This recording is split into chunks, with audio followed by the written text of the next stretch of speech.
Road. That application has been postponed. GEH Properties at 133 East Pot and 9 Strickland Road for a final coastal and special permit has also been postponed.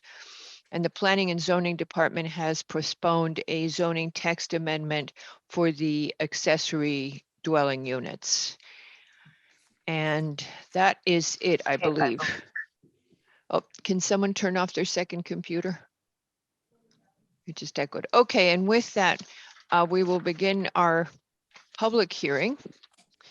And if you are ready, Mr. Basili, just nod and do what Dennis does. You can just go like this anytime. Well, whatever, I'm ready. That works better than the virtual hand when you go in our face. We see it right away. Okay, the first application then is number 2 in the public hearing. It's Zach Page at 19 Lower Cross Road LLC for a final site plan and special permit. Mr. John Hegney is representing the applicant. And Mr. Hegney, if you would begin. Good afternoon, Madam Chair, or Mrs. Chairman, if that is the official title. As long as you can call Dennis His Majesty, you'll be all set. Certainly, when Mr. Majesty has some questions, we'll be sure to answer them as as best we can. Dennis, and your ship is late.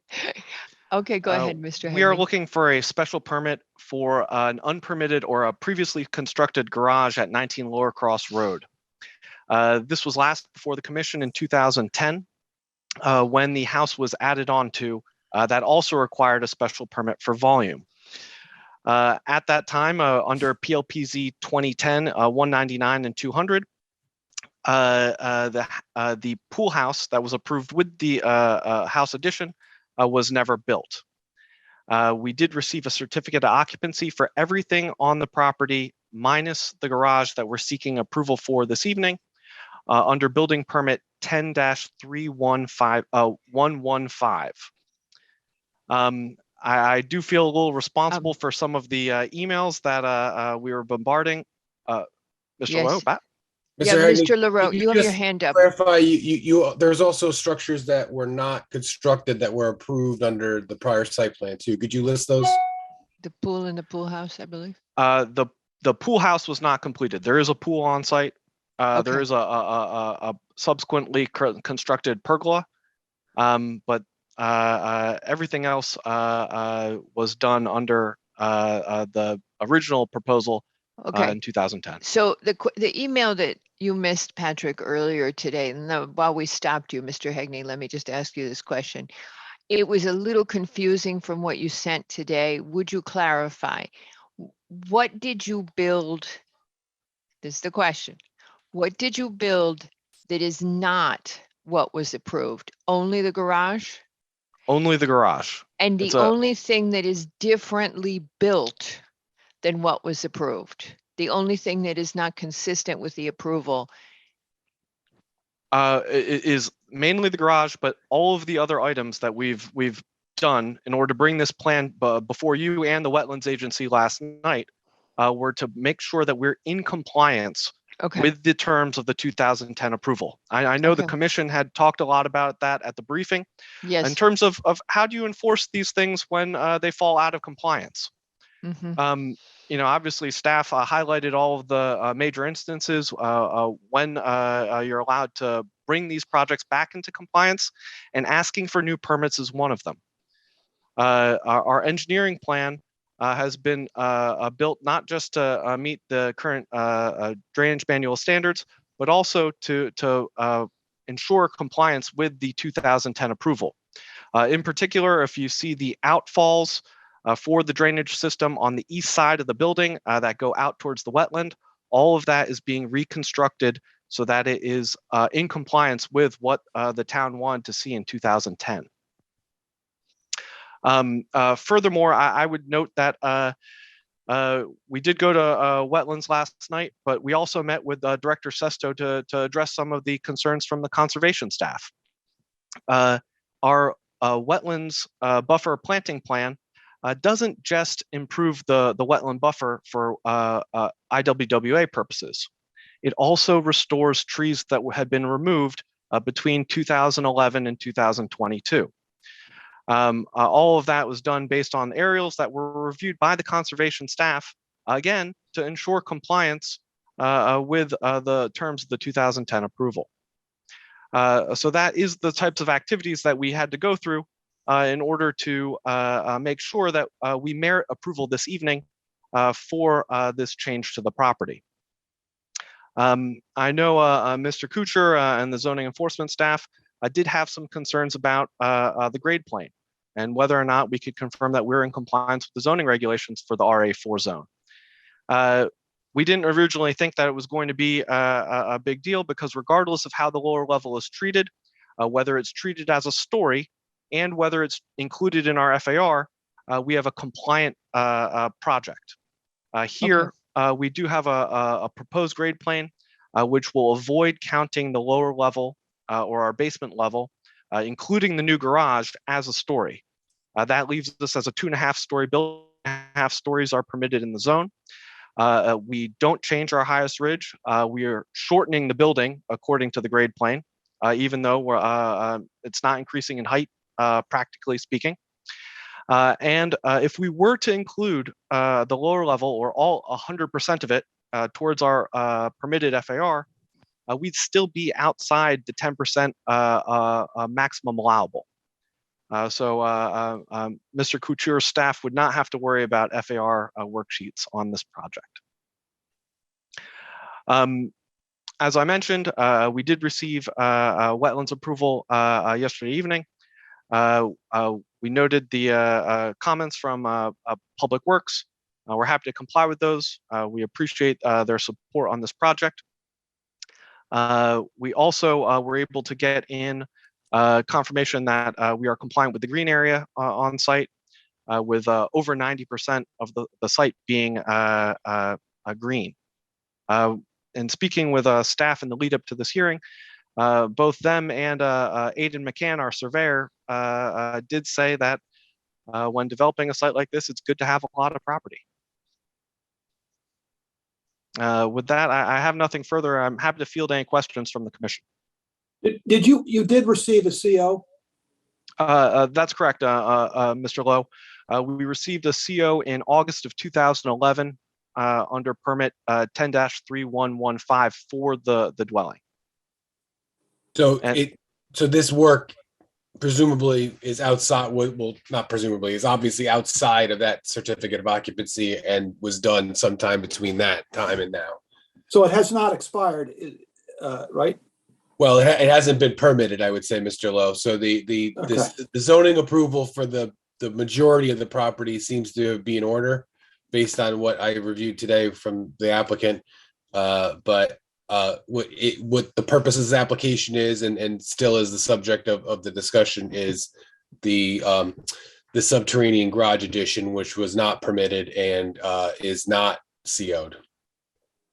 That's correct, and we are going through this process with both your office, wetlands, and ultimately the building department to make sure that we have those permits properly in hand to allow this garage to remain on site. I'm just curious, Mr. Hagney, were you involved 10 years ago with this project? I've been doing this a long time, Mr. Lowe, but not that long. 9 years, but it predates my time. But yeah, I kind of figured that. So, but do you have any idea why, how this thing evolved so that they went ahead with work that wasn't approved? I think that there are a lot of misconceptions on residential building. We've had clients who've come from other countries where building permits are not required for single-family dwellings. So I think mistakes can be made, especially when you have very, very large sites where you're not dealing with setback issues, disturbance to neighbors, things that would normally raise red flags on other properties. We weren't brought in, or myself and the current development team that is working on this weren't brought in until after the garage had been built. And we've been charged with making sure that we comply with all the town standards.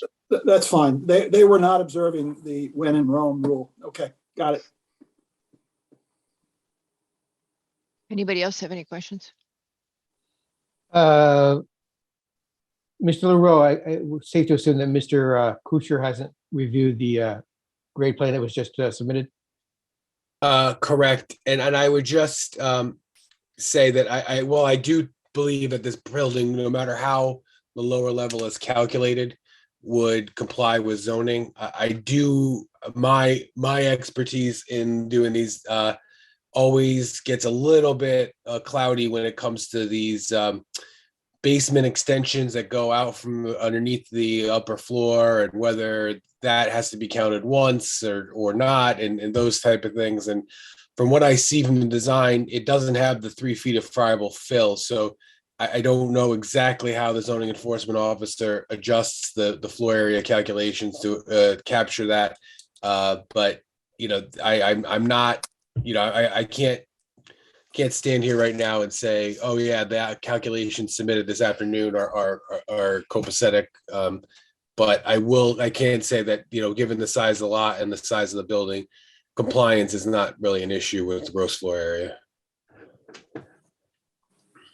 The zoning enforcement officer has opined on how to deal with that. It was actually on the Simmons Lane application was when it first came up. So he has a criteria on how to do it. It really boils down to the grade plan and how that's counted. So like I said, he has, you know, that's been interpreted already. So that can be easily solved.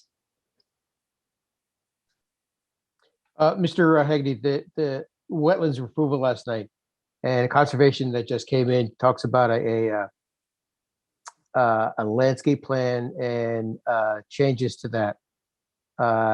Safe to say, actually, the landscape plan we received as part of the application has not been revised since, has it? No, but that Okay. landscape plan was produced following a meeting with Director Sesto, and does account for the added tree canopy that she sought outside or in the wetland buffer area, Okay. mostly to the southeast of the home. Right, and that's what wetlands looked at last night, is that same plan? Yes. Well, Mr. Hegney, the comments from conservation are specific as to they don't believe that the wetlands buffer should be counted towards the tree loss of the new addition. So are you saying that the plans now have been modified to address that comment, or that just that the wetlands approved the planting plan that's been submitted? They have not the plan has not been modified since the wetland approval. I'm saying that I believe that the landscaping plan accounts for that because of our meeting with Director Sesto.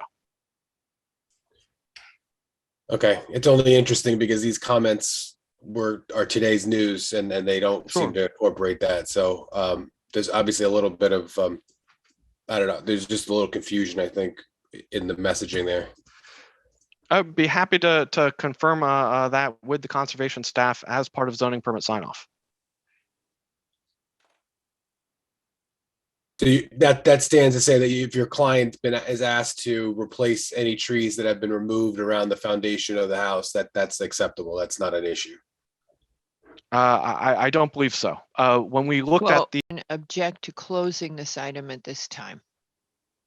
No. Please raise, nope, no objections. All right, then we will close this and we will make a decision after our meeting ends tonight. With thank you very that, much. with that, we go to application number 4, as number 3 has also been postponed or has been postponed. John and Cindy Sites for a final site plan and special permit at 12 Meadow Drive. Good job. Actually, there's one member of the public with a hand up. I'm not just It's came up Brett. with. It's Brett Holsworth. Look at you, what's in the public. Well, just happened to catch it. And Luis Campana as well. You've got them both. Thank you, Patrick. That's usually Pat's job, by the way, Mr. Barilak. Yeah, I'll try to not step on Pat's toes again. Sorry. He brings up, but I sometimes miss when the public wishes to speak. So in those, it's very helpful if people are watching it, but Patrick always knows who the applicants are. Mr. Barilak, Mr. Levy has arrived. So I will unseat myself. you will be unseated. All right. Hello, Mr. Levy. And so with that, we go to Hello. application number 4. I'm sorry, application number 5. Is that Four. correct? Four. number Four. Number four. I lost it for a sec. Application number 4, final site plan and special permit for 12 Meadow Drive. Hi, good evening. My name Hello. is Brett Holtzworth with Redness and Mead. We were here 2 weeks ago to discuss this property. And I'm here with Louis Capana, the architect. If you recall, this is a overvolume situation with additions, a carport, pool cabana, gazebo, an accessory building, and other site improvements. So last time we went over your initial comments, it seemed like, we discussed the drainage concerns that conservation mentioned, the landscaping, we revised the landscaping plan. The conservation had commented that they accepted that. Staff met with the ZEO about the question regarding the need for a variance or special exception from ZBA, and that's been resolved. They have confirmed that since we're here for P&Z for a special permit, that ZBA is not required for this. They looked at, all the different situations, and they feel that everything is under your purview. Yes, so I understand after all that long debate. Yes, so Okay. I believe that is settled. One of the issues that I just wanted to bring up that was discussed on the briefing yesterday was the question about the pool cabana and the gazebo. Those structures were not counted in our volume calculations. However, they were part of the zoning site plan that we accounted for drainage and site plan layout.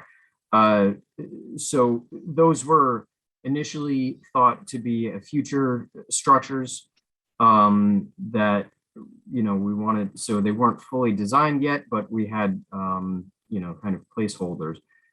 So what we had asked staff to review would be if there would be a small allowance, since we're already over the volume of 150 cubic feet, a small allowance of around 1,500 cubic feet, simply for the columns of the structures and the roof and everything like that. They're going to be open air, not enclosed, so they don't count as FAR.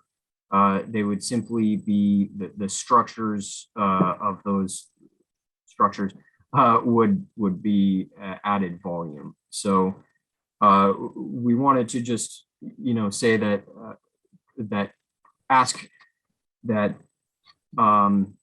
since they're open structures, that an allowance of 150 cubic feet could be kind of incorporated, that we would submit the updated zoning volume calculation at the zoning permit stage. Just Are wanted we- to- Are we able to do that? Not really. I would, no, well, I would say that they're on the plans and their final numbers, even when the commission does make a decision. Oh, okay. It's just Yeah. that they're just saying that the numbers aren't totally final. Yeah, the numbers correct. are not, they're not, they're not Okay. final, down to the decimal, but they're Okay, I'm there. good with that. And again, as long as they don't add anything to floor area, there's nothing to consider with regards to the other zoning conformance issues. All So right. Mr. Allsworth, you're not looking for a grace period of, we're gonna increase the volume at a later date. This is actually on the plan that's in front of us tonight. Right, it's on the plan, the pool house, I say pool house, but it's just a cabana, and the gazebo are on the site plans. So we accounted for them for drainage purposes, for, coverage green area.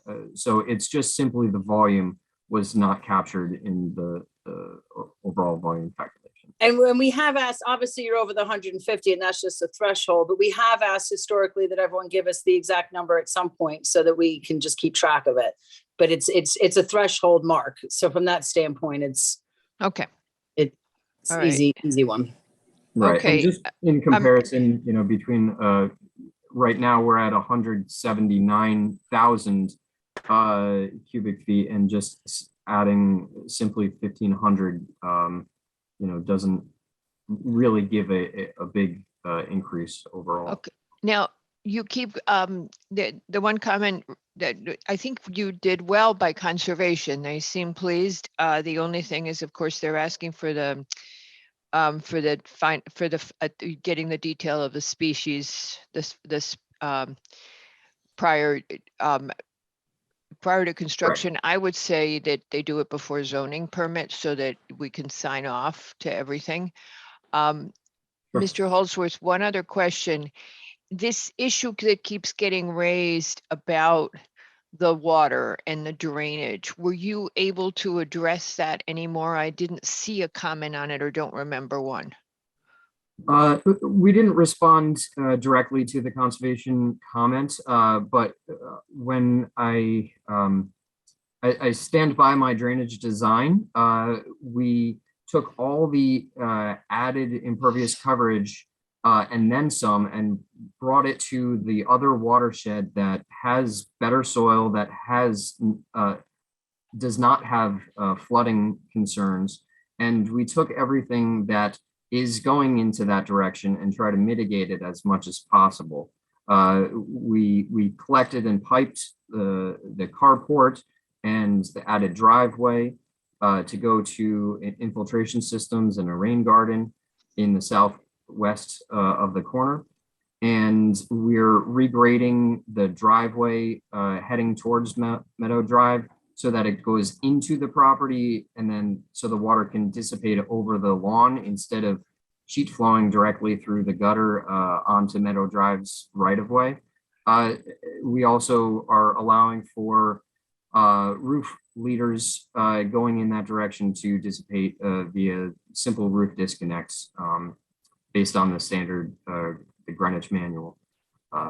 So I feel like we have addressed those concerns, and we're taking all the water that we could, and we could bring it to areas that can receive the water. Okay. And I know you're in compliance. I know you have sign off on the drainage plan. Any comments, any other questions from the commission? Silence. Okay.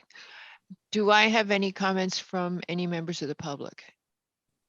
Please raise your virtual hand if you wish to comment. No.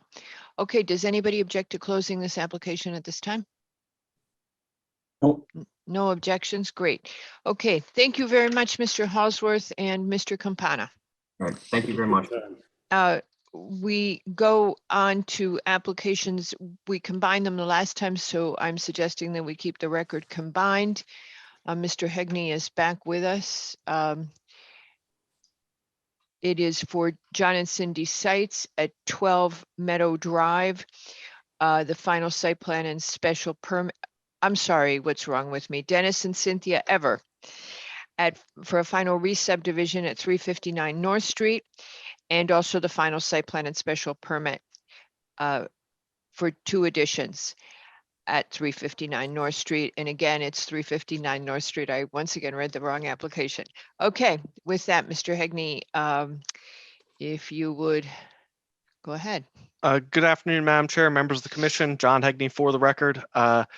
Mr. Leroux, I am joined this afternoon by our architect, Mark Medique, our architect from Brooks and Flatco, and Mr. DeAndrea as well. Thank you. We were last before you at your February 15th meeting. We left this item open to address a few minor issues.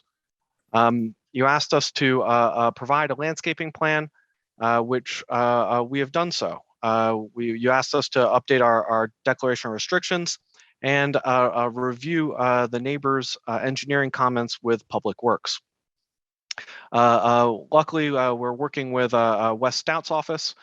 They mobilized very quickly to provide us with a landscape plan.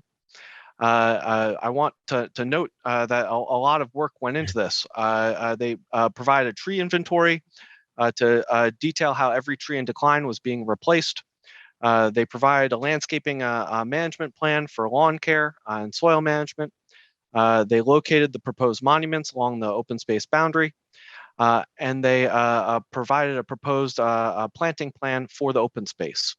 What was not shown here, but was incorporated into the conservation conversations, or the conversations they had with conservation, was a pollinator inventory, which they did specifically in response to the commission's request. Our declaration has been updated to reference this plan and direct any interested parties to P&Z in the future should they have concerns about compliance. Lastly, we did review the neighbors' engineering concerns. Obviously, Mr. DeAndrea is here in the event that the commission has any questions for him. But I do want to note that we took this to our town engineer, Mr. Marucci, and he confirmed for the third time that this project is in compliance with the town drainage manual. Well, we like to make sure. Certainly. All right. Okay, continue. And you have amended, go ahead, Mr. Hegney. Madam Chair, I'm happy to field any questions. I would say that we believe that the neighbors' concerns are unfounded. You know, we do have a project that's. Okay, Mr. Hegney, just say that your project meets the requirements. Okay. Certainly, Madam Chair. Excuse me. Yes. I'm sorry.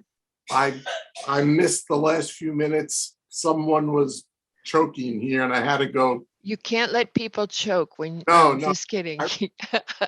All right, so we will go back then. Don't worry, Mr. Basili, not to worry. So I believe that where we were was that I asked Mr. Hegney. I need to just leave for a couple of minutes. I'm sorry. No, that's fine. We'll wait for you. I'll be right back. Oh. Yes, we'll just wait. I'm going to mute him so he has some privacy.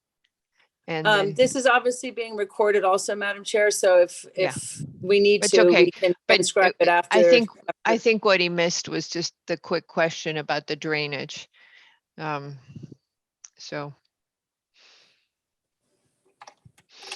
See, in my case, it's a dog and you guys aren't as sympathetic. We like dogs. I think it may be the opposite. Usually my problem is the dog in the UPS truck. Well, if you're one of the dog's chokes, you can go ahead and do what you need to do. No, and one of the and yesterday they were barking so loud at one of the meetings I had that I couldn't hear what was happening. Madam Chair, do we want to move to the discussion item for energy? Since that's a No, discussion I item? think he'll be right back. Okay. I think rather than stop and start, we could. Yeah. We've made a lot of progress. Here we are on item 6. And we're going to jump to item 9 very soon. Oh, he just jinxed it. Oh, you just ruined the whole night, Lo. Oh gosh. You know, if it was a real world, if we were in the in-person world, you would have to take us all out for drinks, including all the people who are in the audience, which is not bad tonight. There's only 38 people. There'll be more. So it's not an expensive night. Mr. DeAndrea, you can't say anything right now. And we're probably going to let you off the hook anyway. I don't know, Katie, maybe we should go to we should. I think all we right. should. Okay, so let's skip. Yeah. If he calls 911, we can always give him. Okay, so there he is. There he is. Hey, we were just gonna. Okay, all right. Is everything safe and good? I think so. All righty. Okay. Well, feel free to jump out anytime. No worries. Okay, so what had happened, Mr. Basili, was that I asked well, I don't think we need to recreate the record because we have it recorded, Mr. Basili. that Well, could we were just in the middle review? of the conversation, so I can just say I had asked Mr. Hegney about his drainage. And Mr. Hegney said that he has confirmed that their drainage plan is satisfactory and meets all the requirements, and that he believes that they can go ahead. But for the purpose basically. of the record, we will have to get that part transcribed. So Okay. we don't, so. All right, okie dokie, we'll do that. Okay, so Mr. Hegney, please proceed. Madam Chair, I would just say that we're able to answer any questions. Mr. Dandria is here, Mhm. but again, Public Works has confirmed that we have a compliant project. Now, tell me about the declaration of restrictions. Certainly. It's a modified version of the town standard declaration of restrictions. We've updated the open space activities to reflect the mowing, which is The limited mowing. the limited mowing, which is in keeping with the 1978 Okay. use and declaration from the original subdivision.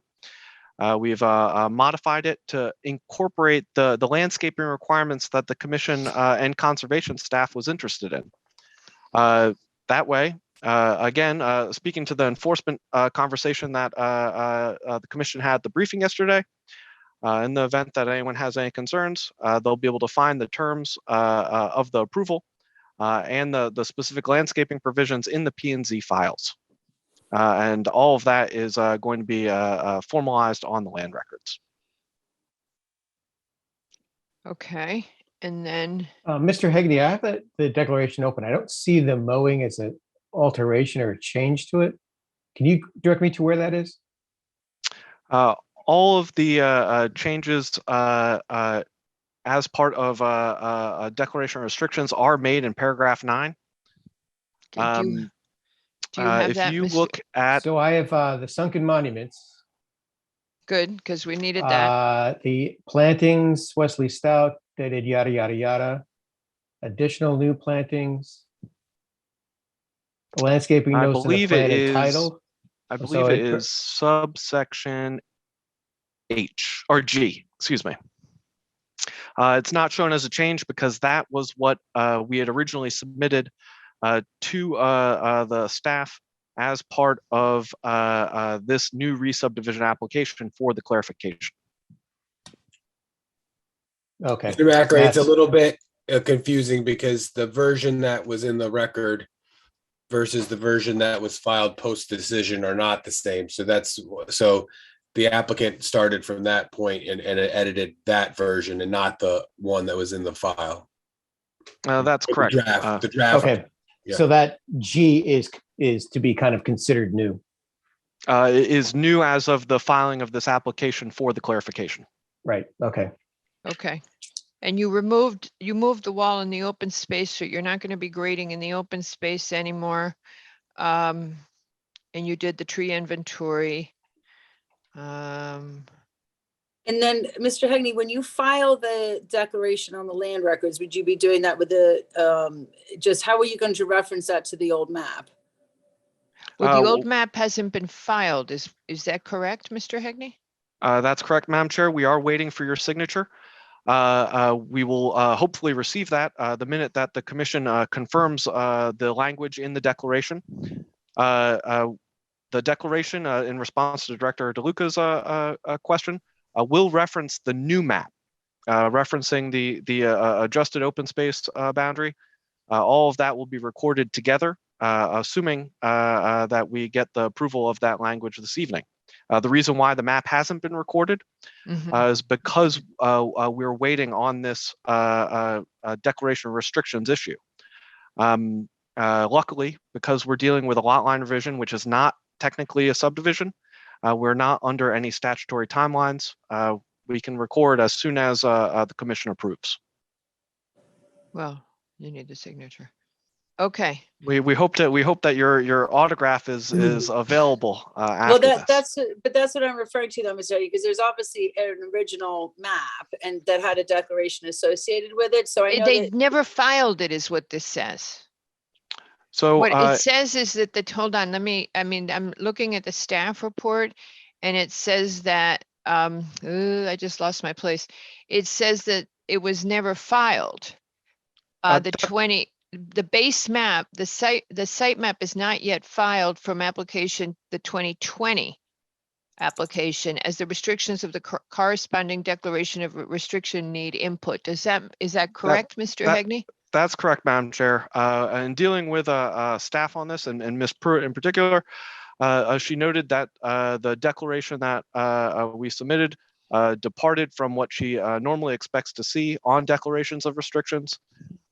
She didn't feel comfortable, and in consultation with senior staff, said that this was a matter we had to bring back to the commission because of its uniqueness. Right, but Mr. Hagan, I'm not talking about the 2020 bits. I'm talking about the original 1978 or whenever it was. Mhm. Oh, got You it. have to revert it back to what created this open space area in the first place, not through filing of that, but I just want to make sure that whatever map number that is referenced. Yes, and You see what I mean? yes, so that was originally map 5605 from our 1978 subdivision. Obviously, Mr. DeAndrea makes all of the necessary references on his map, the lot line revision map that we're changing. Obviously, it will be well found by all title searchers in the future. Perfect. Thank you for clarifying. And it'll be referenced both the 1978 map and the current map in our current declaration, and that adjustment has been made. Mrs. you. DeLuca, I think I'm looking at the declaration they are proposing. In their second whereas, they do reference map 5605. That's the right one, Mr. Hegney? That's correct. The 78? Okay. I Good. think actually understanding what we've just discussed, I'd like to propose something, Mr. Hegney, is that as part of the declaration of restrictions here, is that you've referenced the old map. Maybe it's good to reference the new map in the declaration, as well as having the landscape plan from Mr. Stout's office filed or recorded as well. That way, all three are on the land records at the same time. Like you just said, if somebody's actually researching this, there it is. It's all in the same place. Mr. McRae, I'm happy to include the reference to the new map. It would be a little unusual to include a landscaping plan on the land records. What we did with the declaration to ensure that all the information is properly conveyed is make reference to the landscaping plan in the declaration, as well as the planning and zoning file. You're not going to find a lot of landscaping plans recorded on the land records. The controlling documents are going to be this declaration and the lot line revision survey.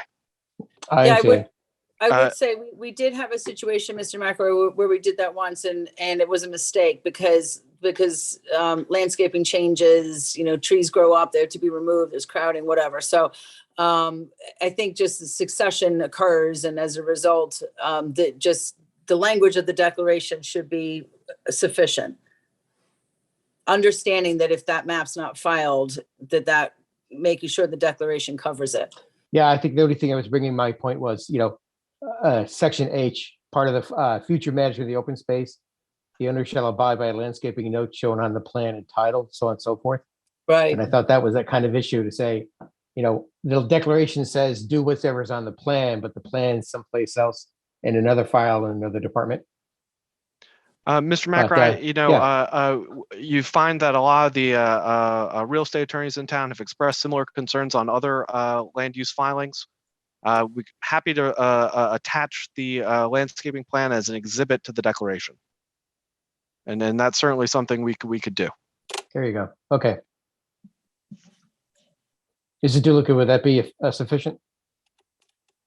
Yes, I think, Mr. Hegney, the language of the future maintenance, I think this is an excellent point that Mr. McRae is raising, because the future maintenance of that area has to make sense, obviously.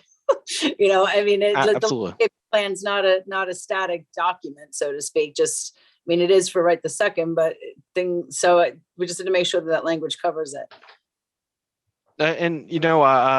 We hope that by directing people to the P&Z office, people will get the proper information. So.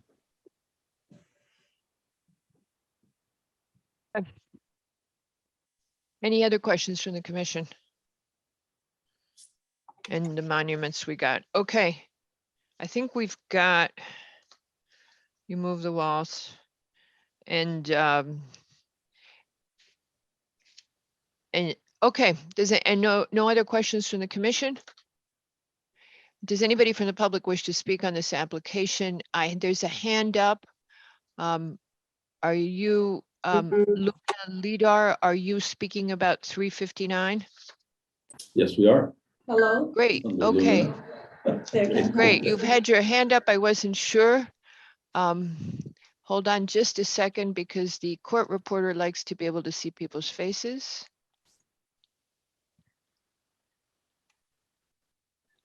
And you should be all set now. You have to start the video. Yeah. Or you don't have to. We give you the option because it's easier to follow. And Leave it. Mr. Basili, you can see the names, correct? Yeah, Is the video going up? Yes. Yes, okay. The name, but not the people, but we Okay, can, so Lumina Lidar is the name, that is your name? No, this is Onaman Kirby. We're sorry for the confusion. Somebody else. Okay, so you'll need to spell, and there's two of you there. You'll both need to give your names to the court reporter. Okay. Very good. Good afternoon. I'm Tom Onaman Kirby. With me is Ida Gaby. Okay, And so I that just is, need the you can see the spelling of the name, Mr. Basili, and the person you're with we can't see their name. I'm Ida, IDA, and my last name is GHEIBI. Okay, okay, sounds good. thank you, sir. Okay, if you would go ahead. All right, thank you. Tom Onaman, again, Ida Gaby, and we represent Mr. Vanderbilt, who lives at 11 Sparrow Lane, behind the applicant parcel to the west. At issue this afternoon for us is the detention system that's proposed directly behind Mr. Vanderbilt. It's right in line. There are 13 galleries proposed that will discharge groundwater directly at Mr. Vanderbilt. And at issue for him is really groundwater because he's got a basement that floods. It's flooded quite a few times. He's got a 5-pump system down there. So that detention system, the one on the north end behind the applicant's new construction, it reroutes 2,000 square feet of developed area from another watershed toward the Vanderbilt property. That detention system injects 10,000 gallons of stormwater into the ground 125 feet from Mr. Vanderbilt's basement. That detention system increases from 1 gallery, which it is today, to 13 galleries after development is completed. So that detention system, we would ask, needs to be downsized and relocated. When we were last here, February 15th, we were referred to engineering. Now, engineering does not meet with neighbors' representatives. Engineering issued comments on February 23rd, and if you can pull them up and look at comment number 3, letter F, engineering acknowledges the rerouting of the developed area toward the Vanderbilt property. They state that they would allow additional runoff to go to the southern detention area. That's point of concentration B to the south. So engineering has identified an alternate design. The applicant has not reached out to us at all to discuss alternatives. So we really feel that planning and zoning is the only forum where we will be heard. Engineering will not meet with us. The applicant will not meet with us. So we trust that P&Z, which invites neighbors to voice their concerns, will listen. Mandate that the 2,000 square feet of developed area that has been relocated and rerouted toward Vanderbilt be moved to its rightful watershed as stated in the DPW engineer's comments. Downsize the detention system for point of concentration A. After eliminating the 2,000 square foot of runoff that has been rerouted erroneously, that can be downsized. Move, split, or otherwise relocate the galleries from their current position. There are alternatives. I know this is technical, but I'll simplify. The detention system proposed directly at Mr. Vanderbilt's property increases from 1 gallery to 13 galleries. it injects 10,000 gallons of water into the soil at every storm. Who would favor that? Who would favor that? Any neighbor would not favor that. So injecting 10,000 gallons is not a feasible alternative. But there are alternatives available, and engineering has identified that in their comments. So moving the system to the south would be helpful. But wait, the applicant wants to build a pool. The applicant wants to build an in-ground pool. An in-ground pool directly behind this application or this proposed development would impede groundwater flow toward the south, and again, focus the groundwater directly at Mr. Vanderbilt. An in-ground pool. In addition, a sewer line relocation is needed. A sewer line, which goes to the sewer easement at the back property line, is needed on the applicant's property in order to allow for a pool. It may just be too much development. Again, this commission is the only governing body that can protect the neighbors. When it leaves here, the building department will not notice the neighbors. Not for a pool. Sewer division won't notice the neighbors for a sewer lateral. That's it. This commission is the last word. So we would request, once again, that you would mandate that the 2,000 square feet of developed area that was rerouted toward Vanderbilt be moved to its rightful watershed, as stated in the DPW engineering comments of February 23rd. We asked for downsize of the detention system after eliminating the additional 2,000 square feet of runoff, and move, split, or otherwise relocate the galleries from their current position to relieve Mr. Vanderbilt of this groundwater condition that he has, flooding of his basement. He does not have the opportunity to move his house or elevate his basement. Okay, but this applicant has the opportunity to redirect the water. Okay, so And that's just to clarify, what you're discussing, because I didn't pick up on this when I read it. You're talking about their point F in number 3 of the report? Yeah, I think if. What you're talking about is the design has directed some of the proposed addition that would be part of point of concern B into point of concern A. It appears this was done because of the roof gutter design. That's the section that you're talking about. Yes. Is that Yes. correct? That it may be Yes. possible to direct this area to POCB, but it would be directed, and they say here, the engineering division would allow this additional area to be sent to those 3 Coltex systems, even though it would be above the required lid. Correct. Okay. And so what you're saying is they could make this change and engineering would okay it, and that it's based on their roof design. I don't see a reference to the pool. You are saying that it's because of the pool location. No, I say that in addition to downsizing the detention area, when you take the 2,000 square feet and put it into point of concern B, then point of concern A, the detention system there, which I think we have it. I asked P&Z to make a copy of this particular map. I've highlighted the detention vessels in pink. Oh, There's this is one- your map. Okay, Patrick, this is your map. Yeah. So the Oh, one wait, that I'm outlined, not sure sorry. Patrick's there. Okay, the map that you and I were trying to figure out why you had it. I sent it to Katie though. Well, that's okay. We're all one fused mass of people here. What you send to one of us is usually with all of us. Yeah, that was one of the things that got sent. Yeah, no, earlier we saw today. it. Yeah. Yeah. There's this So- whole process by which the commission has to see everything that has been submitted. Are you able to find that? I think I was just looking at it a minute ago, so I may be able to find it, Mr. Leroux. He looks very focused. All right, hold on.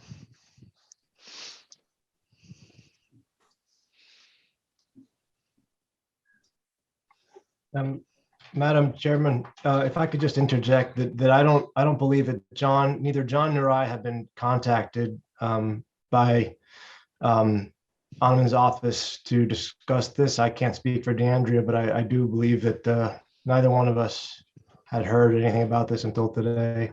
Yeah, it would be grand if you all would talk. I know that Mr. DeAndrea is probably wanting to hold on to the plan that he has, but if you would talk to the neighbor and you would resolve this, because we're in a situation where you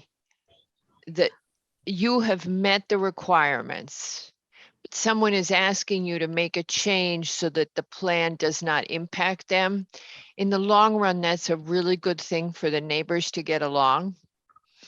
There it is. So Okay. if you could talk to each other, because you've met the technical requirements, but if you could do a goodwill dialogue and get somewhere, and certainly Mr. DeAndrea has the professional capability to potentially find a consensus solution. Go ahead, Mr. Animan, your drawing is up. Yeah, this is thank you, Madam Chair.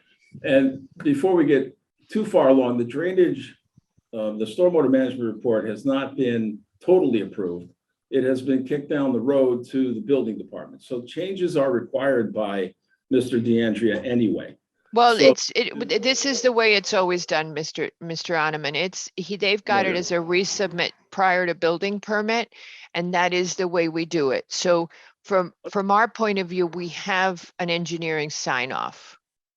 Okay, from your point of view, okay. Yes. But as I said, this is really the only forum where the neighbors are heard. Yes, you're So absolutely right. As we And- move to the building department, yeah. they're not equipped for that, and nor is the sewer division. No, and yes, So, okay, and especially have because up on you're the screen- meeting the technical requirements, and this is where everybody's in a bind. You are meeting what the applicant is meeting, to be clear, what the drainage manual requires. There is a possibility of doing it differently, but the applicant would have to decide to do that, and that's basically what you're requesting. They didn't do the soil test. Yeah, no, Okay. yeah, and look, I'm All right. familiar with the process. Okay. It's been kicked So, down the road. Mr. There are Animan, changes. So just to Yeah. be, you've made your points, right? So I could now turn this to Mr. DeAndrea and ask him to reply? If I may, Madam Chair, I just want to Yes, sir. discuss this drawing that's up on the screen right now. Yes, of course. I have one gallery, and this is just common sense. The Vanderbilt property is highlighted in blue, and the one gallery exists, and we're adding 12 more galleries. So Mm-hmm. we will be injecting every storm, 10,000 gallons of stormwater into that area. And that's of huge concern to the neighbors. So, I mean, that's it in a nutshell. And we would ask that the 2,000 square feet that's been redirected to this watershed Mhm. be rerouted to its appropriate watershed. And we would ask that then this particular detention system get downsized accordingly. And there are alternatives to moving some of these around so they would not impact Mr. Vanderbilt as much. And Okay, that's and Gotcha. we'd be happy to meet with the neighbors. If the attorneys, the architects, or Mr. Okay. DeAndrea want to meet, we'll right. make an appointment. We can do it Okay.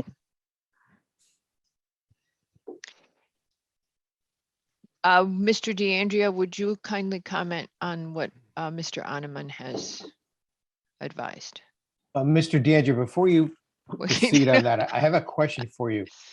The conditions that are out there now, there really is no drainage structures except for that one subsurface structure that actually collects or retains any kind of water?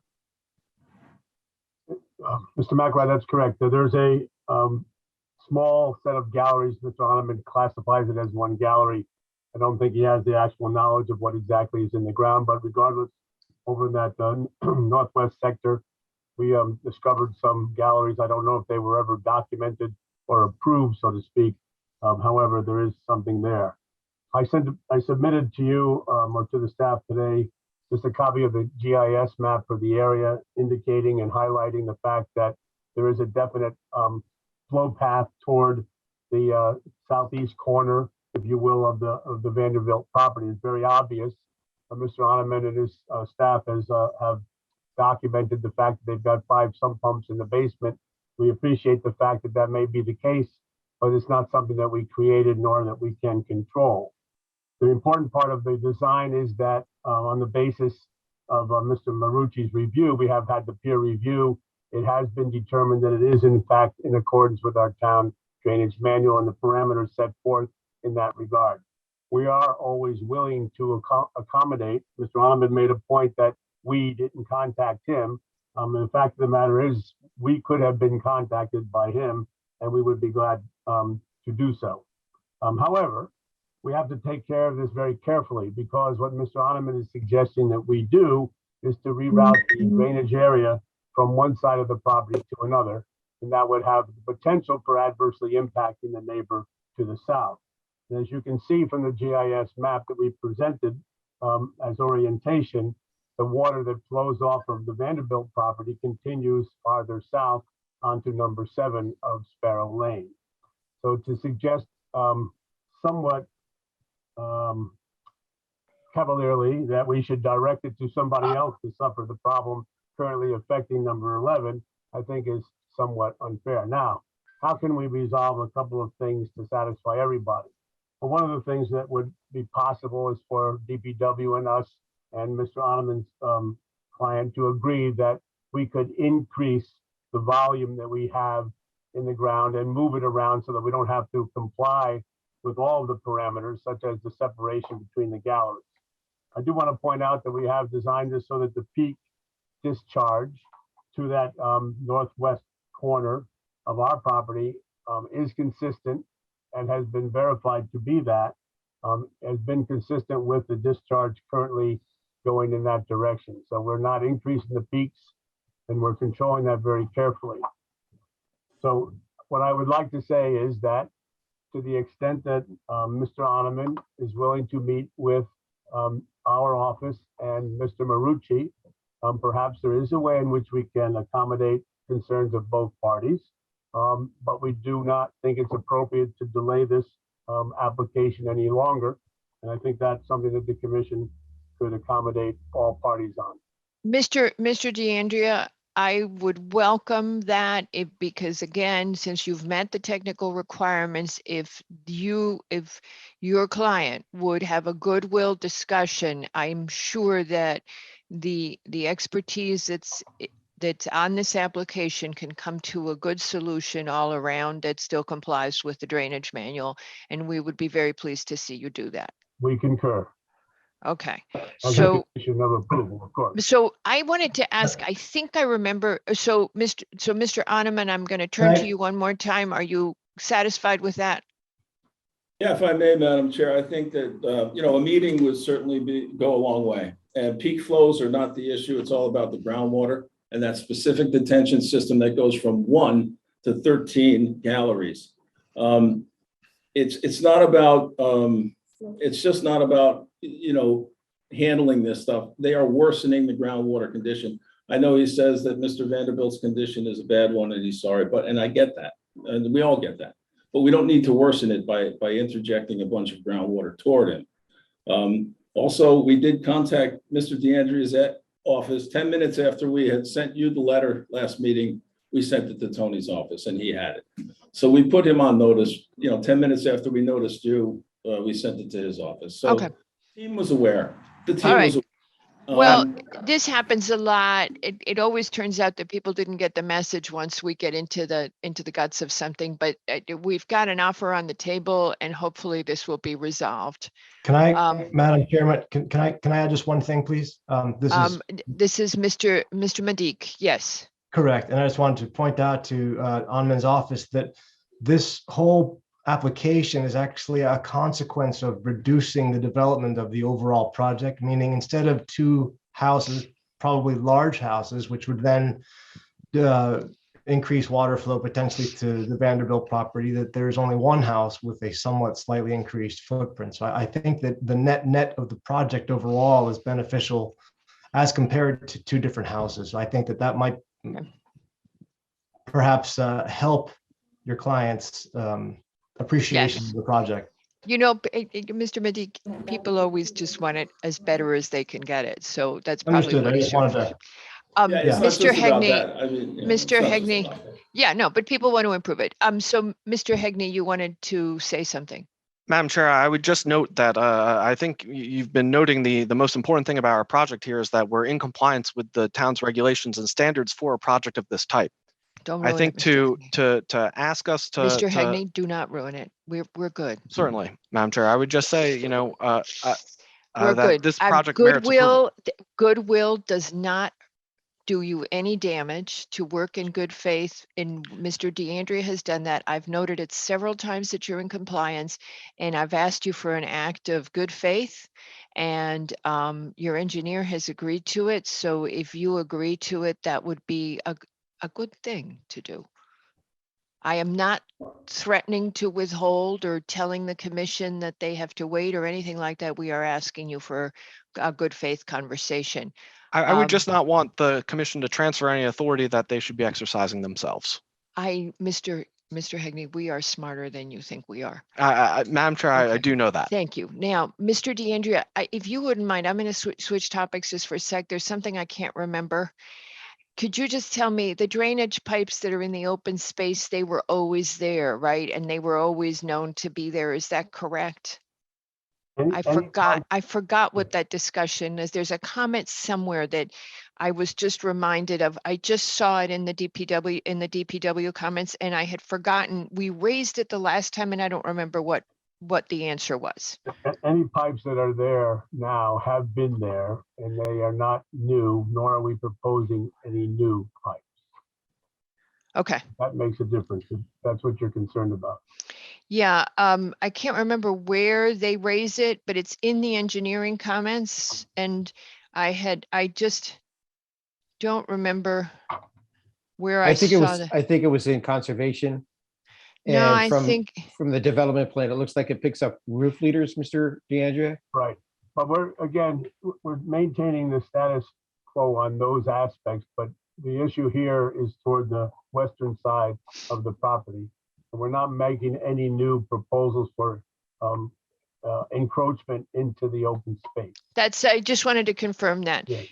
Okay. May I just add one more thing? Yes, sir. You're in such good. I just want to Yes. make it clear for all of us that the agreement to meet and discuss alternatives, the bottom line is that all three entities have to agree.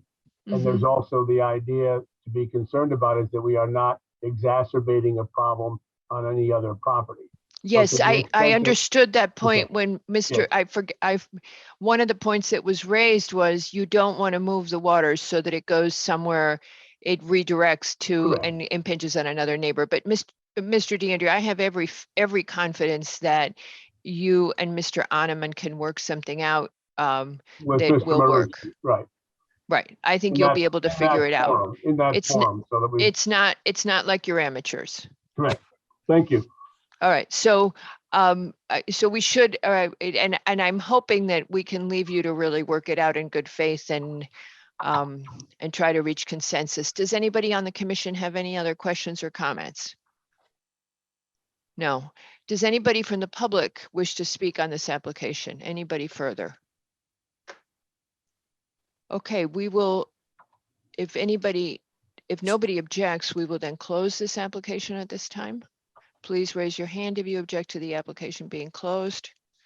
And I'm just double checking on the, yes, all the regulars are seated. Nobody objects. This application is hereby closed. Thank you, everybody. All right. Mr. Basili? Yes. Yeah. Wait, Hello I there. want to see your face. Are you Here I ready? am. The public hearing is now over. Okay. Don't choke. Now Go. what will I do? Now what can I do the rest of the night? I don't know. Thank you very much, sir. You're welcome. See you next time. Bye-bye. All righty. Okay, folks. So now we're going to go to the discussion items that are on our agenda and are plentiful. The first one is number A, which is 240 Greenwich Avenue LLC for a pre-application for an 830G at 240 Greenwich Avenue. And how about an attorney? Oh boy, what if we don't get anybody? Mr. John Tessie, correct? Mhm. Is Mr. Tessie here? We're waiting for John Jesse. It may well be that this so early, he couldn't believe that we would get to this point in the agenda this quickly. It also may be, it may be Mr. Molnar as well. But I'm not, oh, there's John Tessie and Mr. Molnar.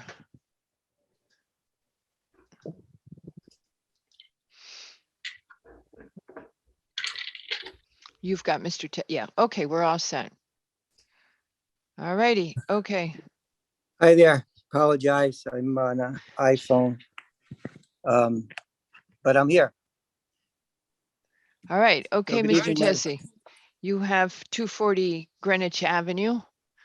Yes, we and have. We do have 240 Greenwich Avenue. Good evening. This is, as you know, is an application. It's a pre-application. So what we're here just to discuss with the commission, its comments toward our application when we bring one formally. I know you discussed the application during your staff briefing yesterday, and we have notes from some of the discussion items that we're happy to go through with you.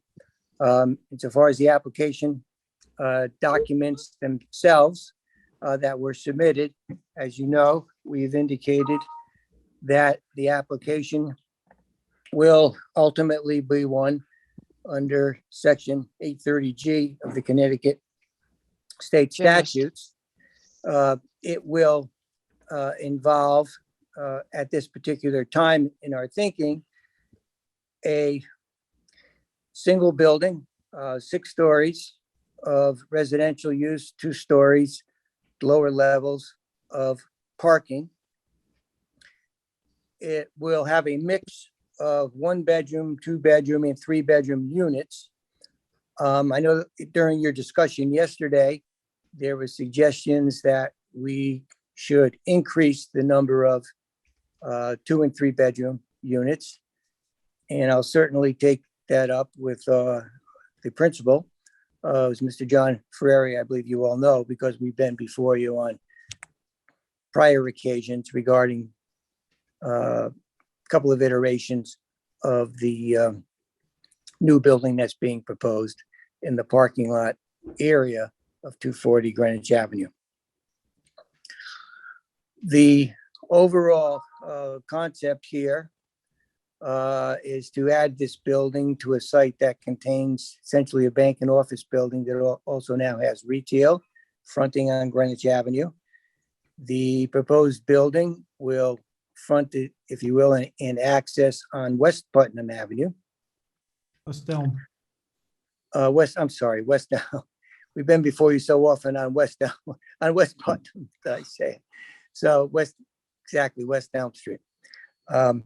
I know you've all read my cover letter where I explained our belief that this is a very ideal site for a residential building in light of its proximity to various services, including the library, town hall, obviously, what I'll call the Central Greenwich Park area behind the town hall.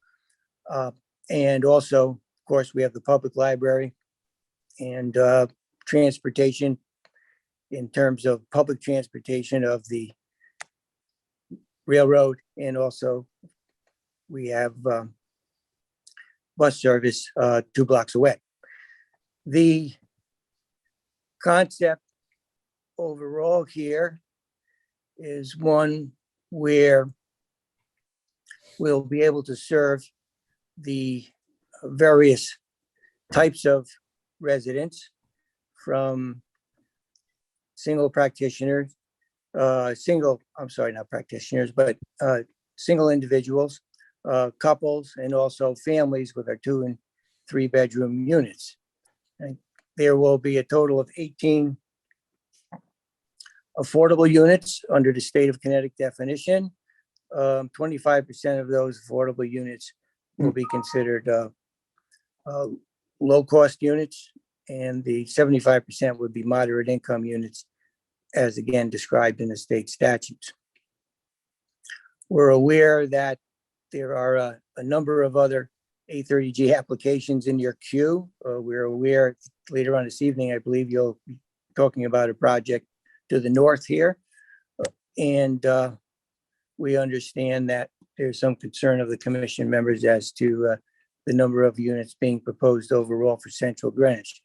I think that Central Greenwich, and I've said it before publicly, is where we want to concentrate and should concentrate these new buildings, adding affordable units to the mix and hopefully some moderate income units as we're going along here, working with the commission to increase the stock that the commission needs to be able to fulfill the particular mandate under 830G that allows it to be implemented, given the percentage of affordable units in Greenwich to the overall number of dwelling units. We expect that we will be able to make final determinations with Mr. DeAndrea, our engineer, Mr. Molnar, our architectural team, landscape team, and traffic engineers to make a submission formally later this month of March and be heard in due course by the commission. With that overview, Mr. Molnar is here, as you see. I believe Mr. DeAndrea and our traffic engineer is here, but I notice there's a pre-application and the commission doesn't get too far into the weeds, if you will. But we're here to answer any particular questions as to our thought processes and our goals here. Commissioners. I've got a couple. Sure. Mr. Tessie, this property it has an office and retail on one portion, and you're proposing to build multifamily on another under 830G. Yes. And Mr. Cohen, Attorney Cohen, wrote a thoughtful letter that was addressed to us on February 28th, asserting that as a position that because the proposal would increase the nonconformity in the commercial side, you don't fall on the right side of state decisions, court decisions that allow you to marry an 830G with this particular commercial application because you don't meet the underlying zoning on the commercial side. Could you respond to that, please? Yes. We're making no application for commercial changes on the property. The only issue would be parking. And we are not diminishing the available parking for the commercial building. In fact, technically, we're increasing it. Insofar as parking is concerned for the residential project, as you know, it's about like we could essentially propose as many parking spaces as we want. So then it's a question of whether or not there's an issue in that regard that rises to a more compelling issue than the compelling need for affordable housing. So Mr. Cohen, of course, is here representing his clients. I know it's Harbor View. You may have others. Mr. Cohen has recently probably been before you with 830G projects more than anybody else. Any of the other, in terms of attorneys over the last few years, particularly representing the Pecora brothers, as basically we all know. I think that there's been many instances where he's made the arguments, and I say many, I believe 2 or 3, that his clients should be allowed to build new commercial uses on the property. And then if that commercial use technically complies with zoning, then the 830G can be utilized despite the fact that it's a mixed use project. How it is that we go from someone who argues that you can build new and overlay it with 830G. On the one hand, however, you cannot have old and overlay it with 830G kind of astounds me.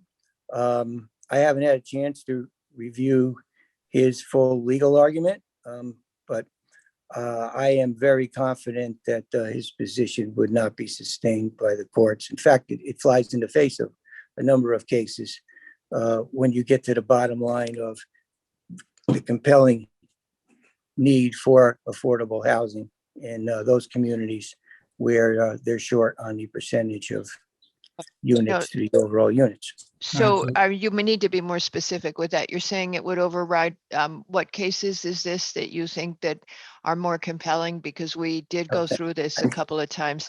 We're just telling you that it does not, I don't think, my own take right now is that this is not, I would like to hear what Mr. Cohen says, but the 830G statute does not give an applicant the right to override zoning regulations as regards a commercial use. But to your point, you are not creating a new commercial use, and therefore you are not taking it. Now, I will get an opinion anyway. There is a case that we ourselves cited in a Mr. Cohen application, which is what he's referencing, but it does not allow you, the case was that you cannot exceed the underlying zoning for the commercial. You can only exceed it for the residential, which is completely logical. What you're trying to do is provide residential. Mr. Barilak, has Mr. Tessie somewhat addressed your question? Well, he's spoken to it, but I fully understand that if he hasn't had a chance to study the legal argument, I don't want to press him too hard, but I would ask Mr. Tessie, if you get a chance, please do study that issue. When you come back, I would love to see that written out in more detail. I have one other topic that I'd like to ask about. This property would be roughly a 7 or 8-fold increase in FAR over what was allowed in the underlying zone, which I fully understand 830G contemplates, but it only offers the town in the critical need of affordable housing with the bare minimum 30% affordable units. Has your client given any consideration to offering more than 30% affordable units here? So, Mr. Barilak, I'm aware of that question because it came up yesterday, and I think it's been heard in other contexts. And certainly you are very well versed across the board on affordable housing and the cost of construction and the income limitations. Then I want to digress. So given that, if we go back in time, I think it's important to realize this, what's happened with 830G, because I represented the Schwartz family when we did the first 830G in Greenwich, God, I think it's 30 years ago, shortly after 830G was enacted. And at that time, the percentage of units which were all moderate, they didn't have the low cost wasn't interjected in. I believe it was 25% for 25 years. Could be wrong, but it was 25%. And you got to use the town of Greenwich median income.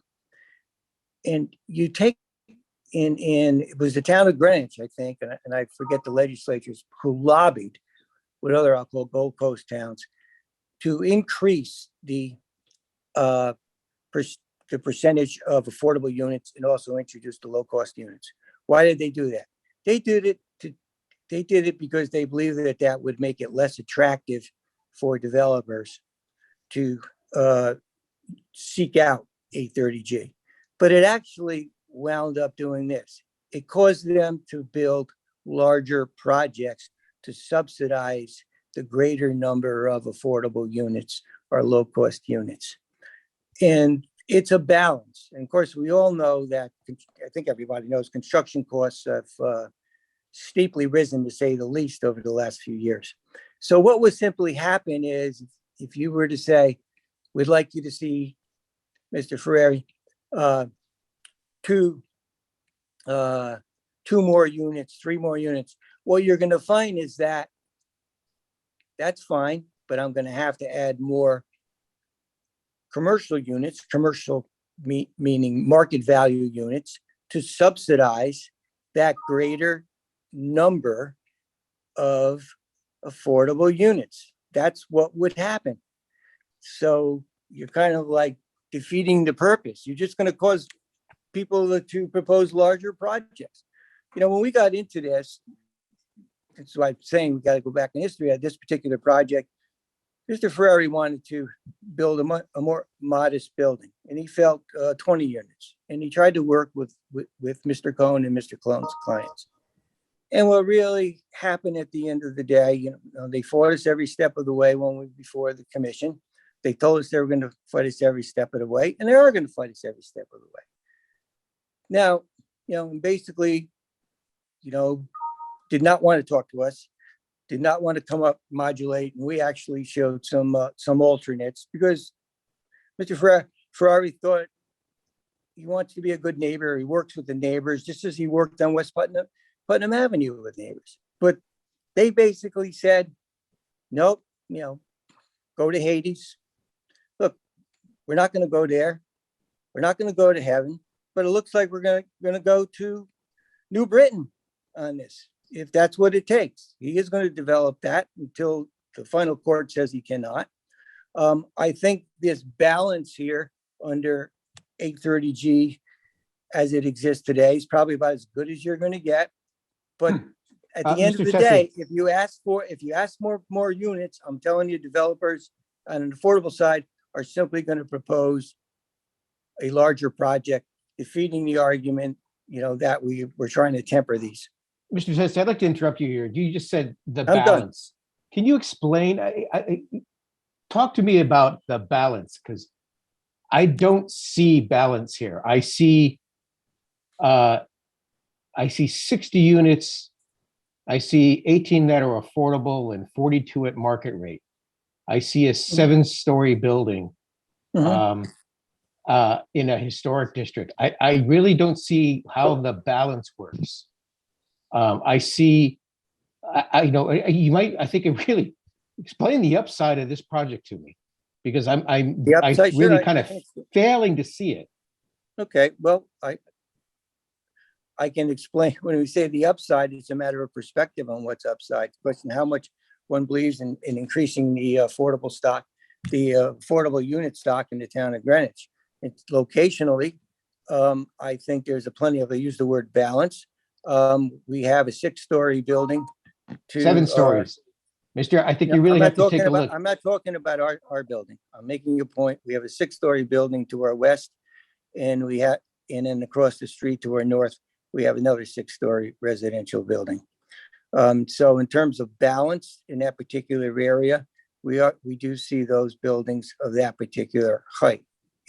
Right, and but so I think far actually as you have to balance keep is that in mind concerned, is that after those buildings were built, there was a wholesale change in zoning in Greenwich that prevented building that height.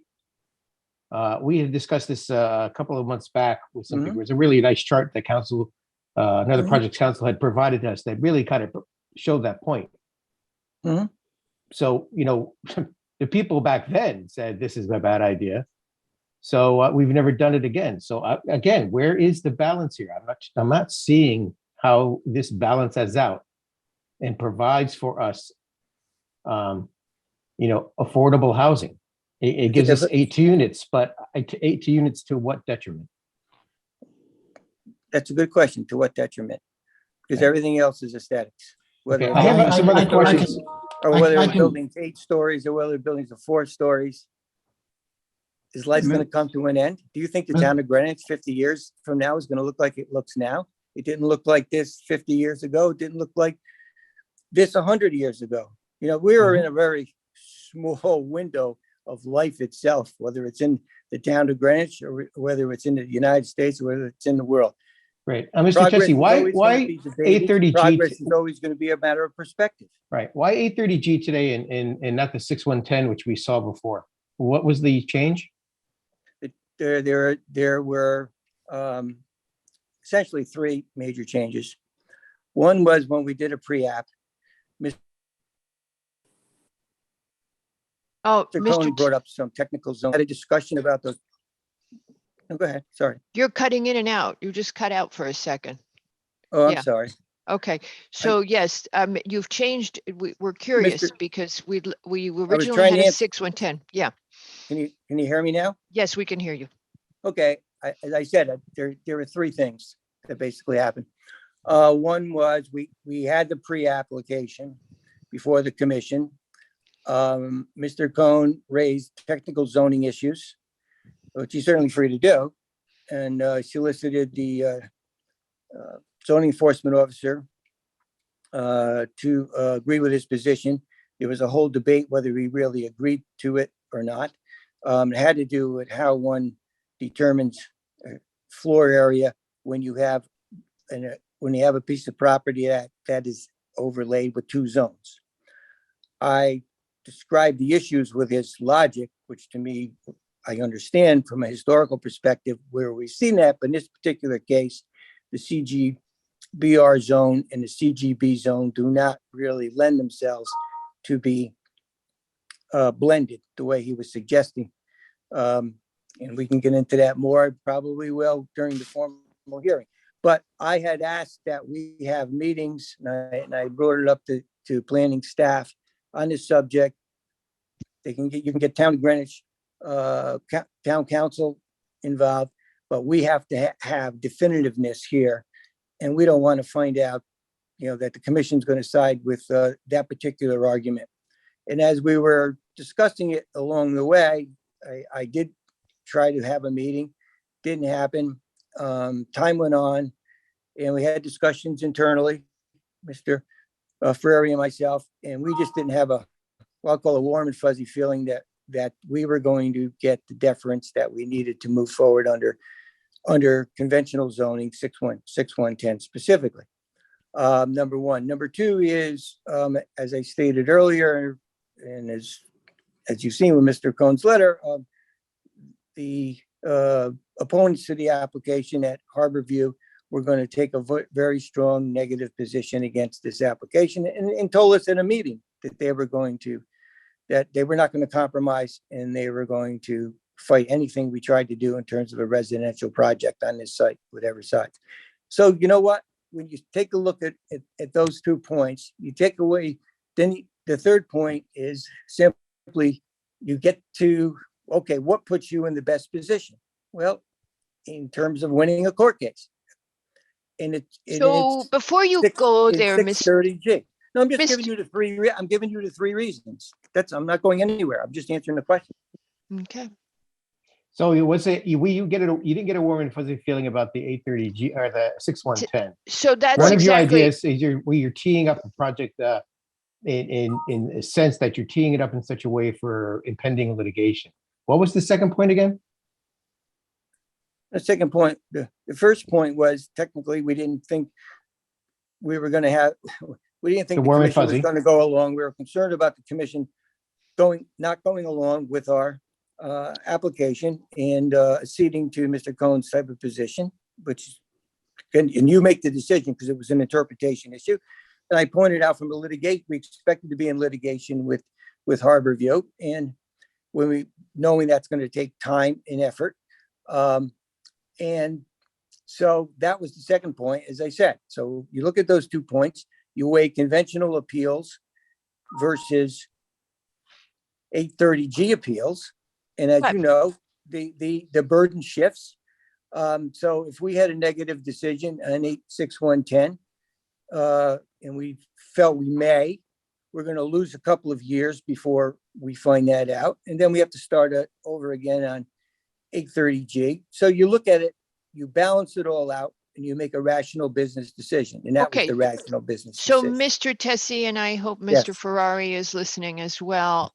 This I meeting believe is he is. this meeting is not a recorded meeting. It's not a for the record meeting, I should say, Right. because it's the pre-app. But Yes. I would like to state anyway for the non-record that the Mhm. commission, after we got the 2019 Plan of Conservation Development approved, spent the next almost 2 years, a year and a half, with an affordable housing task force to rewrite 6110 because we had not been happy with it.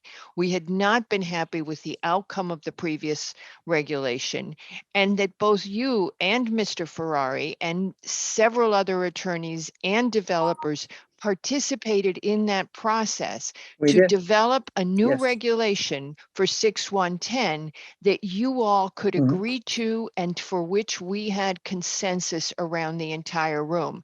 Now you're coming to us and Agree. saying that having participated in that exercise and having reached that consensus, you decided that we would not be someone that you could work on that regulation with, that we would not act in good faith regarding that regulation, and that you could not trust us to be objective and do our job. Is that what you're trying to say? That's not what I said. I said that. Okay, well, why don't you tell me what you really said?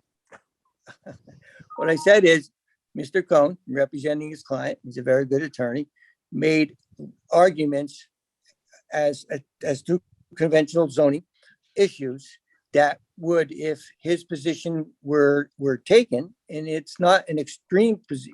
I'm not talking about the litigation between No, whatever I'm not litigation talking you're, about the you opened by saying that you could not trust this commission, something like No, that? that's not what I said. I didn't Why use the don't word you trust. repeat I it? said that there is a technical legal issue. Mr. Cohen raised it. I wanted to get that issue resolved.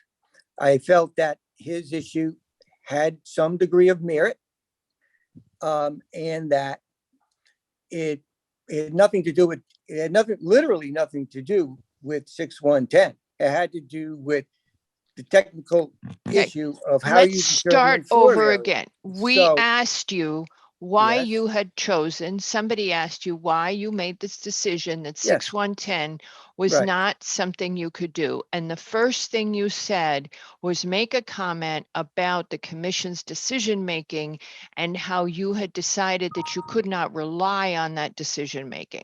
what I said with my specific words, where we weren't getting a warm and fuzzy feeling. that There the you go. commission- That's what I said. Okay, so I remember. And so, But wait a minute, Marguerite, let me finish for a second. Understand what I said. I said, Mr. Cohen raised legitimate, and he was doing his job, issues that if the commission sided with him, which it could have, and not saying bad faith, which the commission could have, because it had to choose two different ways of determining a floor area. So I had mine, Mr. Cohen had his. As we looked at it, we realized that if the commission sides with Mr. Cohen, and as he knows, then we have no project. We have no 6110 project. So we don't get the 6110 because we don't have the floor area. And so we felt that there's a strong possibility that the commission may side with his opinion. That's all I tried to say. Okay. And so it's nothing to do with the integrity of any commission members. Good. You're doing I'm your glad job. you cleared that up. No, Okay, but- Mr. McRae, has your question been answered, and Mr. Barilak have yours? I have a few others. This is more of if they return. I'd like to understand how this is 6 stories in the narrative as opposed to 7 from the West Elm Street. You mentioned in the narrative that there's municipal parking in the area that's available. I think that's a misnomer and it probably should be reviewed again. The traffic report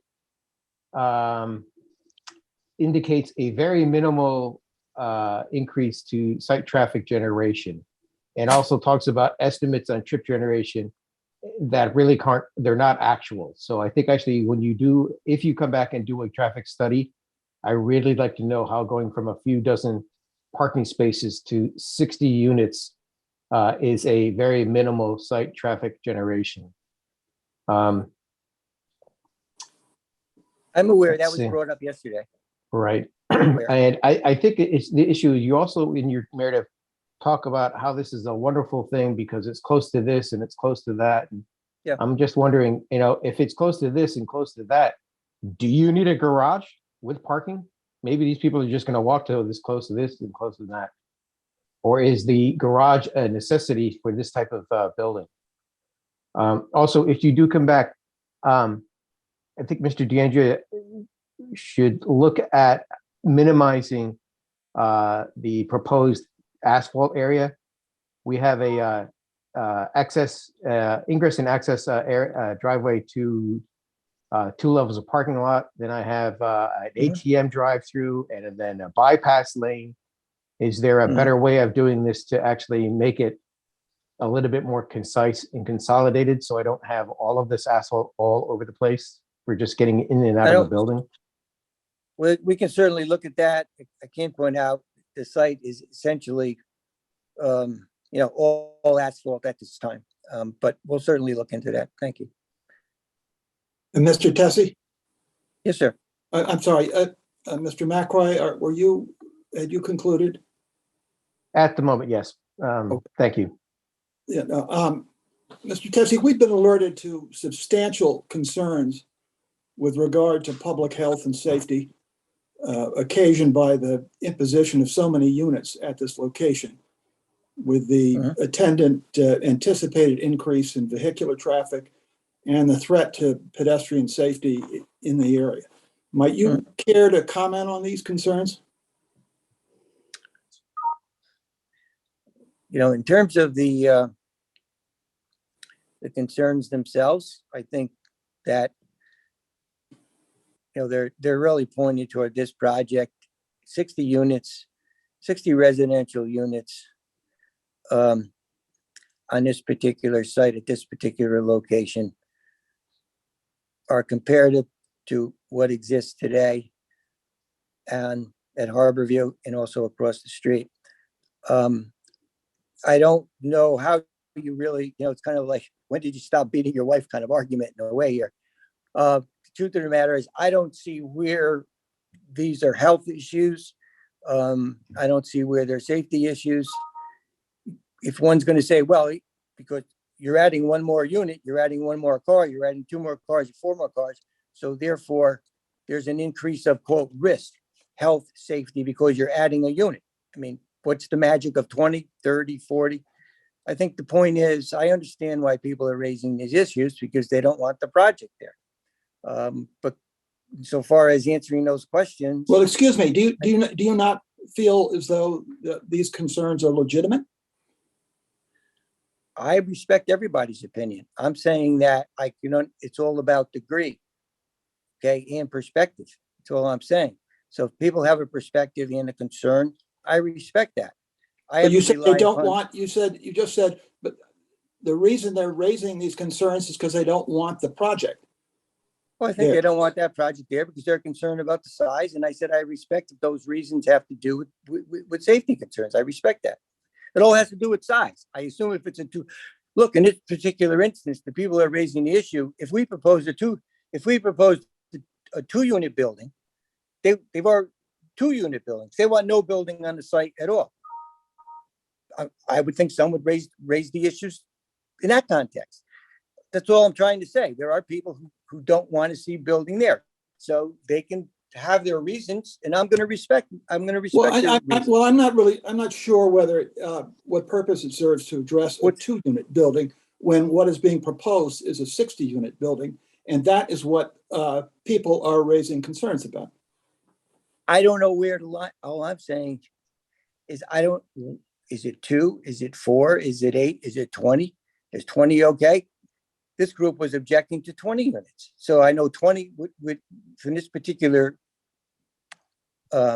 constituency of the town of Greenwich, 20 units was too much, and they would raise the same issue at 20. So I'm saying I think they would raise the issue at 2, but I don't know. Maybe excuse me, you're alluding to a group. Is there? My impression is that this is not some sort of cohesive unit that has raised their hand and alerted the town to its parochial concerns. That the concerns are relatively widespread. This isn't just another apartment building that's raising concerns, is it? The answer is I know the most vociferous objectioners have been over the last couple of years, Mr. Cohn's clients. There may be others that raise it. There are significantly larger projects than this being proposed at other locations. And I could understand those concerns. I do appreciate everybody's concerns, as I said earlier, and we'll try to ameliorate concerns where we can and where there is logic to the argument that we can make it better. All I was pointing out was that I don't know if it's 60 units is the tripping point, because I know as far as Harbor View is concerned, they were objecting to 20 units in raising these same issues previously, both directly to us and also to the commission. So that's 20. And so when does it not become a safety issue? And I'm not going to challenge them on legitimacy. They're free to make the argument. And then this commission and ultimately perhaps the court will have to decide whether a threshold is tripped. Okay. I'm not the judge. Mr. Lowe, does that answer your questions? Yeah, fine. Any Somebody other- else can speak. Oh, Mr. Barilak is. got his hand. Madam Chair, I just wanted to ask Mr. Tessie to refine, I think, what the words he used in trying to answer my questions. I'm not sure he exactly did.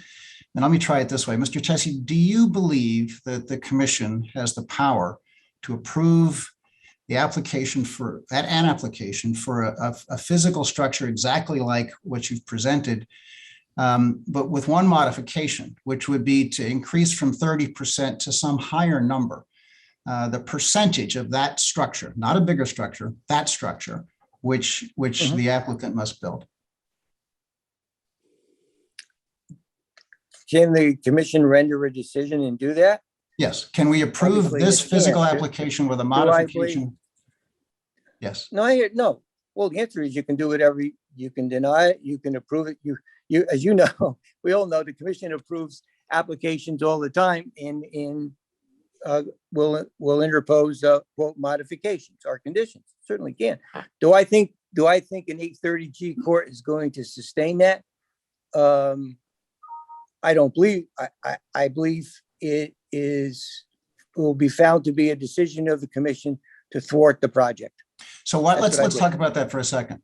The statutory words say that an applicant who proposes a set-aside development, which is a project with not less than 30% affordable, that applicant gets the appeal right that we're all talking about, which is what we call 830G, if one of two things happens. It gets it if the application is denied, and it gets it if the application is approved with restrictions that make the development not viable. Whom do you think would have the burden of proof that the application is not viable in the case of an approval with a modification? The burden of proof? Yes. In that sense, I be honest with you, I would find it hard to believe it won't be the commission. Well, let me just stop you right there. Let me just stop you right there. How could the commission possibly have that burden when the application has presented no data about viability? Well, look, that's interesting because viability has many forms to it. I think the question is, the statute was designed to give the court, as you know, a heck of a lot of discretion. I don't know what the threshold is. In other words, if you say, okay, well, we would like 35%. As I said, I think it gets to the point where one can turn around and say, well, what are your real intentions? You can say, well, we'd rather have more affordable units. And I agree with you. But the point is, it's like the issue we were just talking about. It's a matter of degree about safety. Okay, I don't know where the number is, where the court turns around. Do you say, okay, we want 75% of the units to be affordable. We want 80%. We want 50%. I honestly don't know what the tripping point, but I think we'd all agree there's probably a tripping point in there. I think the courts are going to find it 35%, but I don't know it. I honestly don't know it. And I think it's a creative point that you raised. I will do my research on it. But at the end of the day, oh, sugar. You're good. You're good. We plug see this you. in. We see you. We see you. You came back. Yeah, but I understand what you're saying, but there's got to be a tripping point. And I honestly have no idea what it is or what a court would find that particular point. But I think the viability argument there on the economic level will certainly be a factor, right, on either side in making the argument, whether it's the commission that you can't afford it or the developer arguing I can't. We'll see where it goes. But I understand what you're saying. And I Thank think you, you have the Mr. right to, you have the right to certainly interpose it. Thank you. Mr. Wells has a question. Yeah, I just wanted to talk about the composition of the property. So we have 60 units, 36 of them are single bedroom, and 18, you're proposing 18 are affordable. Of the affordable that you're proposing, how many are single bedroom? Great. This is a very important question that Mr. Wells has just asked. Yes. Mr. Tessie, go ahead and I'd like to comment on it once you do. Okay. I have a strong belief that personally, and that every mix of units. Sorry, I have to work from my iPhone here and I thought I was going to lose you with no power. That every mix of unit type, meaning bedrooms, should be proportionalized. I think that's been the history of the commission's position. I think also the courts, and I think that's the way it should be.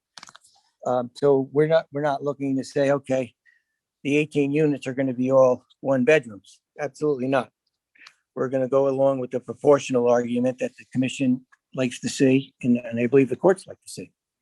Well, in that argument, if all the units were single bedroom, then they'd all be affordable. It doesn't really work very well in this building because you've already got 60% are single bedrooms. So you've already skewed it towards single bedrooms, towards the affordable. And we've heard many times from Sam Romano, the head of Greenwich Communities, that Romeo. Greenwich doesn't need more affordable single family bedrooms. We need more affordable double and triple family bedrooms. Yes. So this really isn't helping us much, Well, if at all. well, let me be clear. I heard that, and I've also have spoken to Sam, and I know that's his concern, and he certainly has raised it in a number of instances. And I think it's a fair concern. We've talked internally about it. As you see in our plans, they're very conceptual. We don't really have layouts. We just give you numbers. And I believe that there's a strong likelihood we're going to take heed to Mr. Romeo because we respect him. We respect what obviously Greenwich Communities is doing. I do legal work, as you may or may not know, for the I was going to say the Housing Authority, but for Greenwich Communities. I'm very well aware, and speaking to both, as I said, Sam and also Tony Johnson, that they see that family need as a priority. So my expectation, but it's up to Mr. Ferrari to decide, is that when we make our final application, you'll see a mix more to your liking and more to what they'd like to see us. Yeah, have. that'd be great. Thank you. And the additional comment that we were going to make, and we need to massage the numbers a little bit, but we had just asked Greenwich Communities to give us their wait list and the people on their wait list. And of course, the wait list is much higher for the 2 and 3 bedroom units. Yes. And that's the point Mr. Yes. Romeo has been making. So to the extent that it's possible to enhance the number of family units, the number that they gave us recently is that in total, they have 1,000 people on the wait list and that it's taking a couple of years to clear.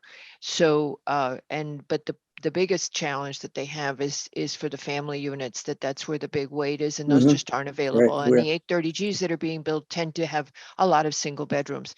Mr. Tessie, while I'm talking to you, there's a point that we made yesterday that I just wanted to suggest again to Mr. Molnar. If you all would weigh this as you work on the building design, is that you are on a property that is part of the National Register District, the Greenwich Avenue National Register District, and the front of that building, the building is a contributing structure to the National Register District. On the map that is filed with the federal government, it is number 82. If you look at the map that's filed, staff has a copy of that and can provide it, or you can find it online.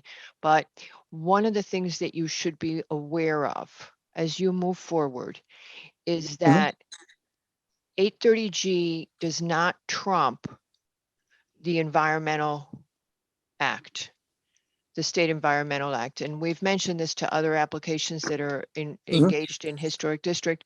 That means that in as much as the destruction or damage to a National Register building is part of the Environmental Act, and it is not part of zoning, and it is part of federal law as well. So those do stand up to an 830G. That what I would ask you is that you consider the historic nature of the property as you move forward with this, because 830G does not give you the right to ignore it. Well, let's be clear, and I do have a question of you. The building you were referring to is the existing building. 240. 240. And we've respected that. Mr. Molnar's been before HDC and on some of the facade On changes. the previous building, in your previous proposal, Yes. I understand that you did a lot of work. The way Yeah. you spoke about filing an 830G, it was not as clear to me that you would be working with the HDC. As you know, I know Mr. Molnar knows the Department of Interior has guidelines in this regard. And I'm just asking that you be cognizant that this is something that is not overridden by 830G, and that you should work with the HDC. I don't have a problem working with the Historically- HDC, but I just have a question for you. The Yes, sir. historic district, I had thought it overlaid the CGB. Your Or property is part of the National Is Register is Historic. the entire, well, You the have entire one property. property. No, the property, let's be clear, this property was an assemblage. Okay. I the can't classic help you. 240 I'll tell I'm you gonna what, go- you know, don't let- argue with me I'm now. not gonna argue with you. I'm gonna do Right, my you research. look at the map. Mr. LaRoe, Mhm. if you wish to throw up the map so he can see it. Mhm. I mean, we can show you the map now of the National Register District. I believe Mr. LaRoe has the intersection of Elm Street and Greenwich Avenue. If you don't have it handy, that's fine, Mr. Well, are Tessie. you, sorry, Madam Chair, are you asking for the aerial that you wanted to show, No, or the actual no. map from I this? sent you the historic district map. But Mr. Tessie's, he can look it up himself. Don't worry about it. Mr. I just- Tessie, you know where to find it. Mr. Molnar, yes, you had a question for me. In our, last go around, You worked very hard on this this. building, this entire property consult. with multiple buildings, we were only required to go to the HDC for the portion of the work on the Bank of America building, the historic bank building.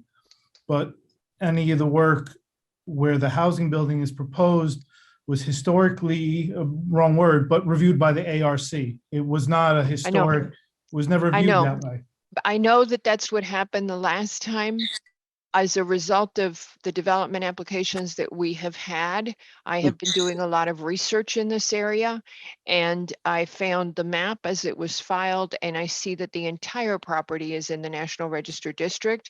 If Mr. Tessie disagrees, No, I don't disagree. I said I don't know. That's why I was asking you. so he can let staff know if he disagrees, but I think that would give us a different take. On the other hand, the ARC is able to work with you. They understand the Department of Interior guidelines.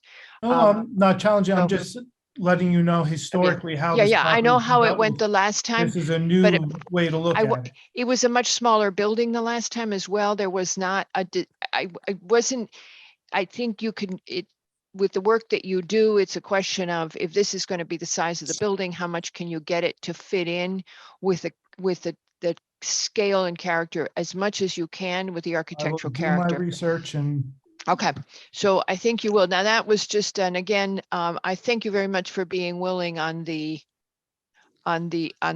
bedrooms, because I think that's important. Does anybody else on the commission have comments? Dennis has got, you're muted if you wanted to speak. And he usually goes like this, so I know, and I missed it. Mr. sorry. Yeski, Covered many of the major concerns we have. And this is a pre-app, and we're giving back guidance to Mr. Tessie, and it sounds like he's hearing it. And he's got to go away and figure out what he wants to do. Yep. Okay, anybody else? I believe, Katie and Patrick, that there is an attorney for the opposition. Before we let the public speak, should I have the attorney speak first?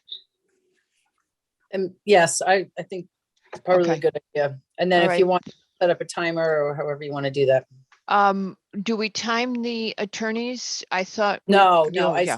it's at, after. Yeah, we'll do the timer afterwards. That was the other reason I was thinking of letting. So Mr. Cohen is representing neighborhood opposition of some kind, and we will not time him.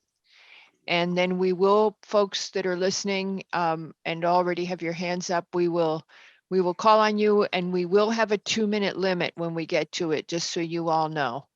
Mr. Cohen, you should be ready to go. Yes. I think you can hear me, yes? Yes, we can hear you. If you can't get your camera on, don't worry. Well, you don't want to see me? I put my tie on. Okay, well, if you can get your camera on, that's good too. Well, I'd love to. I don't know what's going on. Oh, wait a minute, wrong button. Here Oh, I there am. you go. See, there's my tie. Good evening.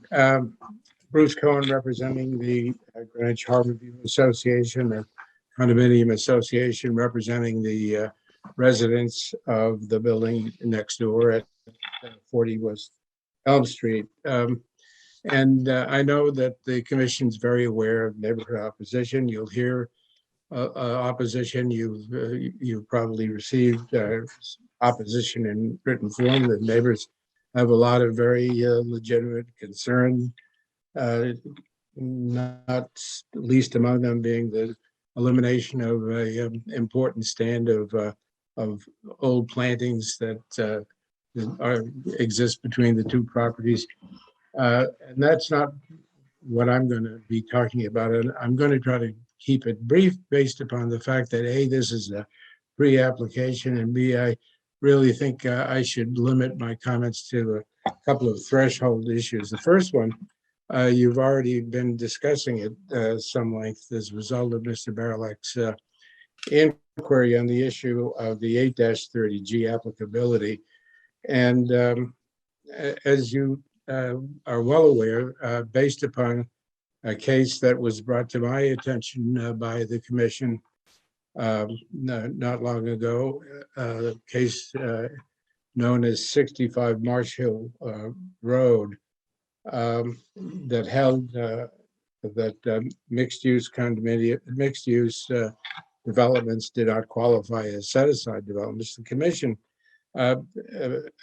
interpreted that to permit, in its authority, a mixed-use development, provided that the commercial aspect of that development was not conformed to the law being applicable zoning, and ruled in that case accordingly. In our case, I believe, Ms. Albin, you mentioned the fact that that approach may not apply because there's no new commercial work being proposed.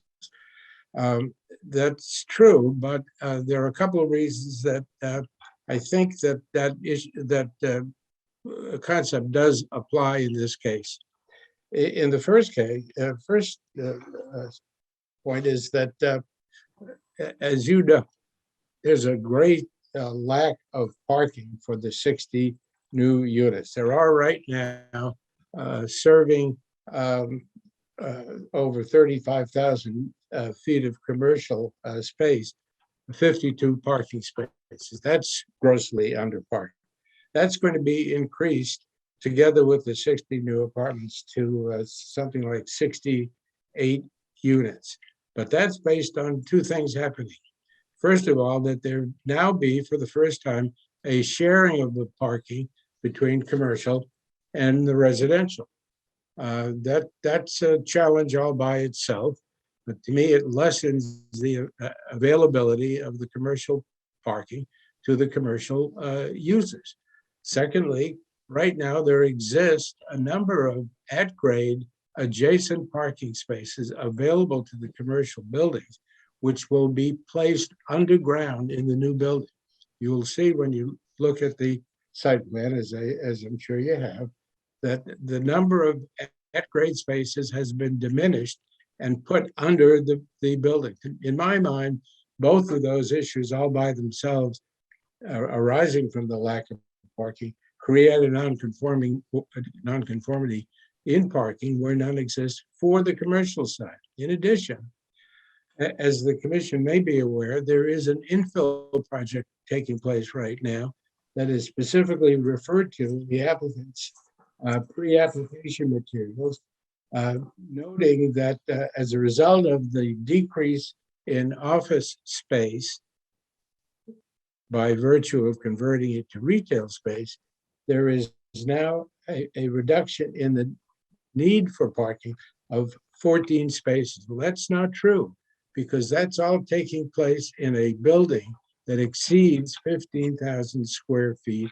of floor area, which does not get the benefit of the CGBR zone absence or ability to add space without parking.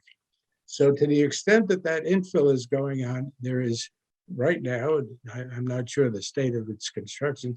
The last time I tried to get into the Bank of America, they were still working. But that's going on. That is a commercial project. It's taking place right now. It does require more parking. That's an existing nonconformity that's also being made worse. So in my view, based upon the commission's interpretation of the 65 Marshall Road case, this application does not conform to the requirements of that case as a mixed-use development. And it certainly is a mixed-use development because we're talking about a single zoning lot. The second legal issue that I'd like to address has to do with the fact that the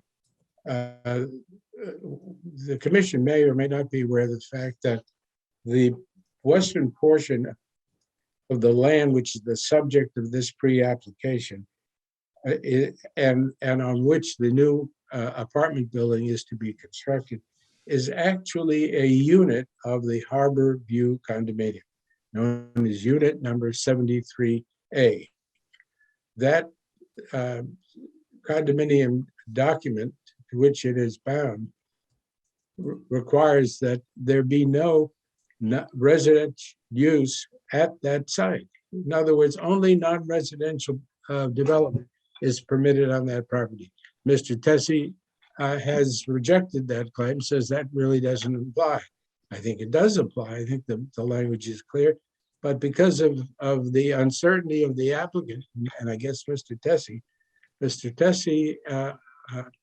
I take it back, the applicant has begun a lawsuit that's now pending in Stanford, the Superior Court, to determine who's right. Is this development permitted at all, or are they bound by, as a condominium unit, by the provisions of the condominium declaration? We don't know where that stands. We know the case is ongoing. It was a case that was brought not by the association, but by Mr. Ferrari's company. That's going on right now. And until it's resolved, we don't know whether or not this condominium unit is subject to the requirements of that declaration. In my view, and I feel strongly about this, this is a case that is not ready yet for the commission to decide. You don't know yet whether or not all parties to be bound by your decision, including the condominium association, are proper parties to this application. It may very well be that the court will rule in the favor of the applicant, in which case we will be bound. We don't believe that's going to be the outcome of this case, but I do think that until it's resolved, and for the reasons that I've stated, and the reasons that I've stated in my letter to you of the 28th, this commission should withhold determination should an application ultimately be filed by Mr. Ferrari. Those are my comments, and thank you very much, Ms. Elba. So you close in this by saying that because it's a zoning and that you do recognize it as a zoning application, we normally don't consider matters of title. And that you're arguing that it's distinct. And the argument that you're making about its being is, to me, I'm not seeing how you're differentiating. This is a question between the purchaser and the seller of whether the seller allows this use on the property. And that would not be, I believe, I'm not seeing why that becomes pertinent to us. Well, in my view, I look at it as somewhat like a situation where a contract purchaser comes to you with an application. You're going to want to know that the owner of the property, the contract seller, is also bound by your decision. So you want them involved as well. I would think the same would apply here. Never asked that question, Mr. Cohen. That's why I'm puzzled. I mean, we do look at the deeds, the deed history, but we never say, and I believe we have an 830G before us where the person is the contract buyer. We have never asked that question. That's why I'm puzzled. So if you could explain that part to me. You do ask that question, actually. If you look at the form, you'll see that that's required. Well, the signature is required of That's the a- owner.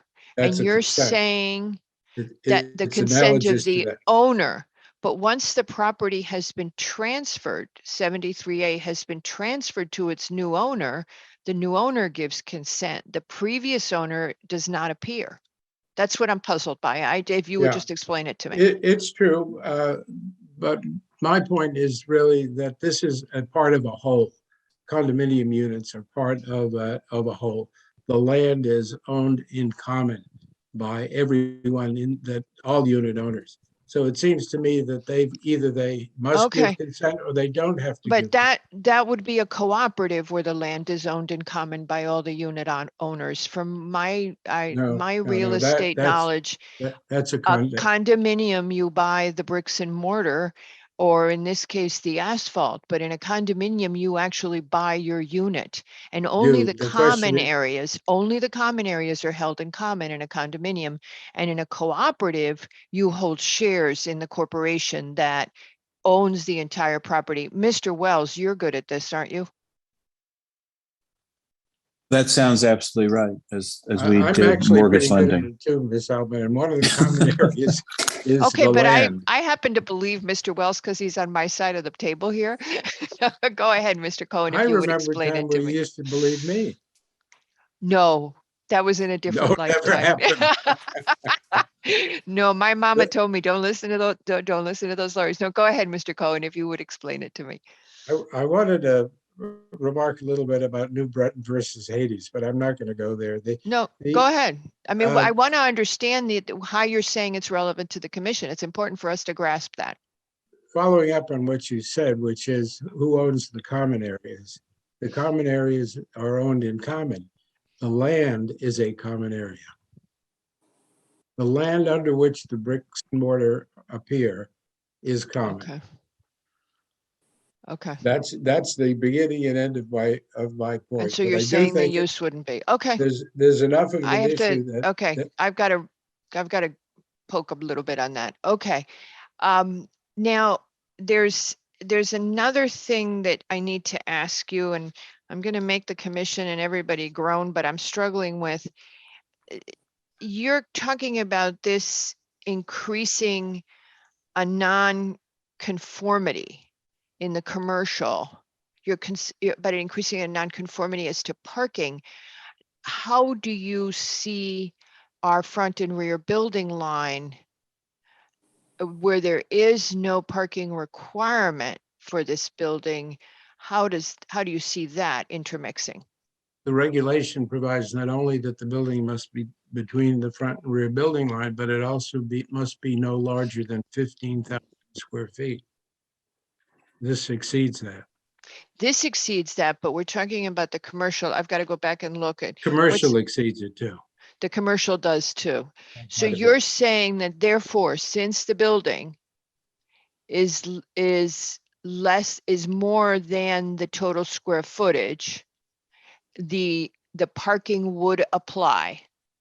The parking would apply for the infill work that's going on right now. exactly. Katie, Patrick, any comments on that? Well, I think under the 830G, then that's, going to raise a bigger question about the parking as a whole. So the making the site non-conforming with respect to parking is going to be questionable given where the property lines lie on that property also, because I don't know what the easement structure is. The point. No, the entire property, it's one entire property, right? There's no That's- easements. It's one entire property. There's no easement. But they So- they use easements to get to parking on another property though, I thought. Not to my knowledge. I didn't see that. There's a license to go, there's a revocable license to those 11 spaces that is referred to in Mr. Tessie's application.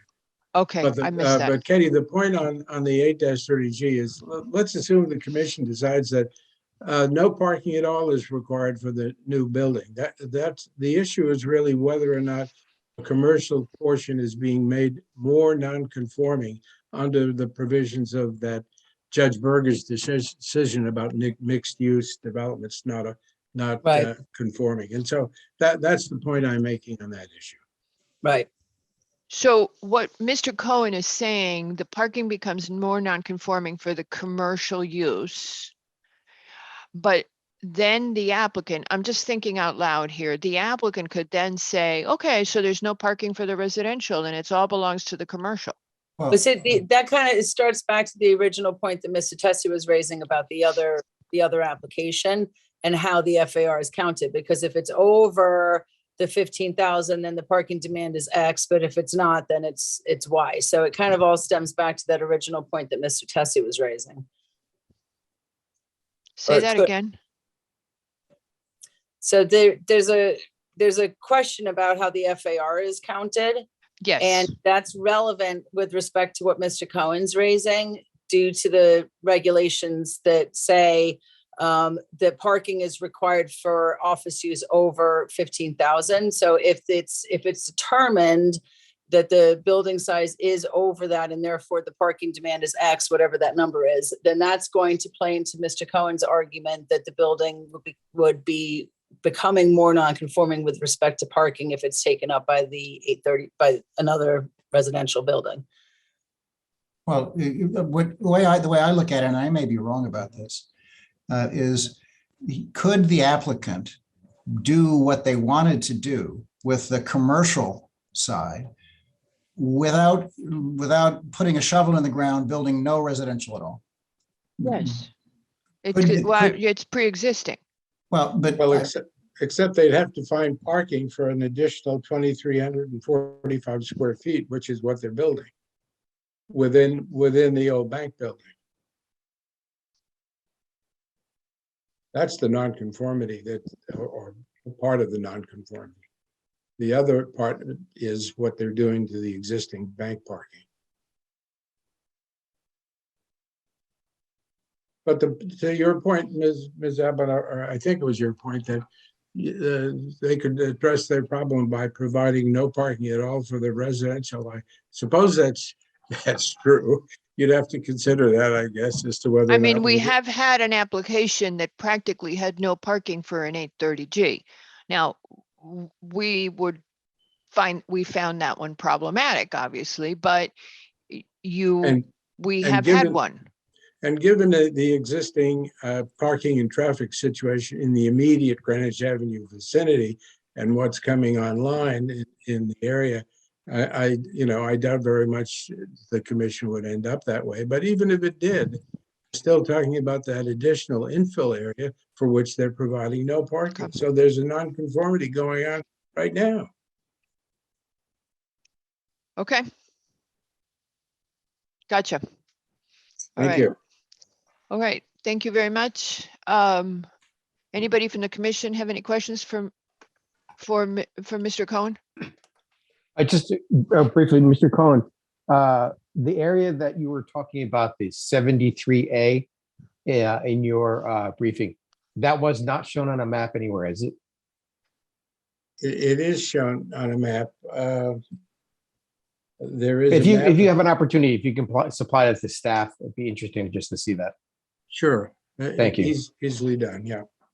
But it's essentially the land area upon which the new building is being proposed. Okay. All right. With that, if the commission has no further questions, I just going once. Okay. Mr. LaRoe, we're ready to turn to the public for comment.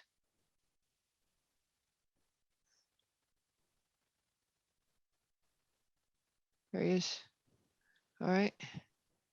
And okay, so members of the public, we're going to have a 2-minute clock that Mr. LaRoe is working on. And I would like to just remind you that when you speak about the application, that the state statute does place the burden of proof on the commission regarding an application, and that it should be health, safety, or any major issue that overrides the community's need for affordable housing. And with that, our first speaker is Tara Ristieri. And ma'am, if you would go ahead whenever you're ready. She's on her way in. Here I am. Hi, guys. Hello. I'm going to keep this really brief, as I've spent the last 5 hours on calls with the state and related to this particular issue. This pre-application goes directly to the point of why 830G needs to be amended. And I'm a little concerned on some of the glib type of comments that we're now hearing from some of the attorneys to say things like, they didn't apply under 6-110 because they wanted to, quote, submit an application that would win in a court case. That's very troubling. In addition, I've got 2 further points. One is we need to start differentiating between affordable housing and housing that is affordable. I am on the Town Department of Human Service Board, and I can tell you that even at the current rates, these are not affordable units. We talked about the fact that families in need 2 and 3 bedroom apartments. This current application has 55% of the affordable housing units as 1 bedrooms, which simply is just not enough.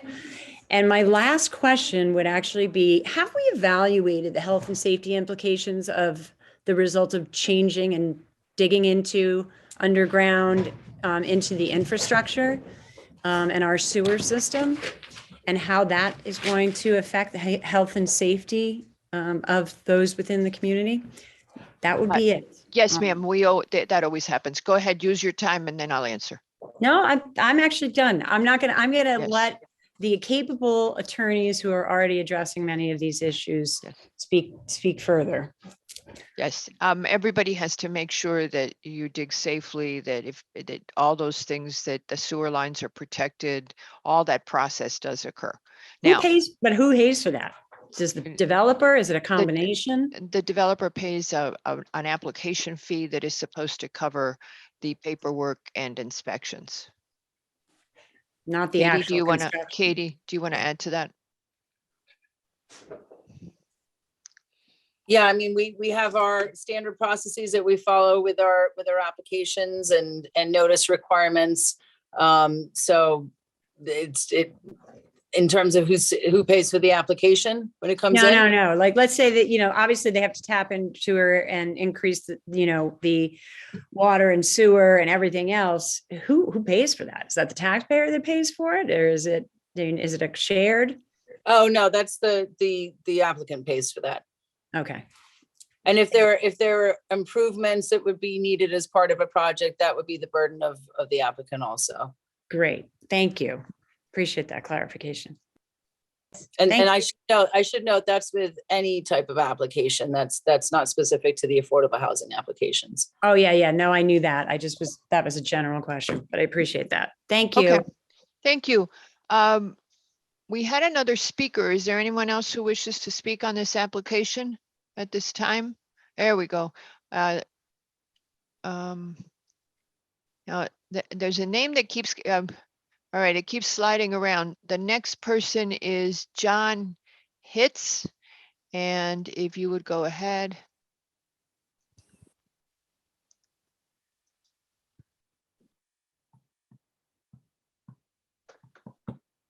And folks, it helps me a little bit if you keep your hands up. There's hands that pop up and then they go back down. Can you guys just keep your hands up and then I'll call on you if you wish to speak? All the hands went back down again. I'm not sure why. So if anyone does wish to speak on this application, please put up your hand and keep it up. Thank you. All right, go ahead, Mr. Hitz.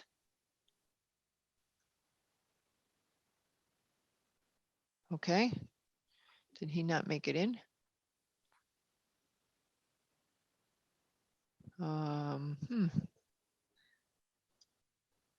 Sir, you need to unmute. Mr. Hitz? Yes, there you well, go. Are you able to hear me now? Yes, you're all set. Very good. Start the clock. In any event, I live at 25 West Elm across the way. And one of the concerns that I have, particularly in regards to the subterranean parking proposed by this project, is that there's a considerable quantity of subterranean water flow in this area. And there may be the unintended consequence associated with this, that the damming effect, if you will, of the proposed structure may end up causing undermining not only of our building, but surrounding buildings as well. So I would ask that any consideration be given to that, and look further into, other than the usual permeable area considerations that you guys are responsible for doing. So that's my comment in this regard. I leave it to your capable hands to make the determination as to whether or not this project goes forward, but I would like that included in any requirements for studies regarding this project. Thank you. Thank you very much, Mr. Hiltz. Does anybody else wish to speak on this application? I'm seeing no other hands. Marianne Hilmer. Okay, folks, keep your hands up, okay?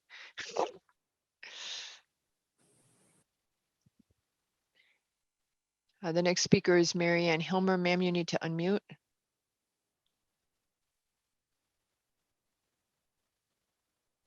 Hi, can you hear me Hello. now? Yes, ma'am.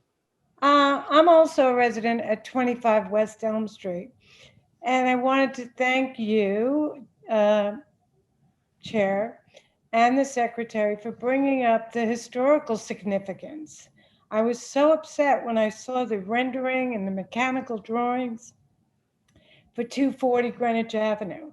It's such an affront to the historic designation of downtown Greenwich. I mean, the plaque from the National, Register of Historic Places is on Bank of America's building. But as you mentioned, West Elm Street is also in that district. So I just want to thank you for bringing that up, and I hope you keep pushing that aspect. And I was also happy to hear that 830G can't override the historical. What was that you were saying? Well, what I said is that the preservation of the structures, there's a term in the Environmental Act for the state that refers to the unreasonable destruction of historic structures, and that's actually in the Environmental Act, and 830G only overrides zoning. Okay, that's great news. So Thank you, ma'am. very much. Thank you, ma'am. Does anybody else wish to speak on this application? Okay, seeing nobody else. No, wait, okay. Nope, that person went away. No. Okay, Marlene, I don't know what's happening with the hand raises, but if you guys could keep them up again, because I go to click on someone and it disappears. Marlene Alonso. Are you muted and no video? I'm not able to get her into the meeting. All right, ma'am, if you would go ahead, I don't seem to be able to get you into the meeting. Marlene Alonso, if you would go ahead and unmute. Thank you, ma'am. Okay, can you hear me now, Madam Chair? Yes, ma'am, we can hear you. Thank you. I live at 40 West Elm. One of my concerns, ties back to traffic and parking. And I'm not sure if people realize the smallness of 40 West Elm. And, right now, as I'm just reiterating what I think most people know. It's between Field Point and Greenwich Avenue. And we have a lot of traffic on 40 West Elm. We have the eateries, we have FedEx trucks, we have the trucks in the morning. And then with the new bump outs, that has created backup traffic on West Elm and also on East Elm. And so now with the potential of a 60-unit building going up, which I think may have 94 bedrooms, that just adds to the existing problem. And I think it can provide a potential traffic issue or traffic accidents or pedestrian issues. And I was just wondering if there's any more consideration to how the traffic and the potential issues will affect the neighborhood. Yes, but there has to basically be a life safety issue. There will be a traffic assessment they will provide. They've already been working on a traffic report. They will provide that, but there has to be literally a life safety issue. Intensification of traffic has not been viewed as being a significant enough cause that exceeds the need for affordable housing by the courts, if that answers your question. Okay, thank you. Thank you, ma'am. And does anybody else wish to speak? There we go. All right. Trish Santini, if you would please go ahead. Okay, Ms. Santini, if you would please go ahead. Can you hear me, madam? Yes, ma'am. Yes, if I could just kind of, I guess, add to Marlene. I'm also a resident here at 40 West Elm. I'm just curious if in the studies, police, fire actually come out to the site. I'm just curious if that's something that's considered. In other words, a fire truck needs to get into the new building or this building. Yes, ma'am. Yes, ma'am. The fire department inspects and makes sure that they have adequate access to buildings for fire emergency purposes. And if I can ask, at what point is that pre-application or is that once the application is approved? Just curious. We don't approve an application that the fire department can't get to. Okay, so they'll be involved in the next steps, I imagine. Yes, ma'am. Yes, ma'am. Great, thank you. Thank you, ma'am. Anybody else wish to speak on this application? Okay, I think we're done this time. Okay, last chance. Does anybody wish to speak on this application? All right, you can take the clock down, Patrick. All right. And Mr. Tessie, Yes. over to you. And I'm gonna. Yes. Yes, if you would like to make your closing. Just a few points. Principally on. Oh, hold on a second. One more member of the public. You know, everybody kept bouncing their hands up. Sorry, Mr. Tessie, hold that thought. All right. I gotta be careful. Okay. Mr. Video. Malkin. Oh. And Mr. Malkin, if you would go ahead.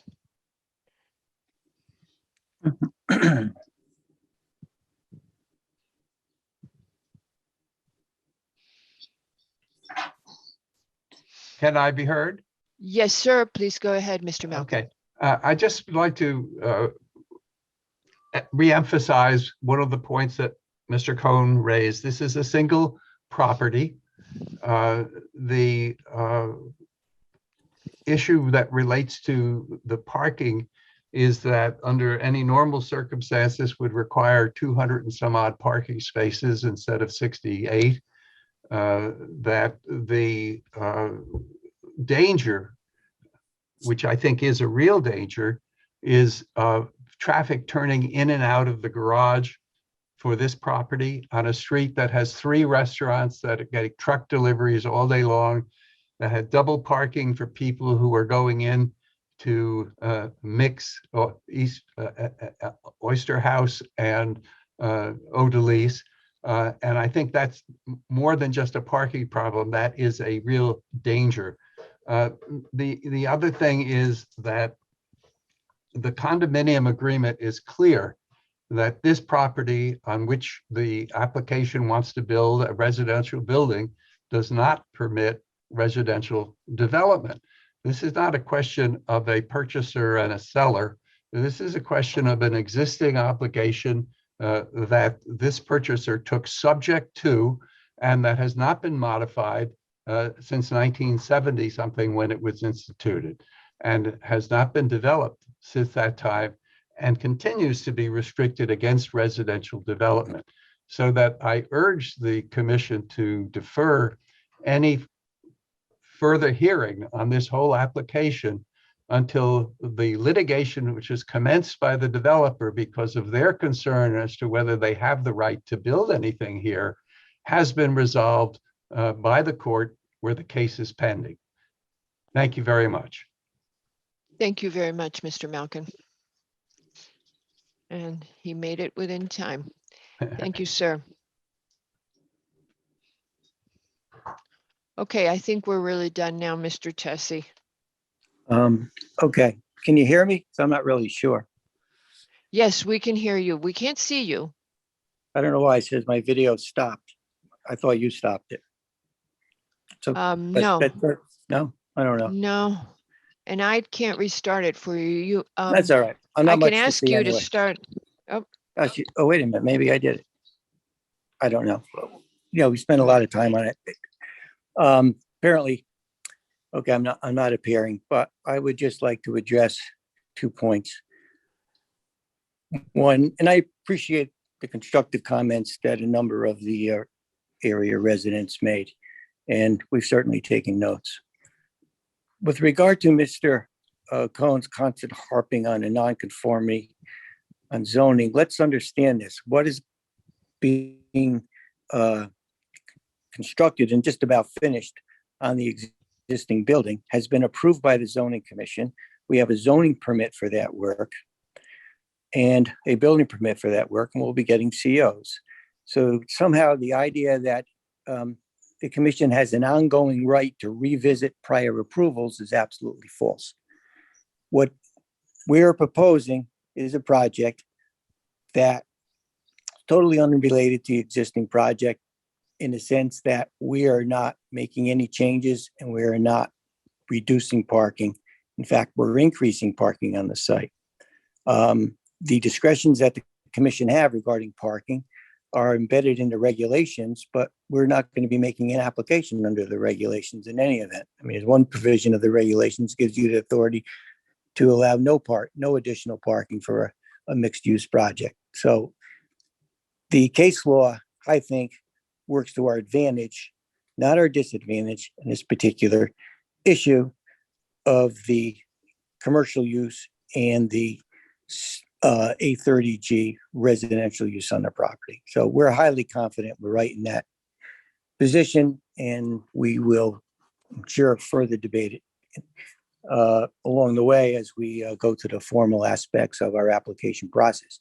Insofar as this constant issue about this declaration of condominium, number one, if you look at, we'll submit our deed, which is in meets and bounds normal description. It's not a condominium unit. Mr. Cohen keeps referring to the land as a condominium unit number 73A. It's absolutely false. The unit that's defined as 73A, interestingly, happens to be the little kiosks there for the drive-through tellers. The land itself is totally designated to be utilized by the owner of that property, which is my client, number one. Number two, as Mr. Malkin knows and Mr. Cohen knows, there's a provision in the declaration that specifically states that the owner of this property can undertake to build anything it wants on the property without the approval of the association, without the approval of the board, notwithstanding other prohibitions, which had to do with not utilizing those little kiosks for residents. But I'm not going to spend a lot of time on that. As you pointed out quite properly, Madam Chairman, private agreement disputes are not the purview of the commission. You've historically not wanted to get involved. You're not supposed to get involved. The reason why, yes, it's true, I'll agree that we brought the lawsuit for what's called declaratory judgment is simply that we had no doubt that if we didn't start the lawsuit process on that issue early, the Harbor View Association would lay in wait and try to bring it later on to further try to cloud the title of our property, which they've already done in a counterclaim. So there's no issues here insofar as where we're going in that case. It's separate and apart from zoning, and we want to leave it that way, which is consistent with the history of how the commission deals with these issues. And that's consistent also with the opinions of the town council for all 50 years that I've been doing this. With that, we look forward to making our formal application. We're going to take into account, as I said earlier, the issues that were brought to fore, particularly on the matter of the mix of the single bedroom, 2-bedroom, 3-bedroom mix. Our consultations with Mr. Johnston and Mr. Romeo have been helpful. We think it's going to be a successful project at the right location, and I believe the right time. With that, before you come in for your application, you will, Mr. Molnar is going to look into the whole historic consistency with the district, with the National Register. Mr. Mole, thank you for And bringing you've worked that on up. it. Yeah, well, I wasn't going to forget. No, it's okay. I didn't expect you to forget. We didn't forget either. Mr. Molnar pointed out, obviously, that we've worked with the HTC when it came to the 240 Yeah, building. I'm just reminding you not We heard to. what you're saying. Yep. On HTC, and the fact we're in a historic district. We're talking about improving a parking lot. And I think that at the end of the day, when the team totally gets done and get beyond this conceptual program that, as you know, as part of the pre-application process is what you're looking for, because you don't want an applicant to spend a lot of money. As we've heard, the whole process was such to make sure you're on the right road, or at least heard your opinion. So you're going to see an enhanced look. The neighborhood will, and hopefully it's one that they can embrace. They can embrace. Okay. But thank you very much for spending all your time on this application. It's been very helpful to our team. Thank you. Thank you, Mr. Tessie. Have a good evening. All right, commission, I need a vote from you guys. It's 6:43 or something like that. And I would like to know if you would like your dinner break now or after the next application. Now, please. Do we have A second for that? consent? A second for that. All righty. Wait a minute, just how long do you think the next application might take? It'll 2 take close hours. to an hour. Or It'll take more. close to an hour is my guess. Okay, I so third the recommendation. yeah, I mean, if we don't have any public comment, but we do have 50 people in the attendees, so I'm guessing that they're here to speak about that application, or Likely. some of them are. What do we normally take, Patrick? 20 or 15? 20, let's go to 7:05. All righty. Okay, see you guys at 7:05, and everybody else will be back at 7:05.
Is Philip Wharton got to do anything with the next application? Pat, That I don't know. I think it's, it should be Mr. Haslam. I don't know if he yeah, has it's someone gonna with him. say, is it Mr. Haslam? Haslam has He- his he- hand up. He can tell us who to bring in, I All right. suppose, yeah. All right, and we're missing Dennis and Peter Lowe still. Well, Mr. Wharton, you said, yes, he is part of the next application. There you go. All right, I thought you said Horton. he hears a who. Isn't that when Horton hears the who? I hear Horton, I think donuts, but that's just, Donuts? Oh yeah, Tim Hortons. You never heard of a Tim Hortons? I'm not a donut either. That could be the thing. Well, it's Ice the cream? Canadian equivalent of Dunkin' Donuts, so it's like the ubiquitous No. coffee place. I mean, everywhere. I almost could have bought my house because it's a stone's throw from the Gophers. Madam Chair, I just mentioned if I could that Mr. Wharton is with me, Phil Wharton, I'm trying to get him into the meeting and I'm not having much luck. There he goes. and also Bruce Beinfield as well, who's the architect of the He project. needs to raise his hand. There he is. I got him. I had sent Pat an email asking that they be made presenters as well, but I'm not sure if you got it, Pat. And I also sent you 4 visual exhibits, Pat, that I wanted to present. Do you have those posted, or do I need to have somebody present those? You sent that to me today, Chip? No, last week. Oh, that's why. That's deep in the cavern here. I'll find it. Thank you. If you can, there are 4 visuals, starting with the rendition, color rendition, the first one, and then a aerial of the community, and then a site plan, and finally a landscape plan. But I thought it'd be just helpful for the commission to, it's talking pieces. If you can't find it, I have somebody of our group that can share, if that's easier. No, I absolutely have it. Thank you, Chip. I just it did slip my mind, so thank you.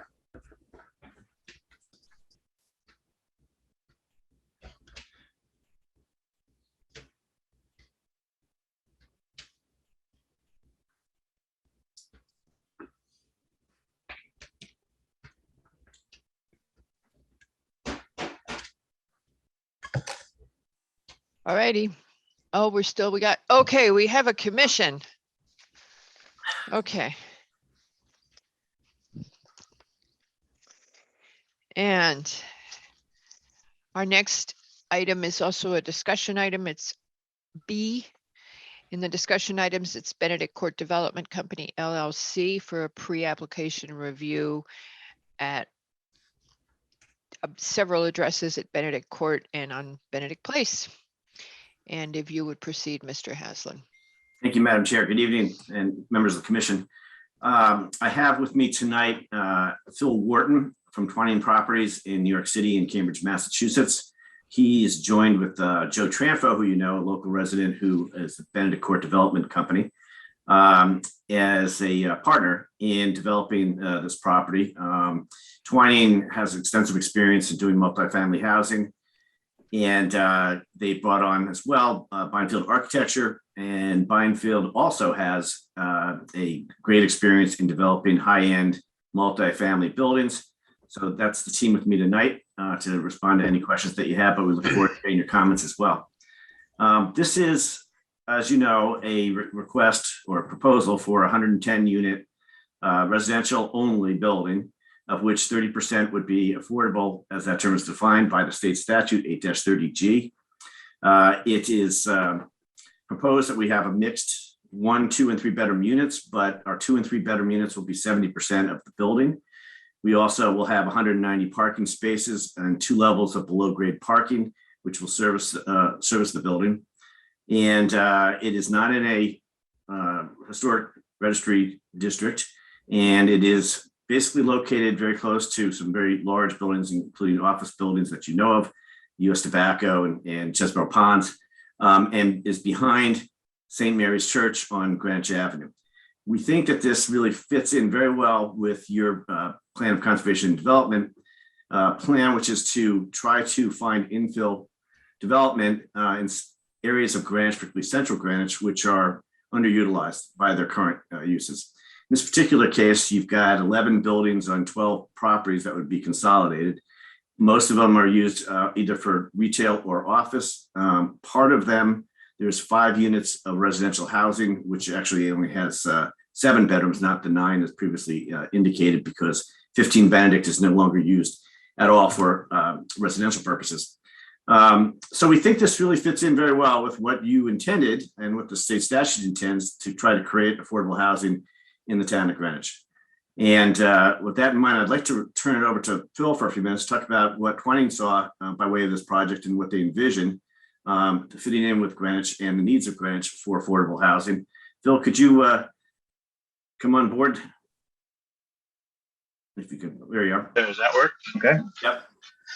Yeah, so as Chip said, with Twining Properties, we've done a lot of high quality residential development in New York and in Boston and Cambridge.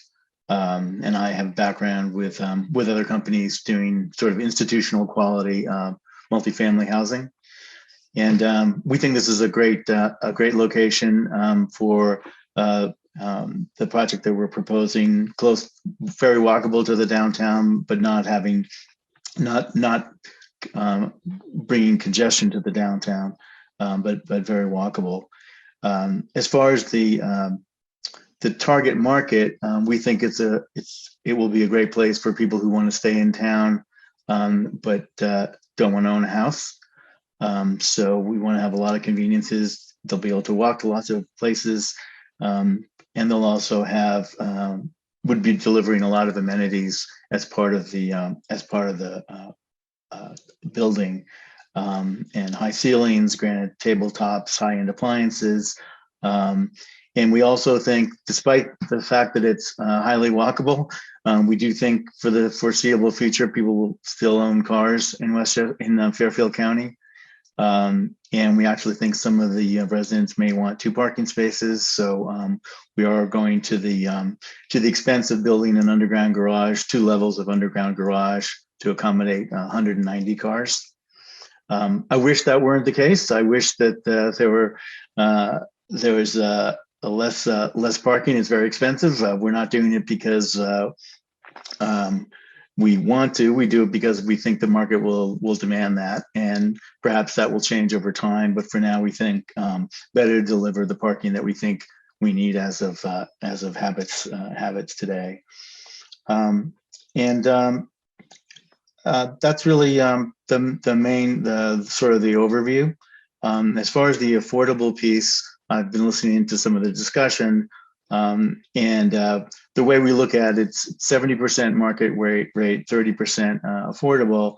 And we feel like the way it works in terms of our business and our investors is the 70% market rate renters subsidize the 30% affordables.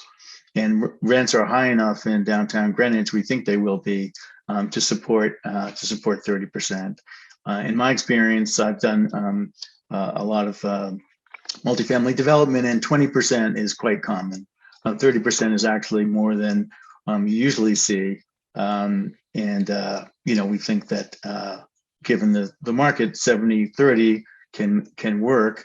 I think having 60% market rate, trying to subsidize 40% affordable would be difficult as far as we understand the market. Do we have a slide, or are we? Yeah, Pat, could you bring up you all saw this yesterday. This is a rendering from the outside of what the building could look like. I know you had some comments about that, but it's just conceptual at this point. If you go to the next one, Pat, I know you all are very familiar with downtown Greenwich, but this is just an outline of what's available in addition to public transportation, of course, but the churches and the Y's and the hospital and the library. So plenty of amenities for our residents. And the next slide, please, Pat. And Bruce, maybe you could Phil, talk a little bit about what you had in mind and why you cited the building as you did, access to the building and the amenities, et cetera. Yeah, so the building or the project site is the result of the assemblage of 12 parcels. 6 along Benedict Court and 6 along Benedict Place. And the access will be all off of Benedict Place. And we've created a driveway off the street. So when people want to drop off, they won't be blocking traffic. And then we have an entrance to the garage right as you come up off of West Elm. People can enter the garage directly there.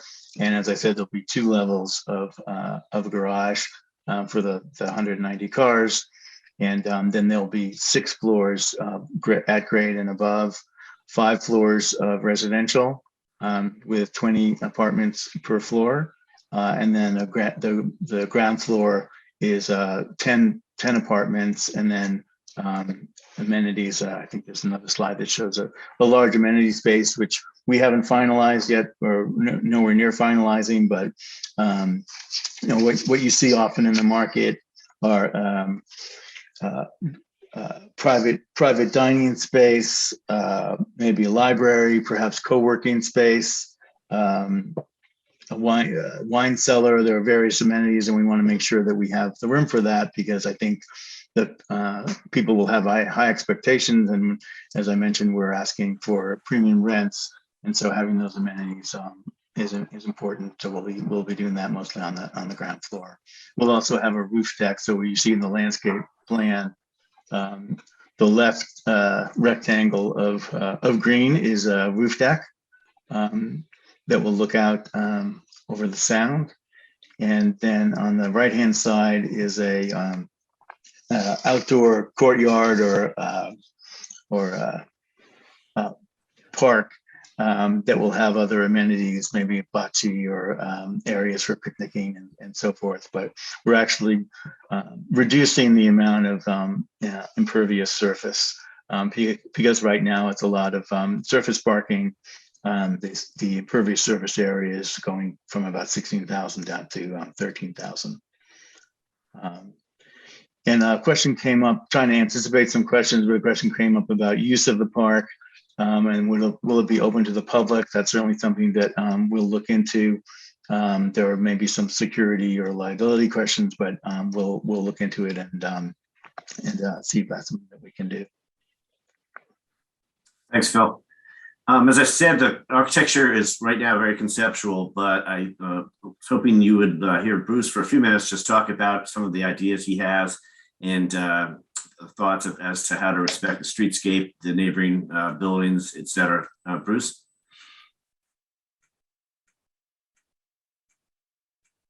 You have to unmute yourself, Bruce.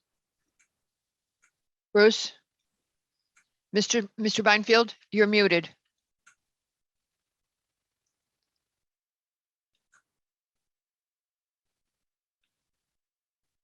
Okay. There you sorry. go. Okay. I hope you weren't too brilliant. That's always the horrible moment when you realize you said all your best stuff and nobody heard you. No, I saved it. So our architectural goal is to break down the scale of the building. It is a 6-story building on Benedict Place, and we want to break down the scale and make it read like a series of brick townhouses facing onto Benedict Place. This type of articulation allows for individual balconies on each of the units and reduces the canyon effect that a 6-story building could have. The elevations really have not been refined as of now, so we're just introducing this as an idea with the architectural expression to follow in subsequent presentations. But we really want to we're going to work hard to make this a positive contributor to the streetscape of downtown Greenwich. So I think that's an overview of our goals, and we have work to do to get there. Thank you, Bruce. Okay. Okay. We know this is just a pre-application, so we're trying to make wise use of our time. We welcome your questions and comments. Okay, folks. Mr. Warden, you were talking about that percentage split, 70-30. Can you expand on that a little bit in terms of scale? So I have 70-30 and 110 units. Mhm. Does 70-30 use, can 70 and 30 work in 10 units? Can it work in, 20 units? How does that, is there a make or break number where that's not applicable anymore? Well, it depends on the fixed costs that are associated with the project. So as you go down in scale, whatever fixed costs they are become more expensive on a per unit basis. So it's every project's different, but there's a point where it's not, you can't scale down that much all the way. And the other thing about size is one of the things we look at, as I mentioned, is the amenity package. And when you get a smaller and smaller building, you can't amortize those amenities over many units. So it really limits the amount that you can offer. And we think because we're shooting on the market rate side for the highest end premier, building in downtown, we want to have amenities to reflect that. And so having the 77 market rate is and the 110 total is what we think is the right size to deliver the amenities that we need. If you built more than that, you probably wouldn't add to the amenities, but if you built less, you'd have to cut it back. So that's why we ended up with that size. Does that make sense? Great. Yes, it does. You were talking about a target market of people who want to stay in town, but don't want to own a house. I don't think I have the background on that. Do you have information that you can provide that indicates how that works? I've always thought that Greenwich was a different type of residence, that people come to Greenwich for a different type of housing. Stay in Greenwich for a different type of housing. Yeah, I was really just referring to the concept of empty nesters. And that's not to say that it will only cater to that, or that we want to restrict it to that, but that's one scenario where someone has been living in Greenwich with a larger house, and their kids have grown up, so they don't need as big a house, but they want to stay in Greenwich. They have their community. I mean, I'm in that situation. I live in Larchmont in Westchester, and we have too big of a house, but leaving our community would be difficult. So we want to stay in town, but we don't want to. We would be part of that target market. As part of that, is there a target market for the affordability? Or is that just anybody, whoever shows up?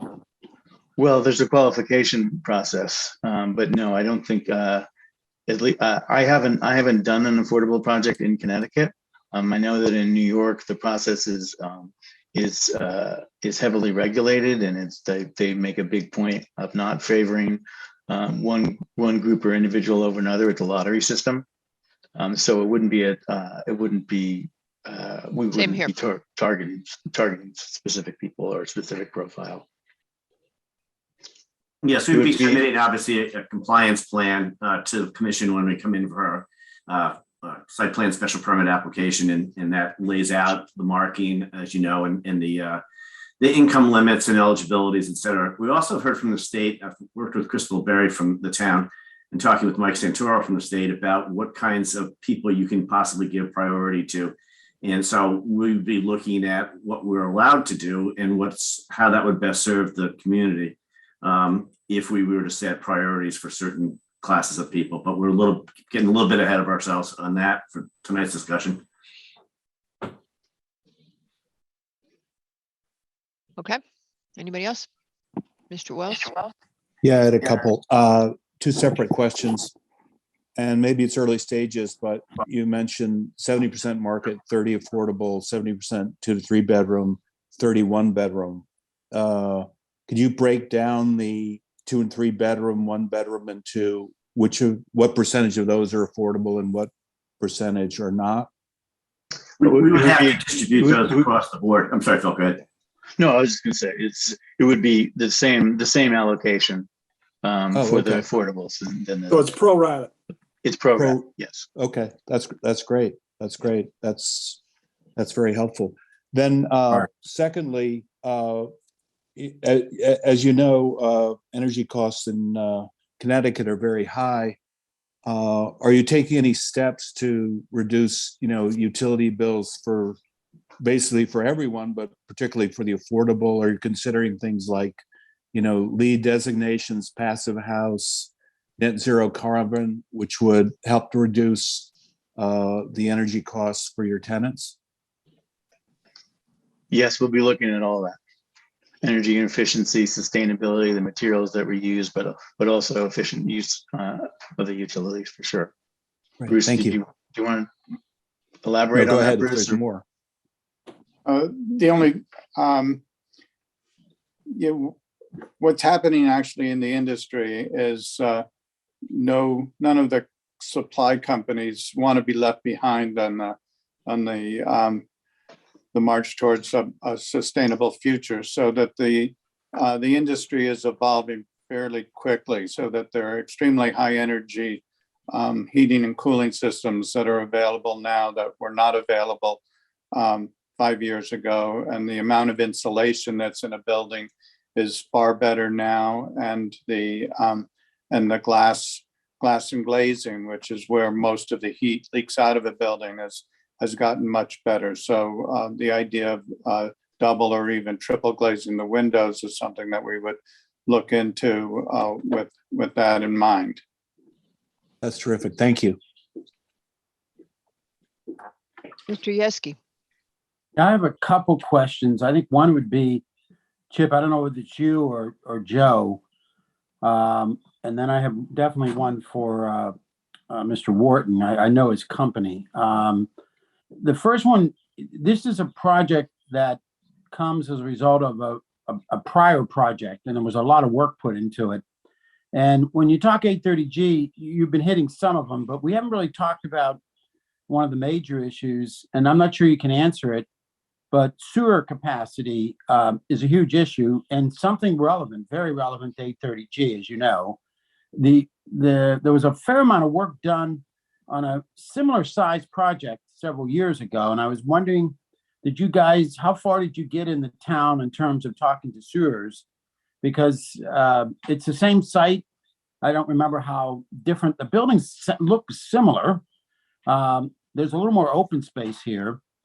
But is there anything you can, we're obviously going to have to go through this, but did you get any indication early on that there was any kind of a concern or an issue, whatever? And I know this is a pre-app. You got to do all your work. I'm not suggesting there's any kind of a conclusion here.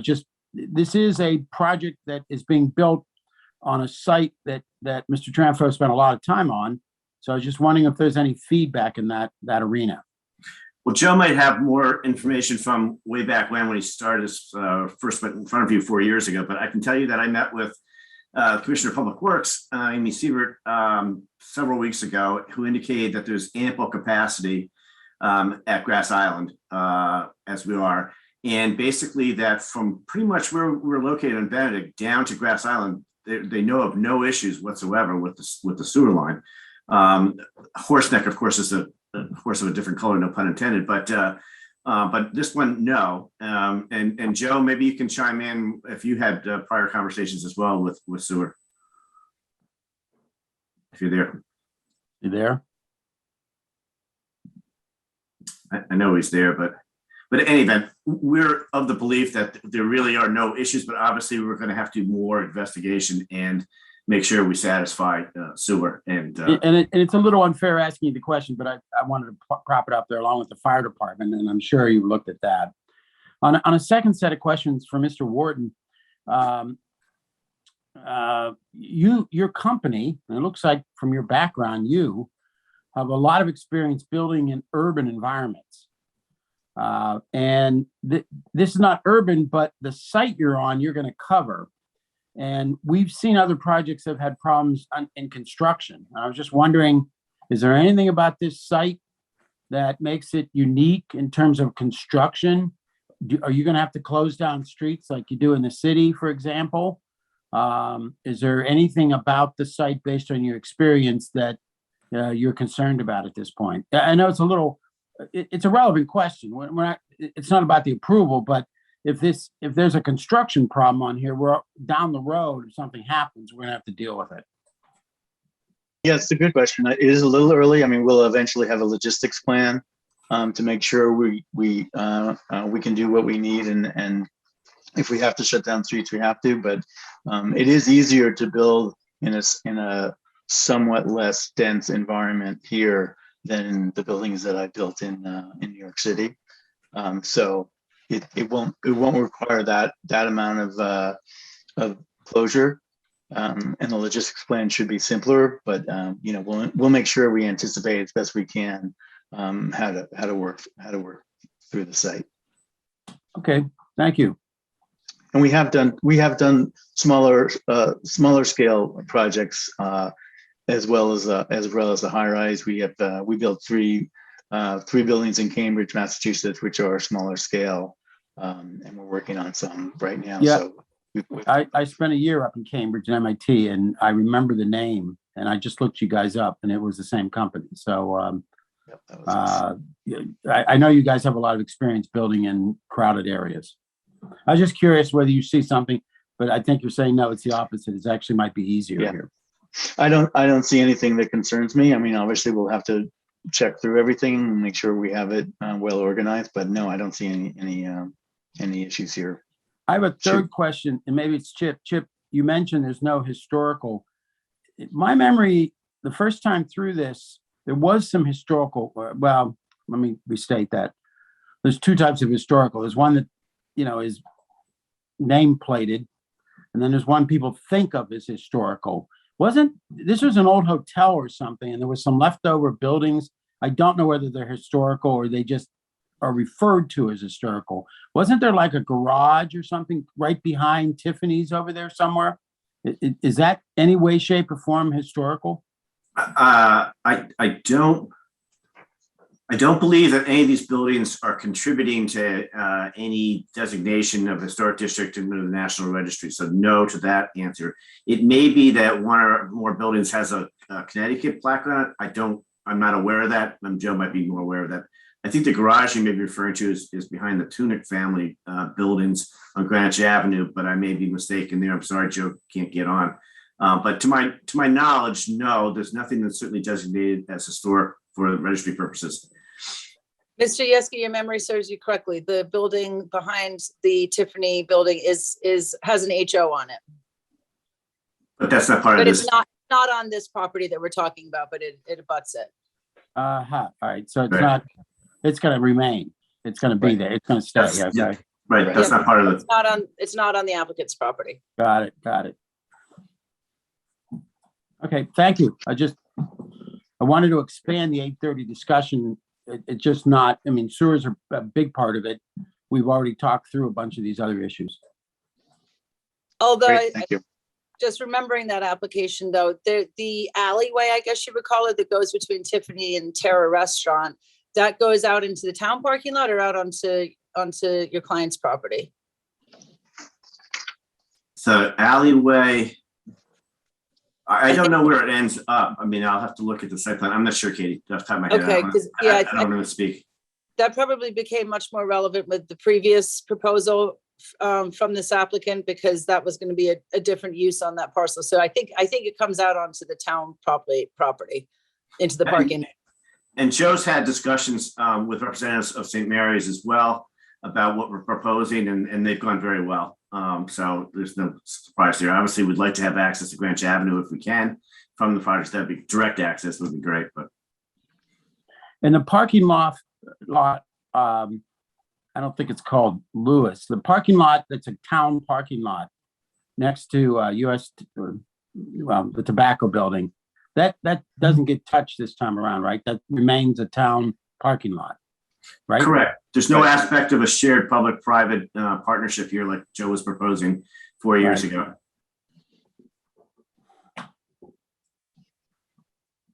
Anything else? Is there any chance that Mr. Tramfo is actually there?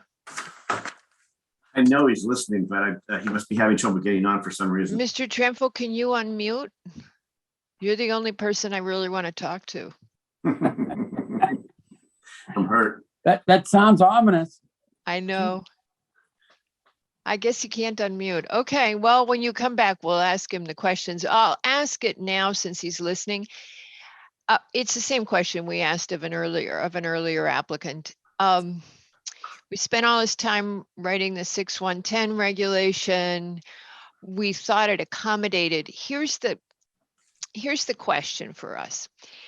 The reason we wrote 6110 the way we did is we're trying to also accommodate people in town who make more than state median income. And Bob Barilak and I will bore you right now with all the data we're digging out. But one of the things is that, for example, I've been talking to the Board of Ed, and I can tell you that half of the staff of the Board of Education doesn't even qualify for area median income. They're higher than that, but they still can't afford to live in town. So maybe more apartments begins to solve that problem. But we also have a group of people that works for the Board of Ed, and I've got the percent somewhere, that is between 80% of SMI and the area median income numbers, the 60 and the 80 of AMI. And they aren't being accommodated by what we're seeing in town. We wrote this great regulation. We thought everybody was going to love it, and bingo, everybody's doing 830Gs. We grant that we need affordable housing. We're fine with the SMI. You heard earlier this evening, Mr. Barilak asking for a higher percentage of affordable. The other question we would ask is there a way that you could get to different levels of affordability? Would you consider our 6110? Does that work for you? If it doesn't work for you, how would you amend our 6110? Not to worry that we worked on it for 2 years. It doesn't matter. We don't care. But how would you change our 6110 so that it works for you? And how could we structure something that provides below market housing that is still profitable to a developer? Not our job, but we know it has to be, at all the levels of income that aren't being accommodated in Greenwich right now. Because what we're seeing is that there's people who are making more than SMI that can't live here.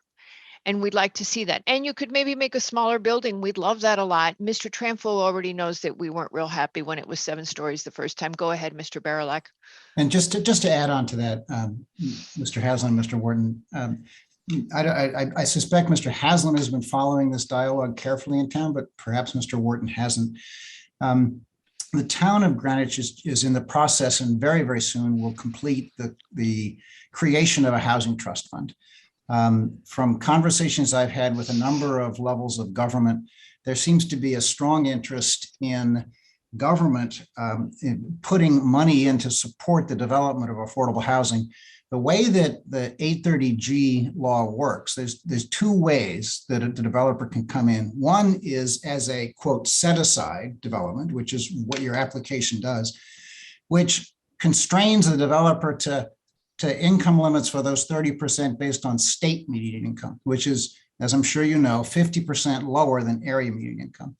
The second way that a developer can come in is as what's called under the statute assisted housing. Assisted housing simply means that a unit of government, in this case, the town of Greenwich via the Housing Trust Fund or some other way, would invest some amount of money in a subordinate position into the property, probably as low interest debt. And once the building and its affordable units has been declared to be or qualified for assisted housing, those units can charge rent based on not state median income, but whatever median income that the government unit providing the money provides. We're hopeful that when we get our trust fund up and running and going here in the next few months, that the trust fund can designate area median income as the source, which would in effect give a developer who applies for funding from the trust fund a 50% increase in the rents on no less than 30% of their units, obviously more than 30% if the developer opted to help the town with some additional affordability. I would just encourage you to think about what power that might have in your development and enable you either to get considerably more than the bare minimum 30% affordable in a set aside, or build a smaller structure that gave you still attractive returns on your investment. Sorry for the monologue. There isn't a It's question good. there. I mean, and you know, okay, so I'll add to that. Look, we know we need SMI. We know we need state median income. We know we went through the numbers with the previous applicant. You probably heard us. There's 1,016 names on the Housing Authority wait list that can't be accommodated for 18 months to 24 months, and the lists are closed. No more new names. So who knows how many there'd be. So SMI works. But the question is, you then have this other range of people, and as we write the town's affordable housing plan, we're thinking about the whole gamut. Right. And we are also thinking about the fact that and Mr. Tramfo knows this from the last time he was before us and we had that workshop. The town struggles with tall buildings. So is there a magic way of doing all of this? And we're just throwing it at you, just the big questions that we throw. Now, I know Mr. Tramfo has been thinking about this for what, Katie, 4 years now since he came in the last time. So I'm Probably sure longer. 5 A years. lot longer. Okay, I mean, he's been thinking about it a lot. So if he was unmuted, he could probably say, no, I went through this with you guys. You hated 7 stories and we walked away and now we're back and this is what we're going to do. And this is why. So when you come back, we'd like to hear that sort of planning and thought. By the time you come back, we may have our affordable housing plan fully written and you can read it and be impressed that we're trying to figure this out too. So those are that's my thoughts on all of that. You know, people are worried about the traffic, you know that they're worried about the high building, but we also recognize we have this need for housing. I think when you do an 80-20 in New York City, I believe that along with that goes a significant real estate tax exemption, I think. Yes. Don't be bashful about thinking out of the box with some form of government support here. I absolutely cannot promise anything on behalf of the town. It's not our job, and don't mean to pretend to do that. But I would encourage you to recognize that Greenwich is sincere about wanting to do its dead level best to meet the state goals for affordable housing here. And I sense that a reasonable request might not be just tossed aside. It might get some serious consideration. It would not be tossed aside. We are open to other ideas, other formats. So we could look at the 830G as a fallback, but if we can explore other levels of affordability to help people that are caught in the middle, would be very open to it. And, for me, I'm probably saying too much for Chip. For me, if we can make it, not on the record, so he has to forgive you. You can pretty much say anything. If we can make the numbers work, through the higher rents and potentially through other forms of subsidy, we're very open to figuring out a way to do more that's below market. Yeah, and from what I ran these numbers, what's fascinating is you may not have to be much below market. I can give you the cuts I'll give Katie the cuts we did on the salaries. I can't give you the full spreadsheet because it's got every single teacher's name and address, and I think that's very confidential and what they make, but we could give you the cuts, which is what we'll have in the, so it's just to give you a sense. I'm waiting for the town to give me the same numbers. We haven't been able to get them from the hospital, but for example, I keep saying this number, we did get this from the hospital. 17% of the people who work for the hospital live in town, 17. So when folks in Greenwich are worried about the incremental traffic from these buildings, if we can get folks that are working in town to live in town and maybe even walk to work, your traffic is going to get tons better. Yeah. So, I mean, we know that, and we keep saying to people, the traffic might actually get better. One of the things, as I don't think an applicant is able to work this out, that this new state law, PA 2129, it actually sets a new requirement for how you do traffic analysis that none of our traffic experts has started doing yet. But the new requirement is for vehicle miles traveled, not for the trip generation. Okay, so what they were trying to get to was this very same thing, and the law says, the new state law talks about vehicle miles traveled. Nobody's moving forward with it, but there you go. Commissioners, any more questions? I'm sorry, I kind of went on a lot about that, but I've been working so much on this, it's on my brain. No So, other questions? Mr. Haslam, like we had asked before, what's the upside of this project for the town? We're tearing down how many different buildings? 11 structures. And only 5 are residential from what you said. There's only 5 residential units in those 11 structures is what your form says. Correct. And I don't think that any one of them is just residential, but I may be wrong on that. But it's mixed in commercial, retail, office, and some residential units. So, we're listening here and we've got testimony. We're talking about premium rents. We're catering to empty nesters. It's walkable, but we're providing lots of parking spaces. I'm kind of like we had talked before, where is the balance on this? And I think if you do come back, I'd really love to know what the perception of the balance is here. I have a 110 unit, 6-story building, giving us a little bit of affordable housing. You're actually getting 33 units of affordable housing, Mr. McRae. Yeah, I think we're kind just of a drop in the bucket compared to what we actually need. I mean, that's the thing I'm trying to get here is what Mr. Baerlach had done before. Why not more affordable housing? Well, and is that what the client's trying to provide to Greenwich is affordable housing, or a 110 units at 6 stories? And I think that's what I'm trying to get at is what's the balance here? Well, how does the town truly benefit from this? Well, as Professor Tondra said 20 years ago when he wrote his piece, clearly frustrated with the fact that after 10 years of 8-30G, there hadn't been much affordable housing built in the state of Connecticut, particularly Fairfield County. One of the things that he pointed out was this is different than public housing, which is financed by the public. This is 8-30G is meant to incentivize developers to build high-end housing where people can cohabitate together. I mean that not in any sort of salacious way, but basically where you have people of limited means and people of good means can all live in the same unit in a very nice apartment house. And so that was meant to encourage developers to build developments just like this. I think if I could just add to that, I mean, in New York City, the 80-20 program has generated a lot of affordable housing.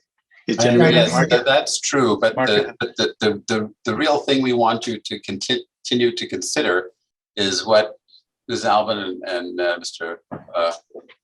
What Bob said regarding not something that's generic, which is what you're coming in under, but something which is particular to this particular site. What is of value to the community here, being right off of Greenwich Avenue? How does this really help the community? And it's harder to do it in a generic way than if you look at this new 6110 regulation that we're proffering that is very specific and looks at what is going on in our community. So I think it's very instructive. It's a very interesting conversation, and it's really worth responding to. And just merely coming in at 830G is really creating a wedge between what you're trying to do and what the community is trying to do. Well, we're open to ideas and thinking out of the box. We only had 830G to start off with, but if there's a way to play off the difference between the Greenwich median income and the state median income, I think that's a way to generate even more than the 30%. It seems like there is, and it's really a great testament to those who have been working on this, coming up with something that really is locally specific like this. I'm sorry. I would say that Mr. Haslam is in a perfect position to articulate the virtues of 6110. Am I right? I would say to the commission that whenever I meet with clients that are looking to do development in town, they say, what can I do? I always bring, where appropriate, up 6-109 historic overlay, 6-110 moderate income in the town, and 8-30G, and I lay out the options for them and what works and what doesn't. I will be coming back with a matter under 6-110 on Railroad Avenue that you already heard in a pre-app some months ago. But it's not always appropriate for every project or for every location. So it's up to the client ultimately to figure it out. But in this case, I think I agree with Phil. If there's a way to do this, that we can work with the town and get the affordable housing in on a scale that the town is comfortable with, we're more than willing to do that, and we're open to it. Yeah, So- the only thing is that, as I remember, and this is again, Mr. Tramfel always wanted the tall building. And I remember the last meeting, so does Katie. It was my predecessor, Mr. Maitland. He got to the 7 stories and he said, there's not an amenity that you could give. And that was where the discussion stopped, was with Mr. Maitland that day. So Mr. Tramfel always did want to do a development of this scale. So, but the dialogue, if you would have it with him again, we do want to meet this housing need in town. We recognize it and we want to do it on a basis that works. Well, the good news is we can design a building. I mean, the building that we'll design based on 830G will have similar units for the 30% affordable and the 70% market rate. And so we're not distinguishing between them. And I know from the 80/20 buildings in New York City, I can't tell when someone comes into the building who's a tenant in the building, you can't tell whether they're the 80 or the 20. So we're kind of open with that. And so the 70/30, there's no design differences really. And that way we can still have our options open to work out a more customized solution for Greenwich if we want to have a middle income component. And that's actually what's gone on in New York City. In the last administration, they did a new program going from 20% to 30%, but it was 100 to 125% of AMI instead of 60 to 80. So they've done something similar, and it's been And very that's successful. basically we have what we call the moderate income regulation, which does exactly that because of how much the teachers end up making. And the same thing is true for our police force and our town employees. I'm waiting for all the cuts on that, but I think the teachers are representative.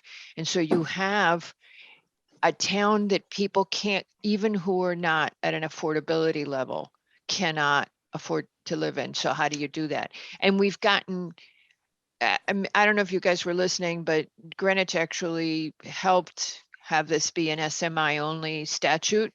And it's unfortunate because now we're seeing that AMI would be really useful. Yep. But none of us who are here were probably active at the time.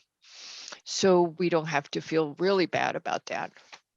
No, and it was meant to stop these kinds of developments, really. Because I remember the person who had initiated making a speech at an affordable housing committee meeting in 2010. And there you go. Okay, anything else from the commission? And then we'll turn quickly to some public comment. We still have about 50 people here. And I think a lot of them are here for you. Thank you.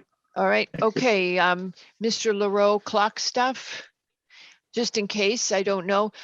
Members of the public, if you wish to speak, kindly raise your virtual hand. This is on the Benedict Court application. Kindly raise your virtual hand. What's going on with the virtual hand raising? There's all these people here. Anybody wish to speak on this application, please raise your hand, because if you don't, we'll just move on. Hold on, Pat, we may not have speakers. I'm not seeing anybody. Maybe It's a they all shy went. group. Huh? It's a very shy group. Okay, we've got almost 50 people here, but nobody's got their hand up. All right, okay. Pat, take the clock. Oh, wait, okay, we got somebody. what I discovered the last time is I think people wanted to be the last one to speak, so they weren't raising their hands. All right. And this, ma'am, if you would just identify unmute and then just identify yourself, it just says Linda M. Yes, hi, my name is Linda Molnar, and I surely thought I would not be the only one speaking on this. I also didn't know that this project was on the agenda tonight. I knew about the prior project. And I have to tell you, I live at 25 West Elm. So picture that. And I'm hoping the commission, all of you who are doing a great job, can picture that. And also the developers of both projects can picture that. One is across the street from 25 West Elm, that's the bank. And the other, I live in the building where I face the rear, so I face Benedict and all of that. So I guess, I don't know, I've been living here about 8 years, almost 9 years. Would you possibly have both of these developments going on at the same time? Most of the questions that were asked for the first development, that's by the bank, really apply to this development. I mean, it's all about that new, whatever it's called, the numbers 81G or 83G or whatever it is. But I have nothing against moderate income housing, but does everybody have to build at the same time? And all of the concerns about traffic and everything else, all on West Elm Street. What I heard from this project is that there will be an entrance to the project from West Elm Street. The other project has an entrance also from West Elm Street. At some point, common sense has to play a role here. Or what am I missing? That's Yes, my ma'am. question. My guess is, ma'am, they won't happen at the same time. They happen to both be before us right now at the same time, but my guess is stuff doesn't ever work out that easily and they won't have a complete overlap, but it's hard to know. I'm just And guessing. they've both been before you before. No, ma'am. not too Well, long in ago. very different projects the other two times. Yeah. Okay. And Thank you, actually, ma'am. there won't be an entrance off of West Elm Street, or entrances off of Benedict Place. Good. Okay. Thank you. Thank you, ma'am. Yeah, I think you'll impact the traffic in the area though. Anybody else wish to speak, please raise your virtual hand. All right, that's it. Okay, nobody else is, oh, there, what is with? All right, okay. Okay, this is John Hiltz again.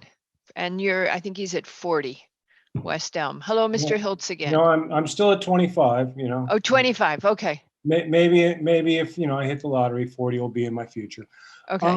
Yeah, I noticed that the entranceway is through the, basically what, is the existing driveway going into what is called Benedict Court. I park in that, parking lot behind our building.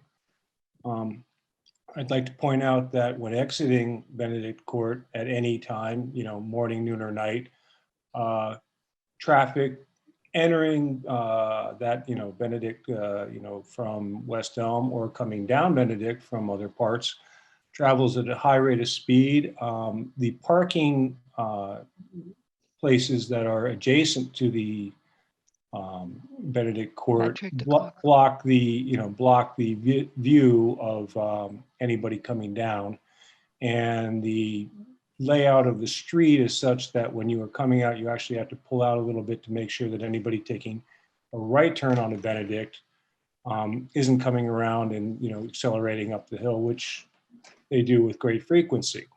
So that's something I think that the the planners and Mr. Beinfeld is a very competent gentleman in this regard. So I'm sure he can come up to something sensible. But in any event, that should be taken into consideration. And the number of cars entering and leaving that area on any given day, if this proposal goes forward, will definitely impact traffic. And I can guarantee you that there will be traffic accidents as a result of this, this proposal. So keep that in mind. And I guess that might be a life safety issue, if you consider it as such.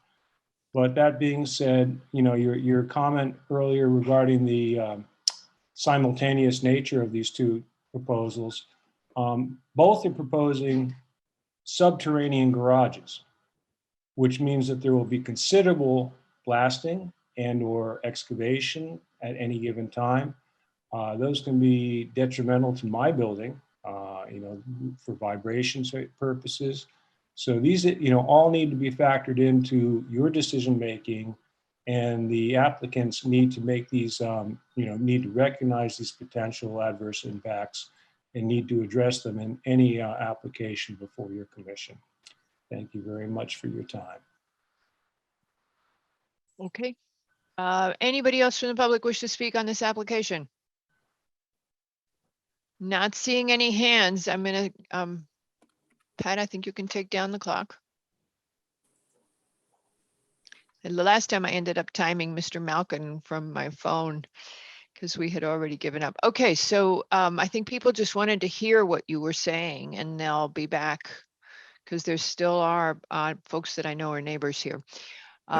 So I think in terms of guidance is, what'll fit into the downtown the best, how can you accommodate? And we'll have at least a draft of our affordable housing plan fairly soon. We'll share it with both you and the previous applicants, so you know how we're thinking about moving forward. But you kind of know, you've heard us a million times already, we're working on it.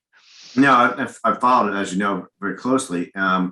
I think there's some creative ideas too, and I appreciate Mr. Barlock's ideas particularly. And hopefully we can work things out so that we can do both, get the affordable housing, possibly moderate, and move forward. So thank you all for your comments and input, and look forward to seeing you again. And one thing is, I did want to comment that it's good that you considered the green space. I know Mr. Tranfo in the past has valued that.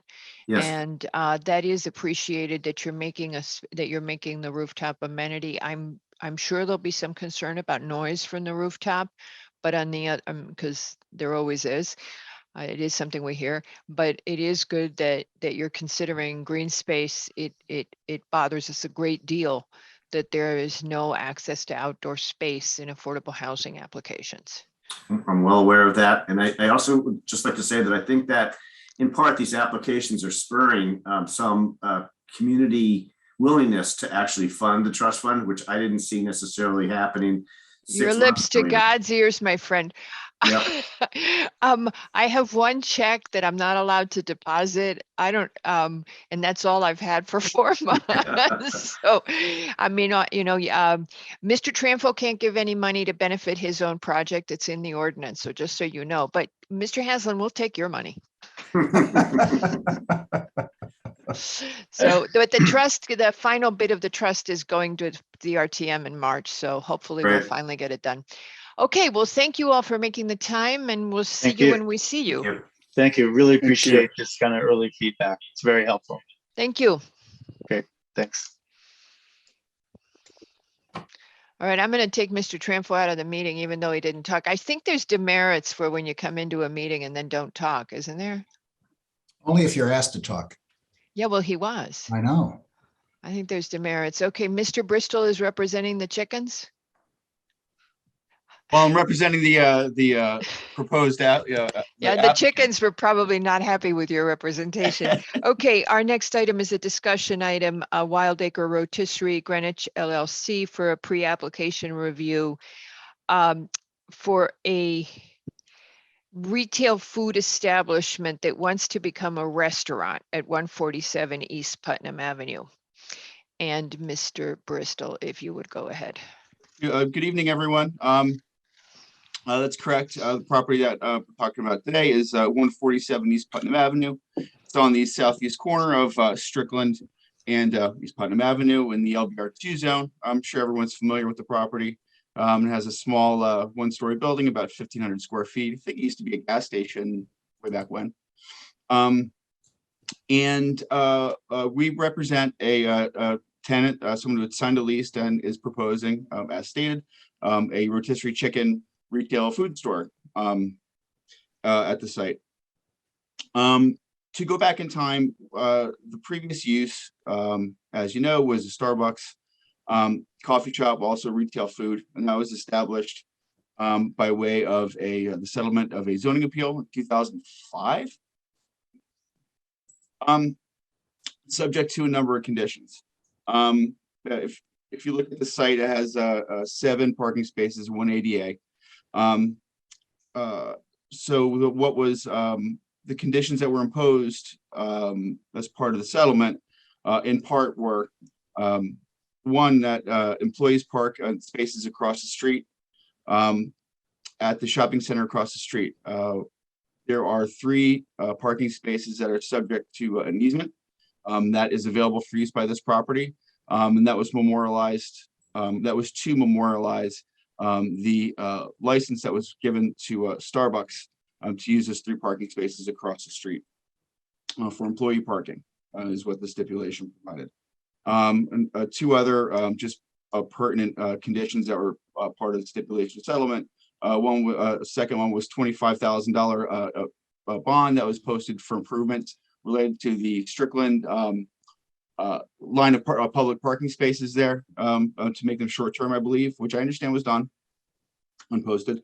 And also a public access easement that was granted to the town of Greenwich to go and sort of follow along where the pond is across the property. That was done as well. And that's been recorded on the land record. So 3 things to point out. One, that we have a dedicated parking spaces across the street pursuant to the agreement in the stipulation. We have the 7 spaces on our site for a total of 10 available. And again, we have the improvement bond that was posted in 2005 and the public access easement. My client has already started to put together permitting packages to submit for building permit for retail, for an as of right use as a retail food store with 12 seats, which he can do. But the concept is to sort of elevate it a little bit, and I guess the term is fast casual. The concept is to not have it's not completely fast food. It's also not a it's not table service. There's no bar that's proposed. So it's a proposed turnaround of 30 to 45 minutes with a good mix of people getting takeout, some staying to eat for a little bit on site. What we'd like to do ideally is to get 20 seats, so that would enable us to get a liquor license in order to help support this business, this restaurant business. By my calculation, 20 seats would require 8 parking spaces. If you go 20 divided by 3 times 1.2, that's how I came up with the 8 spaces. We have 7 on site. We have 3 available, allowed by the stipulation across the street pursuant to that easement. That gives us 10 spaces. So in that way, I think we meet the required parking. I know that there was a concern of traffic on the site. What I was trying to point out in the letter, in my narrative, and I also wanted to bring up here, is that the way we look at things is that when you compare it to the Starbucks use, which was previous, the peaks of Starbucks will be higher than our peaks. And the peak times will be different. We could provide more information, at the time of a final application, but that's what we were thinking. We were thinking that it's not the same peak traffic times as a school, which is a big traffic generator just right down the street. It would be complementary to many of the other uses in the area. That's it in a nutshell. It's actually a somewhat simple proposal, given a little bit of the quirk with the provisions of the settlement, the stipulation of settlement that we were working with, given the previous use. All in all, we think it's a very worthwhile and a very reasonable request. Again, given the fact that we're tracking the conditions of the settlement directly, we think we meet the parking to support the 20 seats that we're requesting. We're happy to have the employees park on those spaces across the street. It's a permitted use. I guess that's the quick pitch. I'm happy to field some questions. I'm gonna let the commission go first. Go ahead, whoever wants to ask some questions. Just a quick one. Oh, go ahead. Go ahead. No, it's okay. He got you first. Arn got it first. Just a simple question. Okay, I'll be real quick.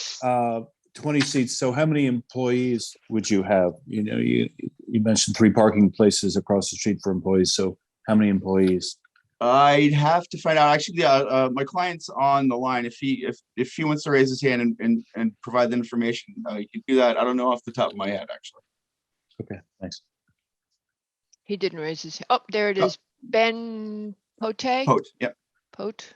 One never knows what Americans do. I know in these their things homes. differ depending on, what your vision is for the kitchen services. Yeah, okay. Now, Mr. McRae, you can go. We'll let, Mr. Bristol, I don't know if I missed this, but the off-site parking agreement, is that still in effect? Yep, it's an easement actually, so it's recorded in the land records and it's there. Okay. It provides for three spaces. 3 spaces, okay. So we have 7 on site and 3 across the street, so which would equal 10. Right. We did receive comment from the property owner about that, so I'm not too sure if you're aware of that. Well, I mean, I haven't received. I asked for copies of whatever was sent in. I don't have anything. And you indicated that the Strickland Road work was done and that the stipulation about the boardwalk is still in effect. Yeah, the public access easement is recorded in the land records as well. So both that and the parking easement are record. Okay. And right now we're still looking right as of today. This pre-app is for retail food, correct? No, the pre-app is for Restaurant. restaurant. What I would say is that we can do retail food as of right. So we're actually asking for a change of use, if you will, from retail food to restaurant. Okay. We had a hard time counting up seats yesterday. Did the plan that was provided for the pre-app indicate the 20 seats and how that worked inside the site? I mean, it should have been. There was a floor plan that was included. Yeah, and we had Yeah. a hard time kind of counting the seats. Yeah, because- I'm happy to give you another plan. and there's this funny thing where there's tables that don't have seats, and so, I think it's the Okay. banquette, Mr. Bristol, that is Yeah, the no, I know. problem. Yeah, I understand. It sort of either adds more seats or makes the. well, and to be honest, I mean, all those of us who've been to that Starbucks a million times before it closed, we all know it had more than 12 seats. I can't And speak on that. no, you can't, but I know that many of us saw it and Mm-hmm. reported it, and the seats would go away for a while. It's Fortunately, like mushrooms after a rain. okay, so now, Mr. McRae, you were asking questions. Where was I? Oh, yeah, seating plan. So if you come back, I'd like to see how that looks because I don't see the 20 seats that you're looking for. Agreed. We'll give you a clearer plan that shows very specifically what the seating layout would be, so that you Okay. can tell. Okay. Now, we have very, very long discussions about this particular property with Greenscape Committee. And if you are doing any kind of landscaping or propose any landscaping, that would be great. Or if you have the opportunity to speak to the Greenscape Committee as you move forward, because this particular property as a kind of a visual block to the mill pond, we were trying to figure out how we could actually open that up. And if the property owner is amenable, we have a couple of different ideas on that. Well, I'll be sure. Even me personally, I'll reach out, offline so that I can consult with and explain what the thoughts were. Okay, so now here comes the tough part. I have a huge amount of concern about you proposing a restaurant use with 20 seats, and because people are going to stay longer on the property. And some of the time the Starbucks did have the 12 seats because, I, for one, routinely called and had the zoning enforcement officer check it. So it was always a problem, the parking there. And we all know that. You go to 20 seats and you've got people staying inside the building longer, you create a more severe problem. And as it was a traffic issue, a danger in traffic, because the cars would be half in and half out of the lot. Then it's bad enough that it's hard to turn left, and people always tried that. But the issue was there isn't enough queuing space. It's not a property that was designed for that. If you were to come back for the final, and I would think about this very seriously as I give you my main concern. I'd like to see some really good trip generation numbers at your peak times, what you're generating an hour, what is going on, how long and I don't know what this is comparable to.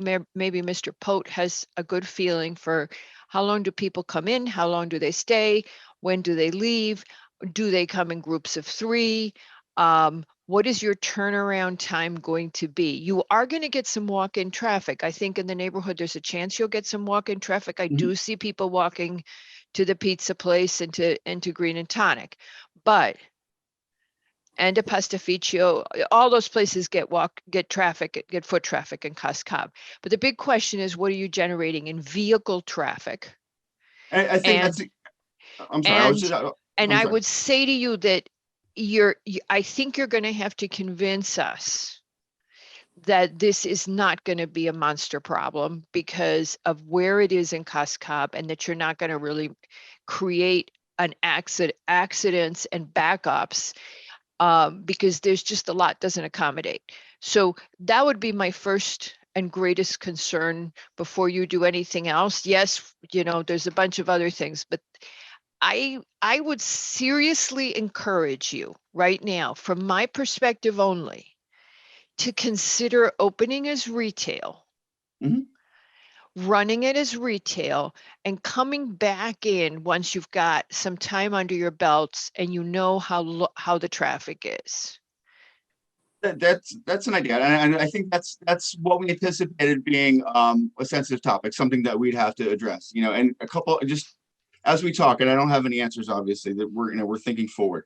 But a couple of things that I was thinking of. One is the difference in trip generation between retail food at 12 and a small restaurant. I don't know this. Again, I'm thinking about how these things play out. I mean, it intuitively, and I don't have an ITE book, so I don't know. Yes. And I didn't look it up, but intuitively, if you give me a glass of wine, I might camp myself out for a lot longer. Yes. I certainly know that when I take a bottle of wine to one of the BYOB places, you camp out for longer. We all do. So for starters, think about that and I know that's why you want the 20 seats so that you can get the liquor license. I would suggest to you that you seriously, and this is just me, just my first reaction is that you seriously consider just doing the retail and coming in as a retail, going ahead. You can do it as of right. Going ahead and going to the retail and then coming in and saying, look, we haven't caused any major traffic accidents. We're managing our traffic. Our parking's great. We'd like to convert to a restaurant. We can't tell you we're going to approve you, but at least you'd have a solid argument to make rather than oh, really, it's all going to be fine. Yeah. Yes. The commission is not really big on that. No, of course. No, of course. I guess that's not where I was going to. Again, recognizing this is a pre-application, we're discussing it. I think one, that's a great idea. Two, I think practically speaking, I think timing wise, I think that would probably end up being what would happen anyway, is because I know that they're close to permitting anyway. So under a retail food scheme versus restaurant, because that's why we're here. So I think practically speaking, that's what would happen. Why don't you hold off? Why don't you just hold off? Or if we can get some good traffic data too. Either way, we'll look at both at the same time. And then, look at it, but I would say, see how it works. I have a feeling that you might be inundated just as a retail spot. And that's where I was saying, I'm not asking, I know you didn't look it up, but I wasn't asking anything, but in terms of what I was thinking of forward, that's exactly what I was thinking of, the difference between a retail food turnover and a small restaurant turnover. And I know I'm not asking for. If you're going to be set up for good carry out, for good takeout, which is one of the things the commission was talking about a lot yesterday, if you could set yourself up for good carry out, you would be in great shape. I think it's going to be a home run myself. That's my guess. I think this is, it's diversity in the Cos Cob food offering. And I think people in Greenwich people like to eat. So I think it'll be attractive. We're getting the Thai place hasn't opened yet, but it's about to open, and it doesn't have any overlap with you because it's dumplings and soup. We have the pizza, we have the pasta, we have the Indian. And there's a nice park there to hang out, for every once in a while. So there's I think you could I think you'd see a lot of takeaway business, and that takeaway business is going to make it impossible for you to have a restaurant there. It's going to make it very hard. Okay, so that's my 10 cents. Anybody else got 10 cents? My 10 cents would just be that, You want chicken? No.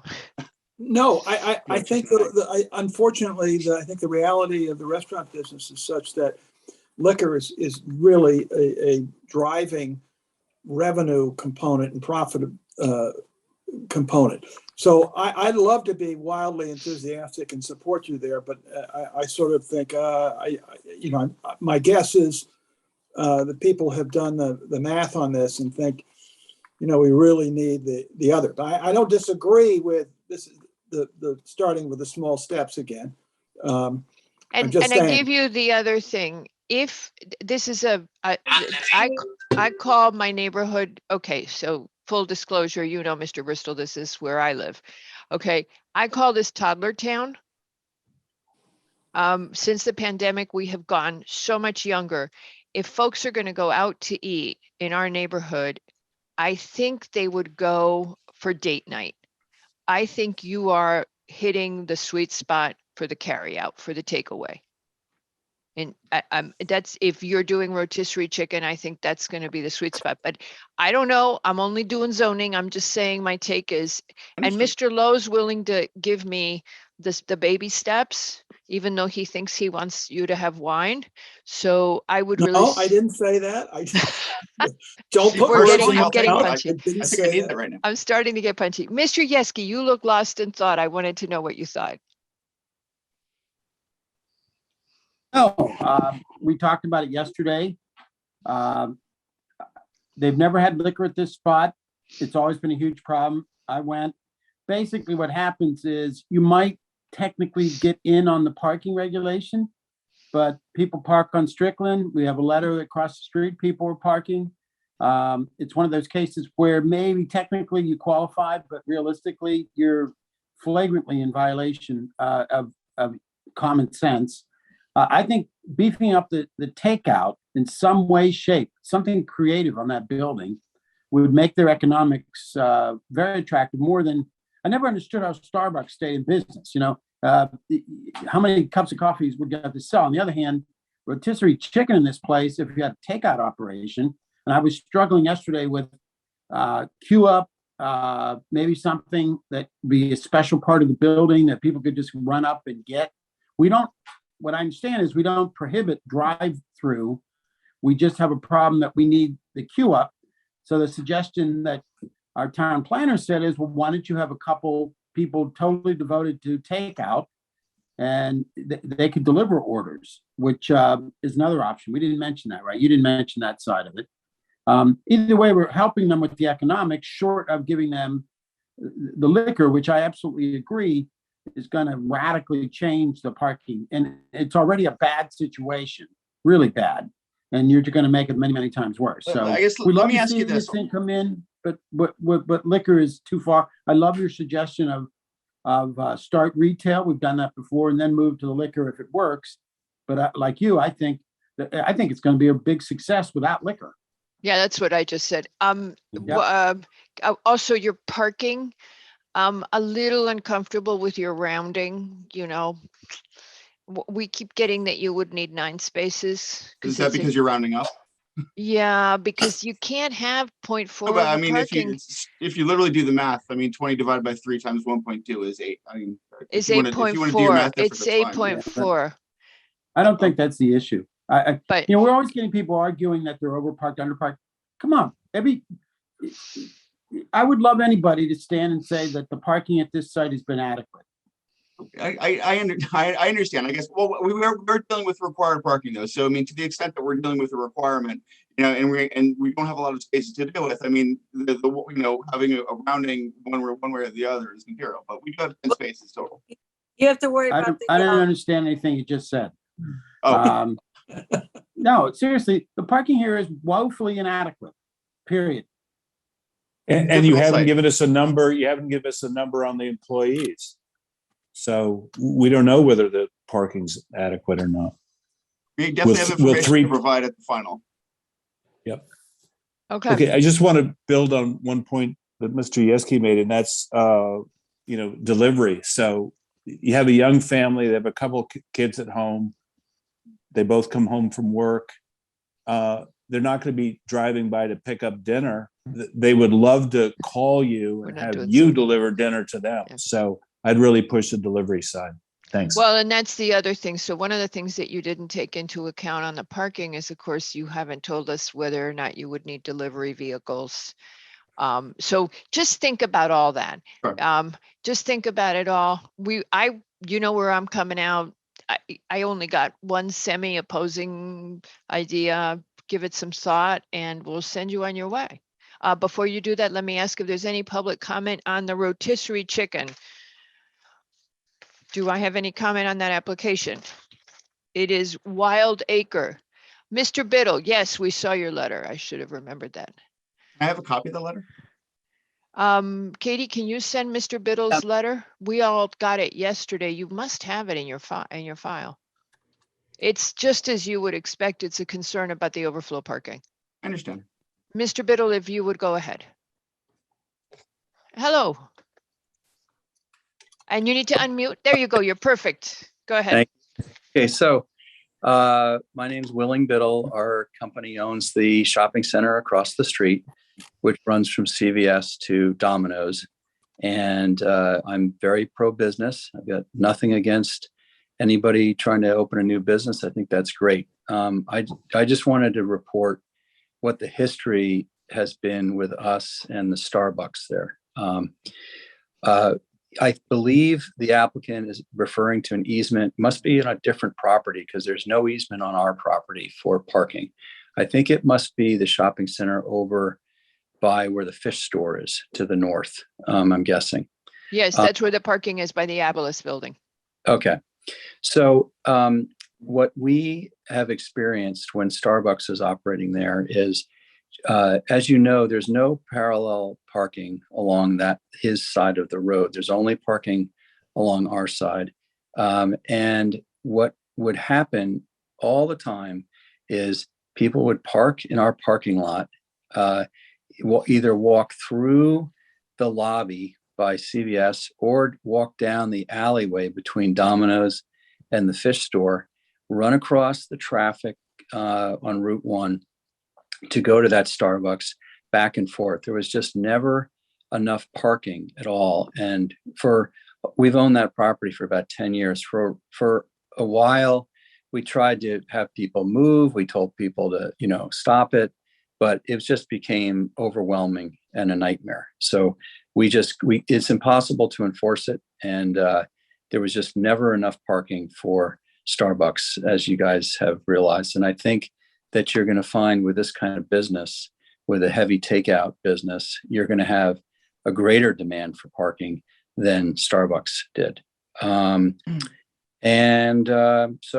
other than, that safety factor of people running across that road with no crosswalk in that area and not enough parking, I think they're trying to fit, 20 pounds of flour in a 5-pound bag over there. Oh, you should be on the Planning and Zoning Commission. We say that all the time. Okay. Well, we just don't want to be continuing the position of being the parking lot for that property. Yeah, and your parking gets tight sometimes, Yeah. I've noticed. Mr. Biddle, do you have any suggestions? No, I don't. Mr. Biddle, Mr. Levy asked you if you had any suggestions. Any suggestions? Is that what you said, Mr. Levy? Yes, thank you. Regarding what, Mr. Levy? The parking. Well, I don't. Where can they add parking on their lot? I don't know if they can. I don't really have any suggestions. What would you suggest? What we said, we think they should start small. That's my thought, that start small and see how it goes and then come back to us and talk to us some more and see if it's meeting your business needs and what we can do zoning wise. But let's start out with the baby step. That would be my take, but I'm not all the voting members here. I'm only one voice. Okay, thank you, Mr. Biddle. Does anybody else from the public wish to speak on this application? This is the Wild Acre Chicken. gonna remember this. No, okay. All right, so if we see you, we see you. And best of luck to you both. Thank you very much, everyone. Thank you. Okay. Yes, Mr. Yeski, you wanted to, he's still here. Did you want to say something else to him? Yes, I did. Oh, he's gone. Hold on. Mr. Bristol? I forgot. It's okay. Hold on a second. No, we can get him back in. We didn't move on yet. Mr. Bristol, can you find him? Mr. Bristol, could you raise your hand? There he is. All right, he's coming back. Okay. Is he back?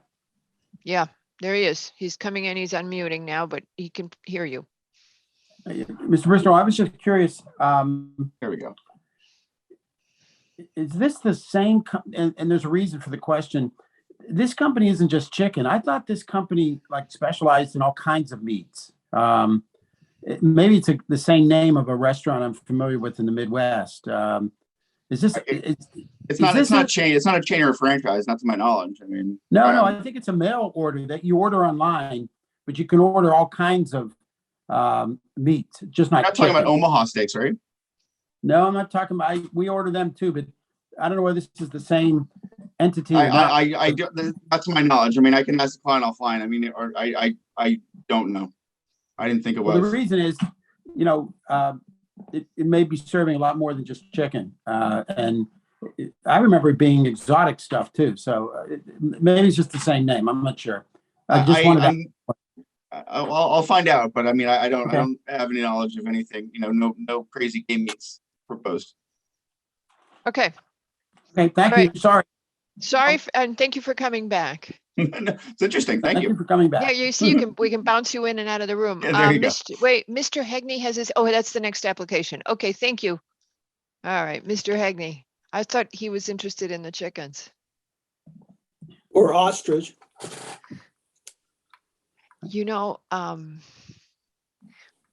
Long story about foreign exchange and ostrich eggs just came to my mind. Okay. For another time. For another time. It's about getting hard currency. All right, Mr. Hegney. Good evening, Madam Chair, members of the commission. For the record, Tom Hegney on behalf of the applicant. This is a property on the east side of Lake Avenue at 733. It is in a historic overlay zone, which was created in 2011 to allow for an accessory dwelling in the existing cottage on the property. The new owners are proposing to modify that dwelling to actually take square footage out of the second floor and add square footage on the first floor. So to answer Mr. Lowe's question, for total square footage increases by 12 square feet. Zoning square footage reduces by 229 square feet because by increasing the first floor and reducing the second floor becomes a half story and therefore does not count under our zoning regulations. Pat, if we could go to this slide, thank you. So you can see the house is set back quite far from Lake Avenue. The cottage sits to the rear of that. If we could just blow it up a bit, Pat.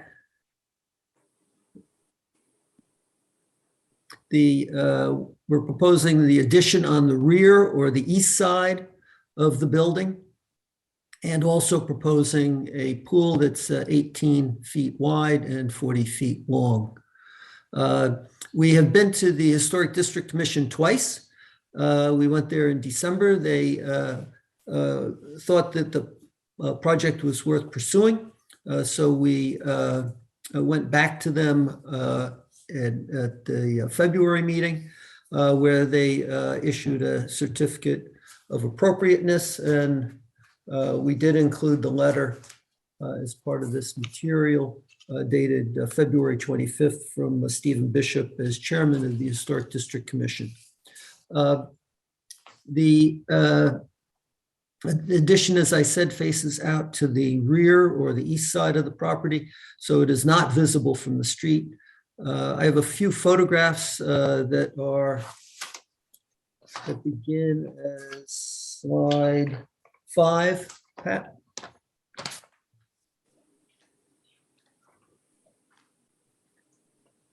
So these are two views, one from the west side of Lake Avenue looking toward the property, and the other from the east side of Lake Avenue. You can make out the roof and dormer of the accessory dwelling to the just to the in the center of the photo. If we can go to the next one, please, Pat.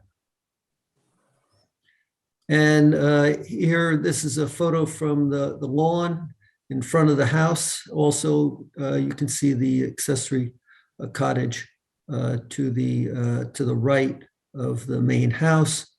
The photo on the lower part of the screen is the current accessory cottage. And then the next one, we have a view of the area where the pool would go, which is the flat lawn area, which is to the north of the cottage and the east of the house, and the cottage itself. The addition would go where you see that railing and the deck. It goes over that. It does not extend past that. And it would be essentially on the same footprint.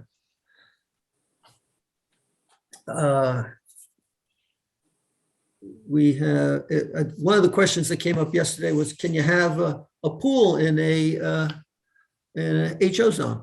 And the answer is yes. I actually handled one in the historic district on Strickland Road. And the argument was, well, you had swimming holes before, but this isn't an awful lot different. Here we only have some granite coping around the pool. But also the point that came out of the one on Strickland Road is you really can't see it from anywhere. And that's the case here. It's at a lower level behind the house, hidden. So in terms of any impact on the visual of the historic nature of the property, it doesn't impact it at all. I should note that the historic chieftains, there was a restriction on the pools there at one time. There was an allowance for pools, but only on certain lots. And then as time went on, that restriction was removed. So that's something that's happened frequently in the past. There was a tree that came up as part of the discussion with the Historic District Commission. We did hire an arborist to review that. He made some recommendations about maintaining the existing stone wall that runs along where the pool would go. And we revised the plan so this reflects that wall would remain and that the tree would be treated as the arborist had recommended during and after construction. Okay. So overall, it's a very minor project, but it's one that's very important to the homeowners. And we would like to come back as early as we can with the application that I submitted, thinking that since we'd been to the Historic District Commission twice, why would we need a pre-app? But here we are for the pre-app, and the other application has already been electronically submitted to the staff. Great. Does anybody in the commission have comments on this application? No. Okay.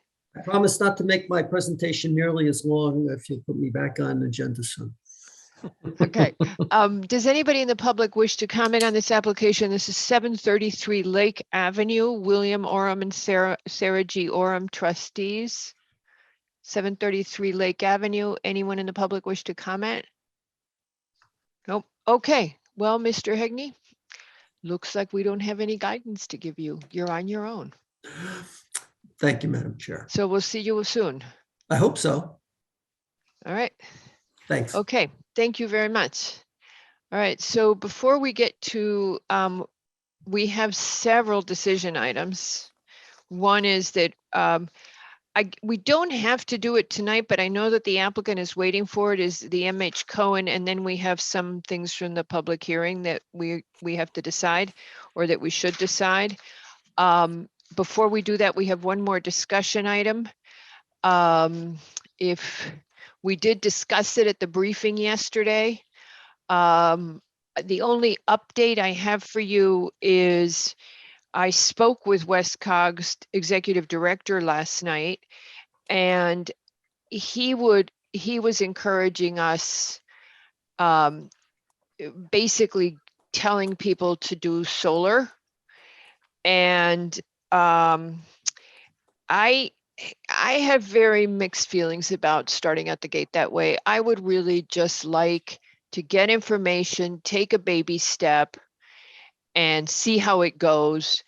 I'm also very unconvinced that any specific form of energy is the answer. It makes me really uncomfortable when people have the answer. And I remember somebody telling me that when that they had been told solar was in the answer in the 70s and it didn't go so great. So I would suggest we just leave it at baby steps, gather information.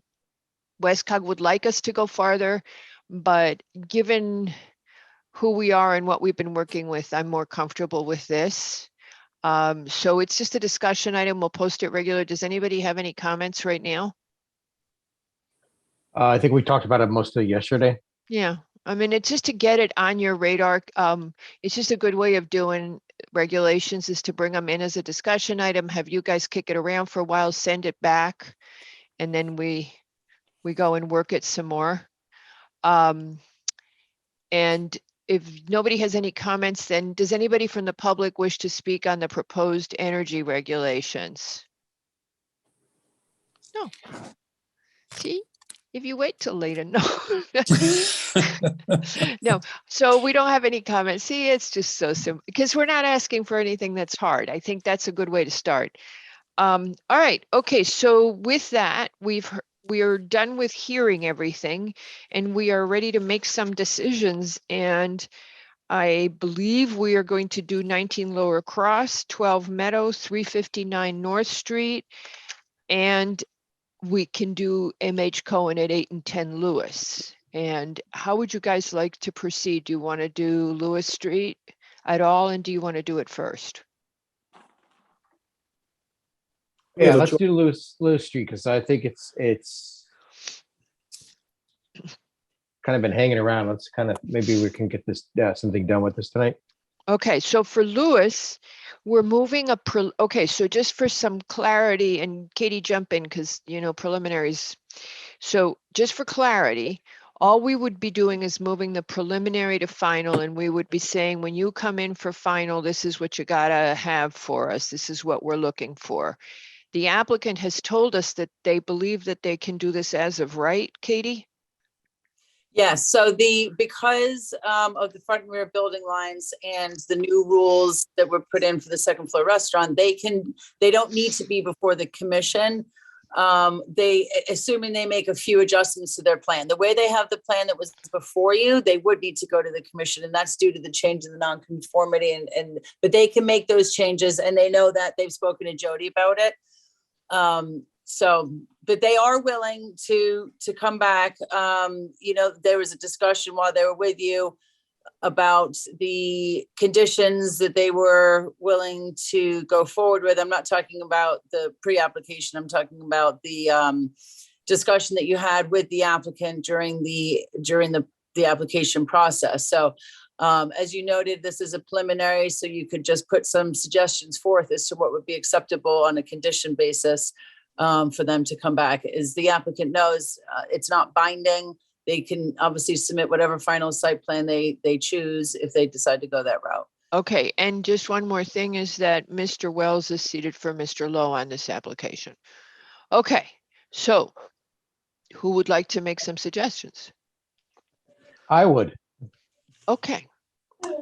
I'm at a loss still, so we think the applicant should demonstrate compliance with the 6100 use group 1. That's the kitchen on one floor thing. Mm-hmm. And the health department actually, in their comments, indicated that prior to any recommendation, they'd like to review how and where the refuse, recycling, and grease will be addressed. So put that in the things they should be addressing. Okay. All right. Mr. Yeski, I Yeah. saw you started to move. I guess what was just explained, somehow I missed. What you're saying is they don't need any of our suggestions or permission. They're willing to listen to them, but they could go ahead just as of right because they can correct the nonconformity. They don't think the other ones are an issue. That's kind of strange, right? That we would be in this position. Is that like, has that ever happened before? No, it's this thing. It's because we did the Ralph Lauren building. That's what changed everything. You Yeah, see, but I mean, in our discussions, as of right, this is the first I'm hearing of that. no, we talked about it.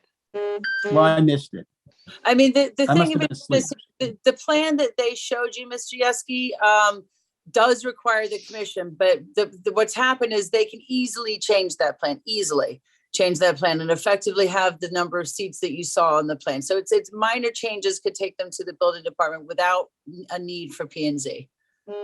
So they're kind of in the Cattsburg seat. They're going to listen. That's nice, but they don't have to adhere. So the suggestions we make, I have a couple of suggestions. It's not unusual. I think they've heard these. Even with the slightly reduced the seating capacity, it still generates a massive amount of parking in a limited area that already has at least one other large restaurant and many smaller ones. And we're trying to get the development to move up Greenwich Avenue, and we're trying to keep all the shops in business and all the businesses in their neighborhood in business. So I'm still concerned, and I guess it just puts a different intensity on it. I would ask them to think about it, and I think our chair had something similar the last time. I won't speak for her, but if they go overboard, and you're telling me as of right, they can go overboard now. If they go overboard, it's going to seriously threaten the economic viability of that upper part of the avenue. We're trying to get more business up there. We've gone through a bad vacancy. We're coming out of it, but that's, this area has been less intense because the sports club in there hasn't been in business for a while. So parking hasn't been, but this will create the intensity again. Some of that's good. I mean, everybody likes the bottom of the avenue, even though you can't find a parking space, because it's happening, if you know what I mean. I'd love to see this place the same way. So I would ask that balance that we talk about.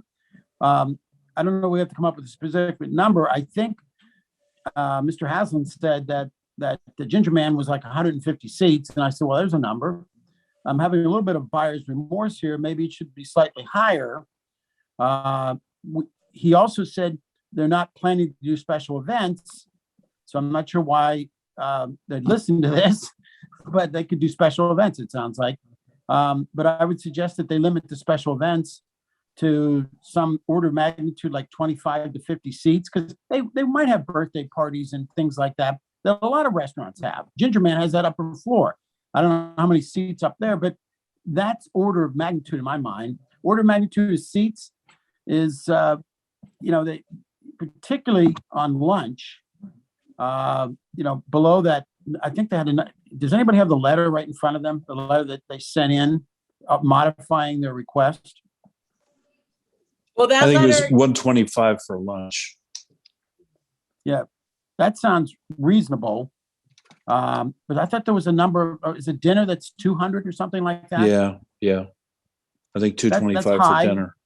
Is that still on problem the is they have table, a Kate? huge space. Ginger Man is a small space. So the point being, maybe 200 is a tad high, but I was thinking 150. Let's put the difference at 175, something in that order of magnitude. I'm willing to accept that, they've got a lot more space. I would put one caveat that I sure hope they are interested in hearing, which is it sounds like they're going to have a lot of staff. And the way we use to calculate staff, what is it, 20%? Add a 20% to the parking requirement. I would really suggest that they find off-site parking, like up on Lafayette or somewhere else, and have the staff park off-site. Because what happens in these restaurants, it happens on lower the avenue, although I think we've corrected large. The staff shows up at 4:30, 5 o'clock. There's no parking left near the restaurant. And people get, Now, I think the restaurants are encumbered to try to change that. In this case, I gotta believe with 175 seats and, a special event one night, you're gonna have some number of staff. I don't know, I wish we knew that number, but it's gonna be a hefty number of staff. If they could suggest to those staff that they park away from the building and if, maybe walk in or bus in or something. I'm assuming there's a large number of staff there at that point. That's just what turned out to be a condition is coming up as a suggestion at this point in time. But I think that would help the whole parking situation and make customers happier because they can park closer. If there's one thing we know, we may or may not have a parking problem. We have a walking problem. Nobody wants to walk a block or two. So the closer to the restaurant, don't let the staff park in those prime spaces. Maybe you can move them down. If you go down Liberty, there's two cut-ins, one right below and one further down.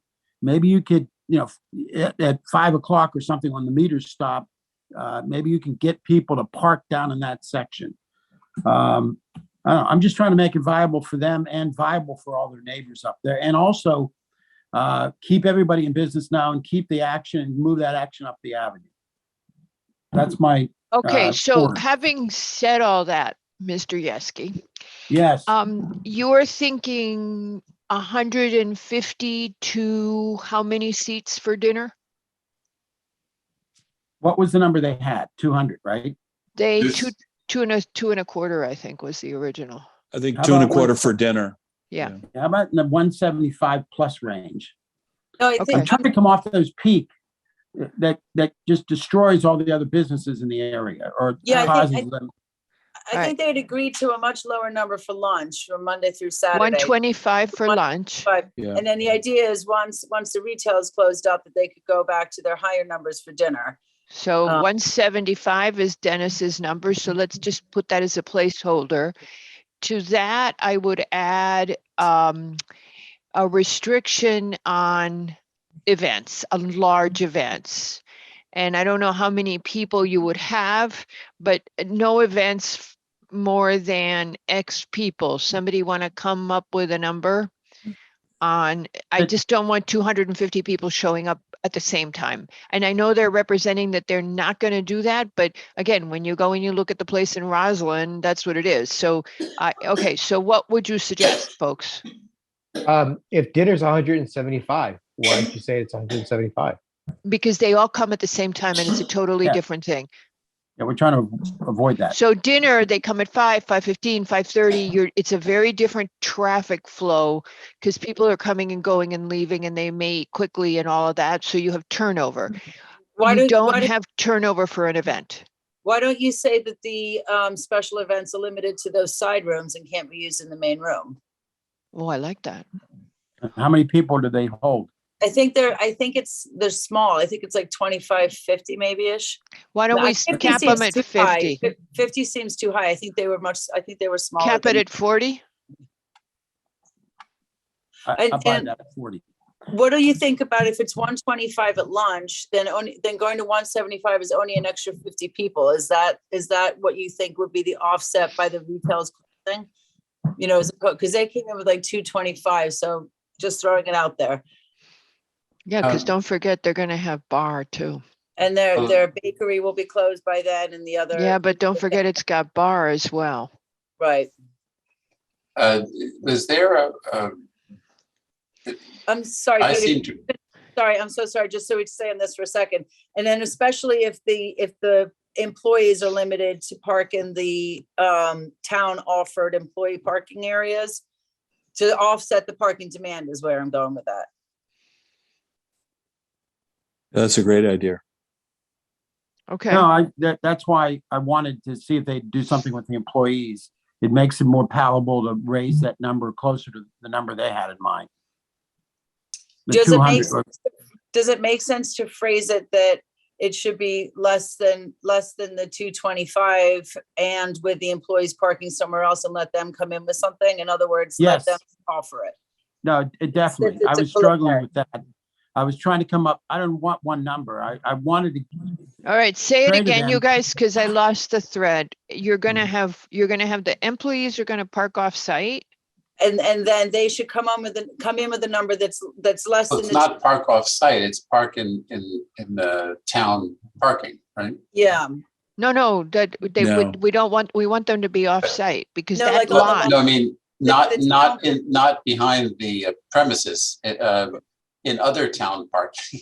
Yeah, in the town employee designated employee area. Right. so so you're saying all you're gonna do is say it's gonna be less than 225. But and they should come in with an analysis showing, how many employees they have and that they can park in the employee designated lots established by the town, and what's their number given that request.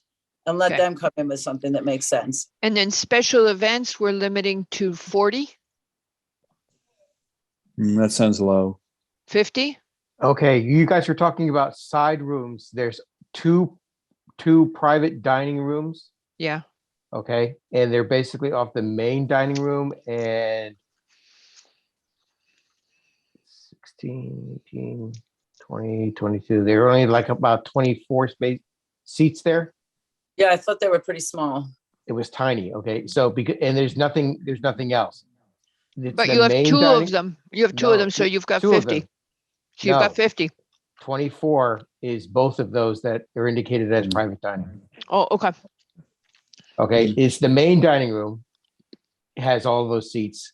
And then the area that's above the bakery is another dining room with 10,000 other seats. So are you going to say private dining is limited to the 24 or the 2 rooms that are indicated on the plan?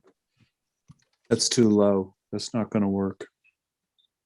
I agree with Arn. I was thinking 50. Well, And those I don't know three whether they rooms, you can said use any of those main floors for special events or not. Maybe there's a way they can segregate it.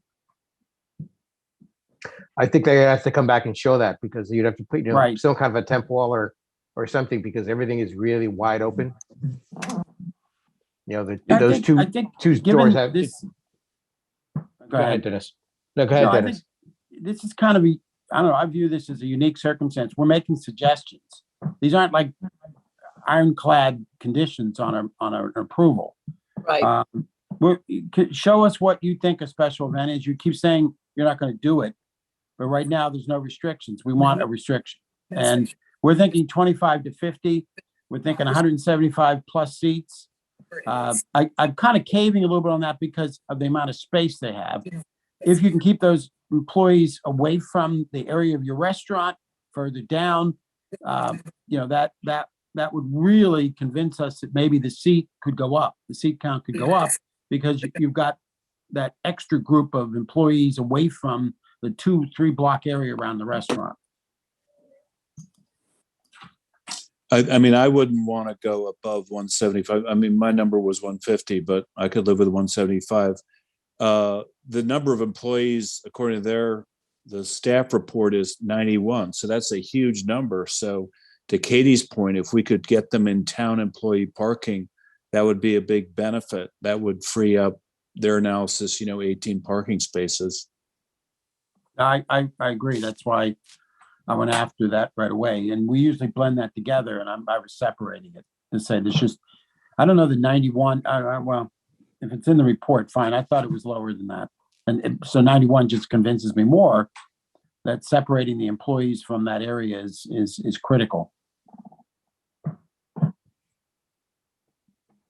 Okay, somebody decide, they're gonna accommodate the employees off-site in whatever parking they can do.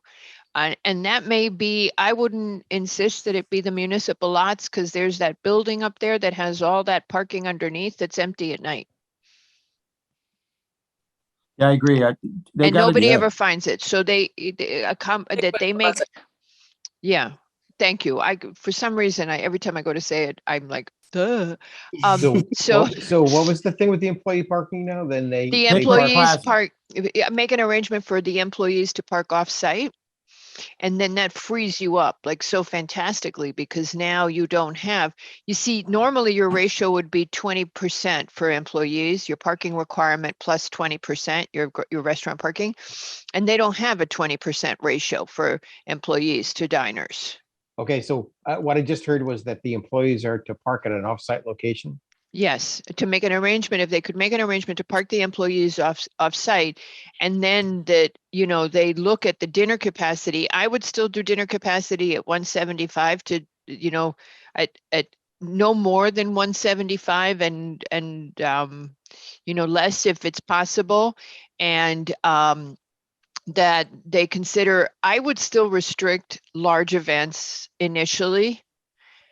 I know y'all are uncomfortable, but that is the killer. I mean, yes, I keep thinking of, you know, when there's the big charity in the old days when we had in person all the time, you had big charity fundraisers. I mean, Dennis, have you ever seen Bellhaven when they have the lunch? The lunch is the charity luncheons. I mean, there's like, because everybody gets there at the same time, sits there for 3 hours and then comes out and the whole area clogs. That's the I would be problem with events. disappointed if they don't come back with some kind of, I mean, we had a big discussion with them saying. So consider limiting special events to 50 people. And then if they think that's really crazy and stupid, they can tell us. Right. Okay, so special events limited to 50 seats. Yeah. Lunch is 125 seats. Dinner is 175 seats. Yeah. As Okay. suggestions, the commission suggests you consider, but that definitely if they can make an arrangement to park their employees off site, I mean, that frees up so much parking. Problem is late at night, your wait staff isn't going to be real happy about walking around in the dark. Well, they can have a shuttle. Yeah. But I mean, Greenwich Plaza is a stone's throw. Okay, what else you guys on this? Well, if I got, okay, so they've got zoning. Okay, you've got sewer.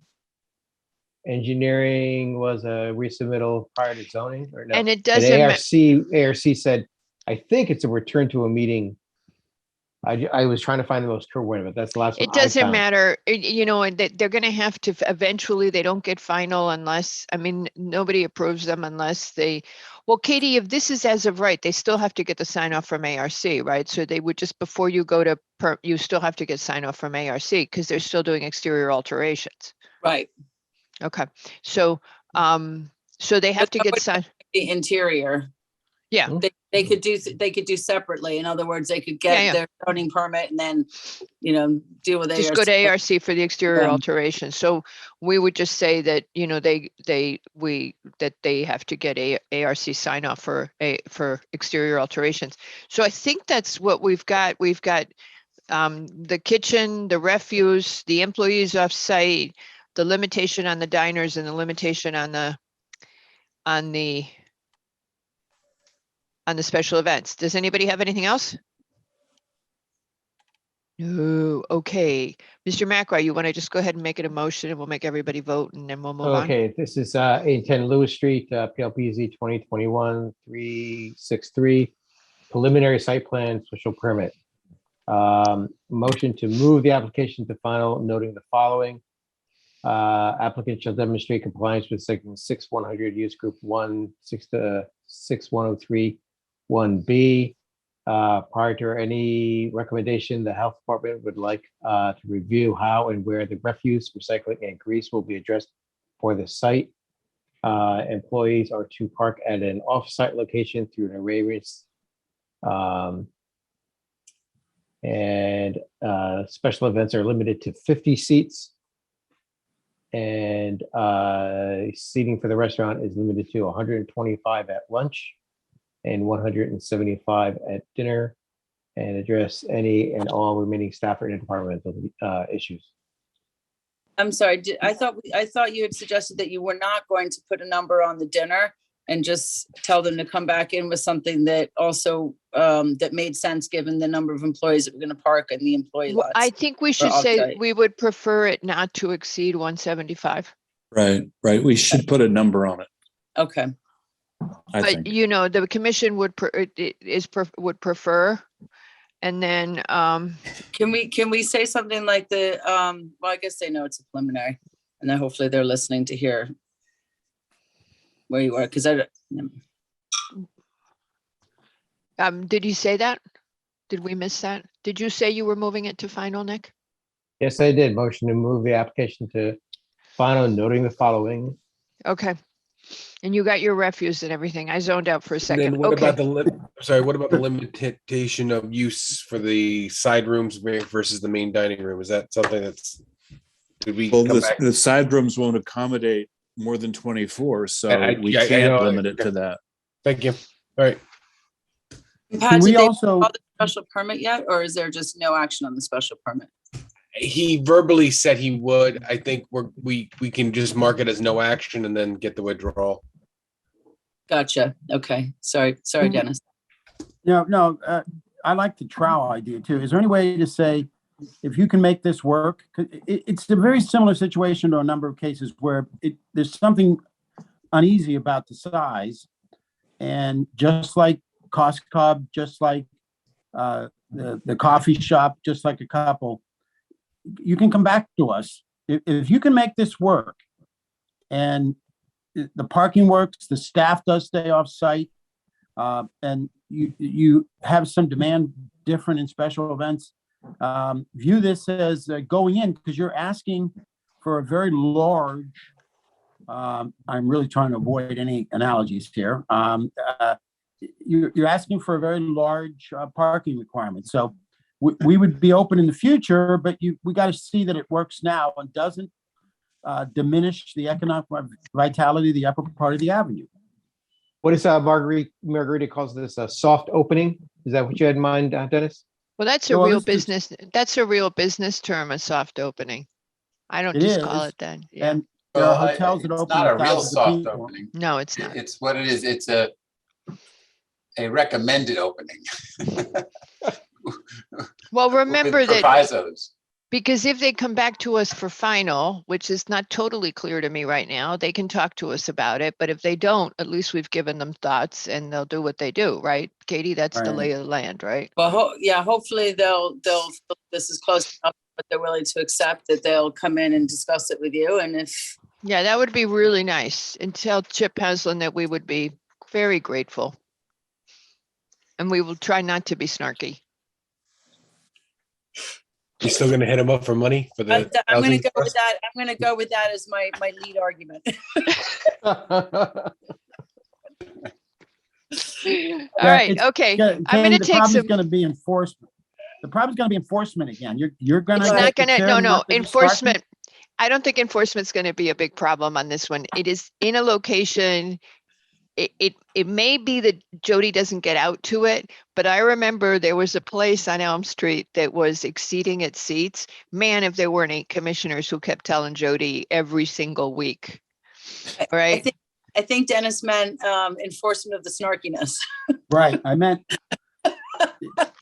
you can't promise, Chip, that we won't be snarky because we'll not be able to enforce it with our chair. We can guarantee punchiness, but we'll try to temper the snarkiness. We'll try to do that. Okay. All right. So I'm just going to ask for a second on that motion. Second. Mr. Wells has seconded. Mr. McRae, how do you vote? Aye. Levy? Aye. Yeski? Aye. Wells? Aye. Albin is also aye. And with that, the motion passes 5-0. Okay, now we can gallop along. And whatever order you want to do these in, Nick. Okay, be with you in a second. Okay, on the first one, 19 Lower Cross. yeah, that's the only one that we have somebody other than the regulars seated on. So we could let Bob, we could go first with that one and then Bob could leave if he was in the mood to leave. I don't know why he would be, but just You know in why case. this is so entertaining to just stay with you guys all night. I know, It especially really because is when we entertaining. get in deference- punchy. In deference to all of the newbies, whoever claims that distinction, why don't we do this first? So then, Oh, Bob's still milking it. uh-huh. Yeah. Tepper. Does this mean I Tepper. can leave? Does this mean So- I can leave, Madam Chair? You haven't milked it yet. I just voted. I don't have any more votes. If you have to ask, then you can't Yes. leave. Oh, that's right. Because you're not here also. So yes, if you feel like going in and enjoying your vacation, please feel free. Thank you very much. See you in 2 weeks. Okay, wait, So wait, no, we're what's- gonna have like 8 meetings. No, we have an executive Oh, I session. know, You I don't know, get I away know, with I that know, crap. I know, I What know, is this? I know, I know. An I know, executive I session know. every day, right? Okay, I'll stay on the call. No, no, I'll you stay can on go the away. We call. have an executive session I on the know, 3rd. Thursday, the Canceled. No, no, no, hospital. it's canceled. You can enjoy your vacation. I was going to send the email out tomorrow morning. It's Canceled? canceled. Cancel. It's going to be rescheduled. Let me put it that way. But it's this is Postponed. late breaking news as of this afternoon. So good segue for me to tell you. Yeah, you Okay. see, I want to know when you were going to tell Margarita. Because you've I was been gonna- withholding all this stuff from She Margarita. I keeps told you things- about this yesterday. She hides things from me. I know. You I know think I she's want to taking over. I think we have a coup. you know I want to bust it at the beginning of the meeting and say it right off the bat, but I got to wait for the right segue. All right, you guys. So Arn, go enjoy your vacation and we're gonna release Bob in a second. Okay, All right, great. okay. Bye. All right, so Okay. So somebody coming from me who's definitely not a newbie. What is this? 19 Lower Cross, application PLPZ 2022-003, final site plan special permit. Okay, we have zoning issuing comments, engineering. Wetlands actually approved it last night, correct, Mr. Leroux? yeah, Correct. that's right. Was Wetlands it a approved permit? it. It was a permit, correct? Yes, sir. So Okay, you just cool. have to say Well, they I have would to- just, just to be safe, we can just say wetlands decision and we'll get clarity on it. And Okay, then you great. just say pursuant to the wetlands decision and all conditions by wetlands shall be followed and shall supersede zone, the P and Z decisions where they may differ, because we don't know what they are. And I would just throw that in unless Pat, before the letter goes out, they'll see the stuff and they'll be able to fix it.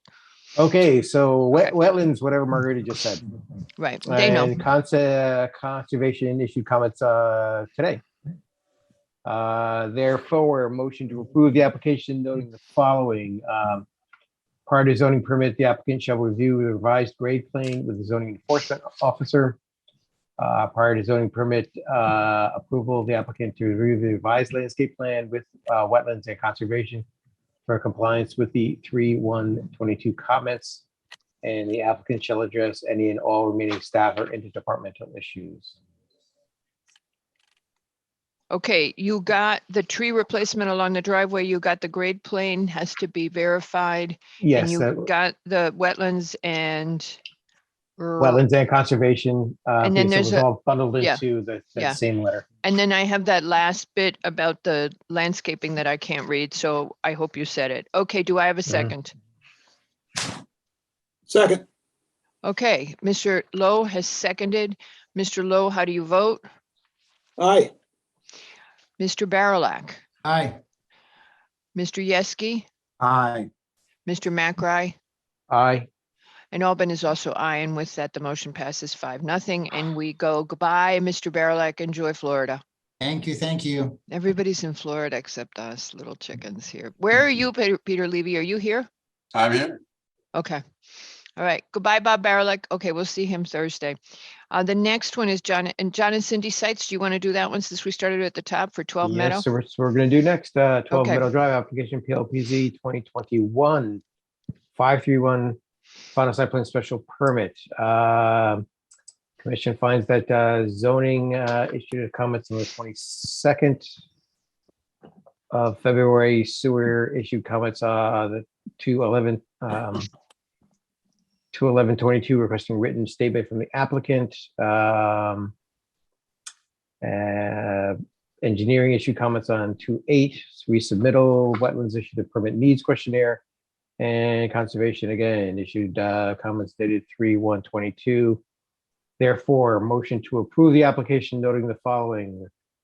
Per sewer division comments, the applicant has provided a letter dated 2/14/22 confirming review and agreement to concerns to be addressed during sewer and building permit project phase.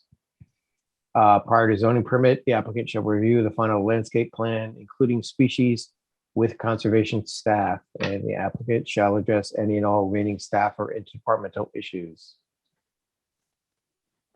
Okay, so they are to confirm the volume data for the gazebo and the can't read my handwriting, cabana. And they are to submit the final landscaping plan detailing the species. Got that. Okay, and then get the actual, and you talked about the drainage, and the applicant will seek to mitigate the impact on the adjoining property. Did we discuss that? Yeah, I thought that was demonstrated already. no, the applicant's gonna seek to mitigate. Are we talking about the next ones, Madam Chair? I'm sorry. No, I've got a note from that one in the conditions that we agreed to, that there were drainage concerns. This is the property which has the ponding off-site. Yeah, and it's. And we ponding that's asked about off-site. it, and we said to them, can you look at what you would do if you would be able to do anything to Oh, address that? to look if there's a solution. Yeah, Understood. yeah. Understood. That's what we said. I misunderstood what you were asking. I'm sorry. Yeah. This isn't the moving of the Cultec units. Okay, so I think we got it all. And now do I have a second? Second. Mr. Levy has seconded. Mr. Levy, how do you vote? Aye. Mr. McRae, Aye. Mr. Yeski, Aye. Mr. Lowe. Aye. Albin is also aye, and with that, it passes 5-0, and you'll have to do 359 in two separate motions. Absolutely. And the open that space makes no bit, sense. Katie has to go into the revision of the open space goes in the lot line revision, right? Correct. Yeah, So the change in how the open space is planted goes into the lot line revision? correct. And it's not, it's, I mean, it's, The applicant has represented that they will increase the planting in P1. They have changed I think you have to make all the findings are part of the lot line revision or not? it was, see, we don't have something called a lot line revision. It's So neither a sub nor a resub, and hello, this is what's happening. Well, let me toss some stuff out and we Okay, can massage ahead. it from there. All right, Because this is strange. everything is 359 strange. We don't do normal 359 stuff. North Street, re-subdivision PLPZ 2022-022. I'm going to read this one hard because it's got to be clear. The applicant is requesting clarification and confirmation that regular mowing is permitted in open space parcel P1 up to the limit of lawn in the RA1 zone.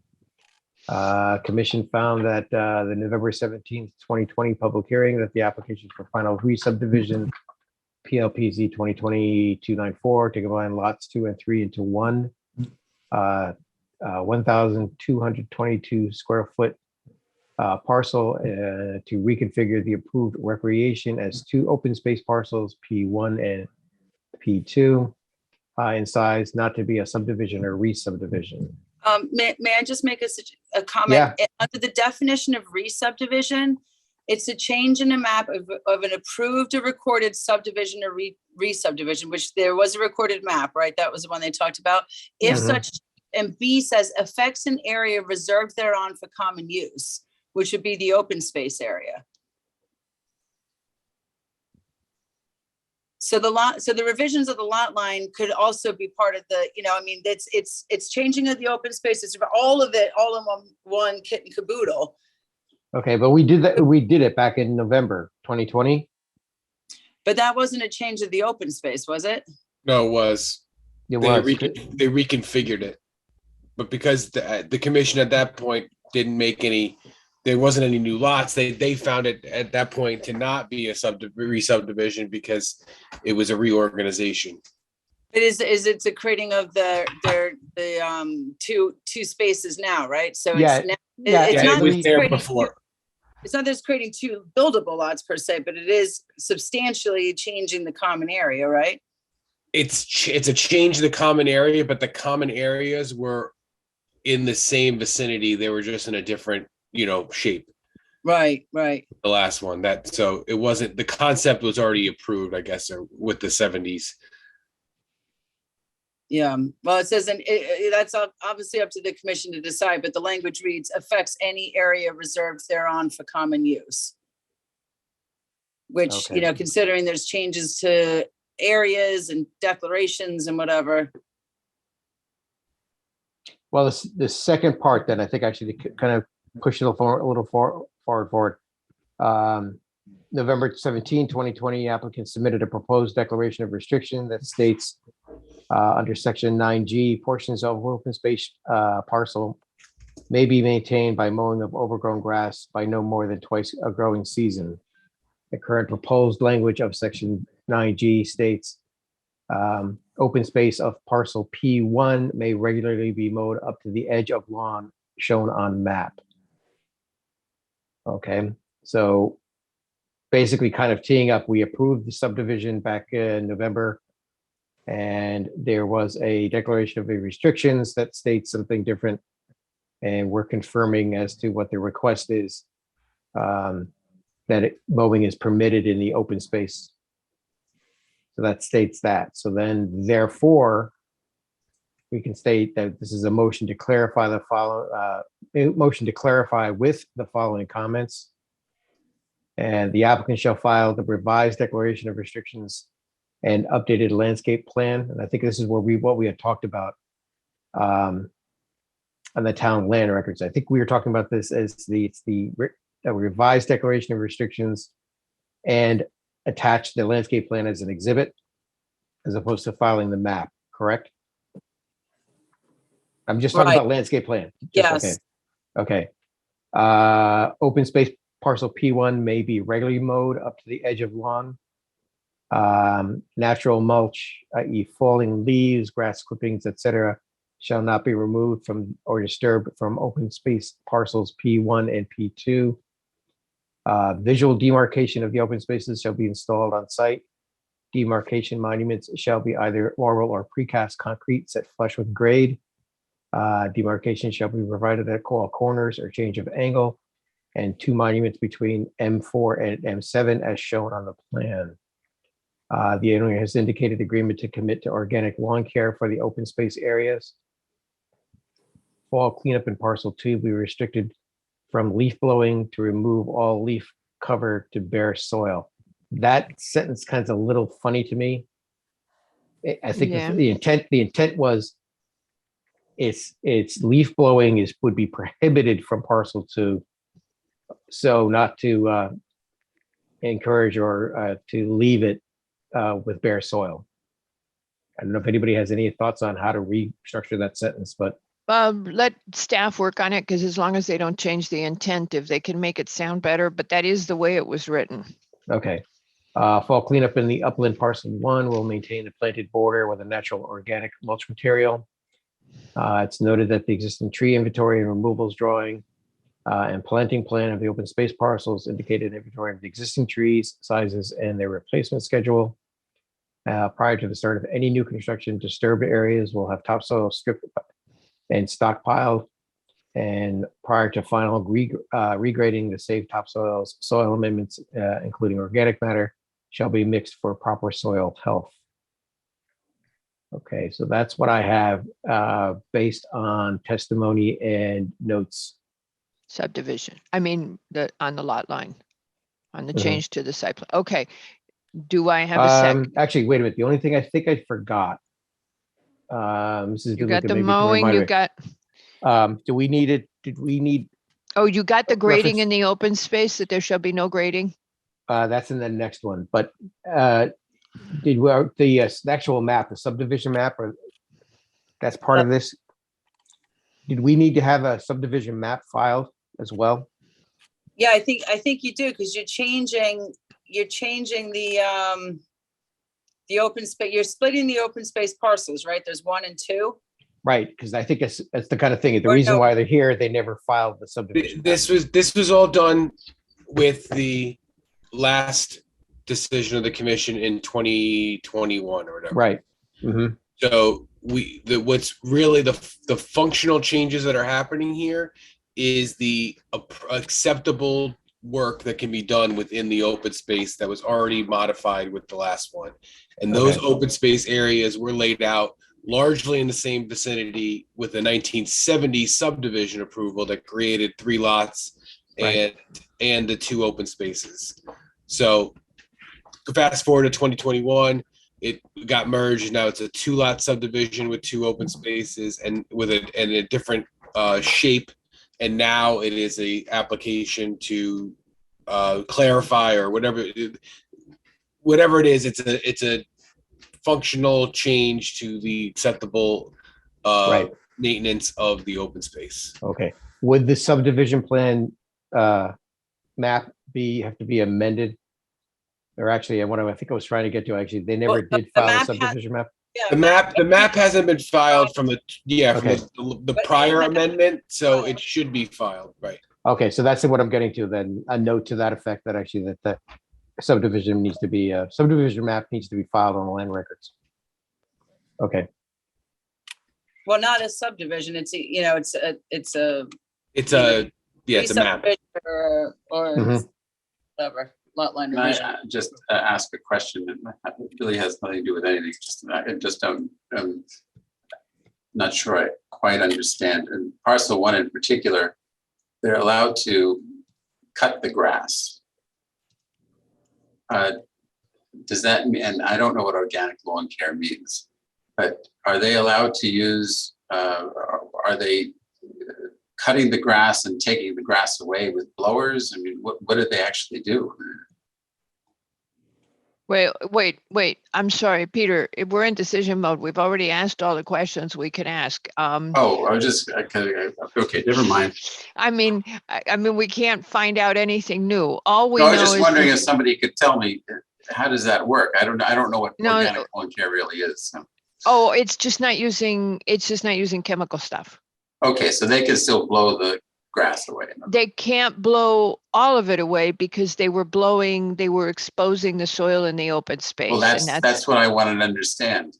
That the organic care is the same thing the town does, and we don't use any chemicals that are dangerous to anybody. So do they leave the grass there once they mow it? The town does, but I don't Oh, think you have to. I don't think that's required to do organic, but I'm no gardening expert. Okay, just curious. Never mind. Okay, all righty. Okay, Nick, are we done yet? I believe we are. All right, do I have a second? Second. Mr. Levy, in spite of his questions not being answered, has seconded. Mr. Levy, how do you vote? Aye. McRae? Aye. Yeski? Aye. Lowe? Aye. Alvin is also aye, and with that, the motion passes 5-0. And now we do the site plan. Where did I put that? 359 North Street application PLPZ 2021-494 for final site plan special permit. Applicant seeking approval to construct additions totaling 2,844 square feet, result of which would further exceed the 115,000 cubic feet in building volume in the RA1 zone. Commission finds that zoning issue comments 1229 endorsement of the for zoning permit with comment sewer issued comments 1122 requesting written statement acknowledging confirmation. Engineering issued comments 223 indicating resubmittal prior to zoning permit. Wetlands issued a permit needs questionnaire. And conservation issued comments 224 indicating nope. It's the other one. So, okay. Therefore, motion to approve the application noting the following. Prior to zoning permit, the applicant and its representatives of 11 Sparrow Lane shall meet with DPW engineering staff to review on-site storm water retention systems and off-site concerns. That's getting the engineers and DPW engineers together in one room to talk about what's going on between this application and the neighbor. Is that sufficient? Say it again. Prior to zoning permit, the applicant and representatives of 11 Sparrow Lane shall meet with DPW engineering staff to review on-site storm water retention systems and off-site concerns. Can we say it a little stronger, you guys? I mean, what we want them to do is work towards, the applicant has offered to meet with DPW engineering and the 11 Sparrow neighbor to see if it, investigate reaching an agreement on reduced impact on 11th Sparrow, something like that? Could we say something like that? Is that livable, acceptable? Katie's going to say something. Yeah, I think that's a very good way of putting it, that the applicant agreed, or the applicant suggested even, I think they had suggested it. But either way, did they agree to have a meeting with the neighbor and DPW? Or the applicant represented that they would do that? I think I've got it.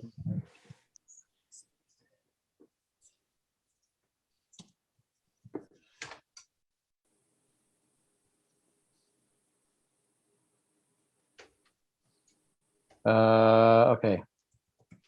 So prior to zoning permit applicant and representatives of 11 Sparrow Lane shall meet with DPW engineering staff to review on-site stormwater retention system revisions to mitigate off-site drainage concerns. Okay. I mean, so many words, basically, the three of them get together and figure it out. Yeah, and I mean, we just want to, they made an offer to try to work it out, and I just want to make sure that we nudge them, that that's really our expectation. Well, that I think we nudged if they don't do it before, if they haven't sat down before zoning permit. Nobody's going to know. Nobody's going to really know that they didn't work it out unless Mr. Onaman calls. Okay, do we have it? See, that's the whole thing. All It's right, engineering. It's a resubmittal part of zoning permit. So Okay, so, and I'm, you got my grading thing in the open nope, space. I haven't finished. So, Okay. All right. Per zoning comments, the applicant shall provide final FAR drawings per section 6-12. Per sewer division comments, the applicant has provided a letter dated 2/3/22 confirming a review and agreement to concerns to be addressed during sewer and building permit phase. Prior to the start of any new construction, disturbed areas will have topsoil stripped and stockpiled. Prior to final regrading, with safe topsoil soil amendments, including organic matter, shall be mixed in for proper soil health. And I think I have it as there's to be no regrading in parcel P2. No, P1. Well, yeah. What did I put? I didn't write the parcel that it is, but the retaining wall will be moved so that there is no regrading in the open space parcel. Okay. Then the only other thing you have is that 19 trees in the tree inventory, they found that 19 trees are in decline or are invasive, and that they will be replaced by 27 new trees. Okay, and then I have the engine. We got to get red maples off our list of acceptable trees. Well, that would be fine. Just start hollering every time you see one. We got no problem with that. We're not going to put it in the landscape regs, but we'll just, every time you see one, just whine. No problem. Okay. I think we got it all. Bring it out, Does anybody, and you mentioned you don't need to mention the declaration in this one. Okay. No. Oh, did you, the ZEO wanted the FAR drawings prior? Yes, got that. Got that. Okay. I'm sorry, because then I forget. All right. Do you listen when I say any of this? Well, What? after you get to the end of the list, I'm like, did he say that or did I not hear it? I'm always tired when we get to here. All right. Do I have a second? Second. All right. Levy has seconded. Mr. McRae, how do you vote? Aye. Mr. Levy? Aye. Mr. Yeski? Aye. Mr. Lowe? Aye. And Albin is also aye. And with that, we're almost home. 5-0. We are home. No, we're done. No. I'm home. Yeah, we're home. Yeah, we're done. Yeah, everything else is done. So What happened 130. What happened to 19 Lower Cross? We did, or did it? No. Yeah, we Yeah, did we it, did but it. you were, you weren't, you did it. We did it. Right. good. And 133 was 133 was Was- postponed, and we did Lewis Street already. So to be clear, Katie, we're not getting together the rest of this week? Correct. But you Okay. have, Well, what do you mean I have? What do I have? no, I was going to say, but you will have to pay for it in the following week, but you don't have to. Well, so you say, I don't know. Yes. whether I'm available. Yeah, no, that meeting will get rescheduled. It was, they're not ready to present. Yeah. Okay, do you think you're gonna pull the trigger on something the following week? I had looked at, hold on a second. It's either next Monday, Tuesday, or Wednesday, or after the 18th for that meeting. Yeah, I'm out of pocket next week. Okay, are people Don't, here? don't know if I can, but you know, how I'm gonna be able to participate if. Are people here the week of the 21st? Because I have 3 meetings I want to arrange with you all. One is the 24th. If they do not redo the special acts for outdoor dining, we have to review all of these under zoning, and in which case I need you all on the day of the 24th, or at least 5 of you. I'm okay on the 24th. Okay, great. And Is that an all-day thing? Like a couple of hours? No, it won't be all day. It won't, but it will be about 3 or 4 hours. Okay, I'm good. I'm It's good for not that. midday. Okay, I'll try to do the morning. The second meeting is on the KPIs. Me, Ben Branyan, Lauren Rabin, and Dan Carlson, who works in the First Selectman's office, have been working on that. We want to present it to you. It's draft format, but at some point I need to make that meeting. I was thinking sometime that week. And then lastly, the signage and lighting revision process. I wanted to get that kind of workshop together with ARC and P&Z to start getting that going too. Okay, And that I was thinking to do, I think on the 17th. I'm trying to remember now what that date was. I got a 24th at 11 o'clock, I'm not available. Just want to- 17th is not good right now for me. Okay, not good on the 17th. Kind of a crazy question. Would that be better served if we want to get everybody together, both us and them, maybe an evening meeting? It'd be a Zoom thing, right? We only know Zoom. We don't do, we're not people. Yeah, we're not real. I'm just, Katie, I'm just saying. I'm this- with this- you. I'm with you. Does like 5 o'clock work, or you want to do like something like 7 o'clock? Whatever you want. 7's too late. We can't stay up that late anymore, can we? Well, there's 5 2 of o'clock us. sounds good. Okay. Not late. So we did a census and we know that 2 of us are night creatures and the rest of you fools fall asleep. So, I'm just saying the second set's gonna start in 2 hours. so I'm just- Exactly. That's, like Nick and I are awake. Okay, whatever you guys want is fine. so I'm going to start arranging things for the week of the 21st and nothing sooner, it sounds like to me.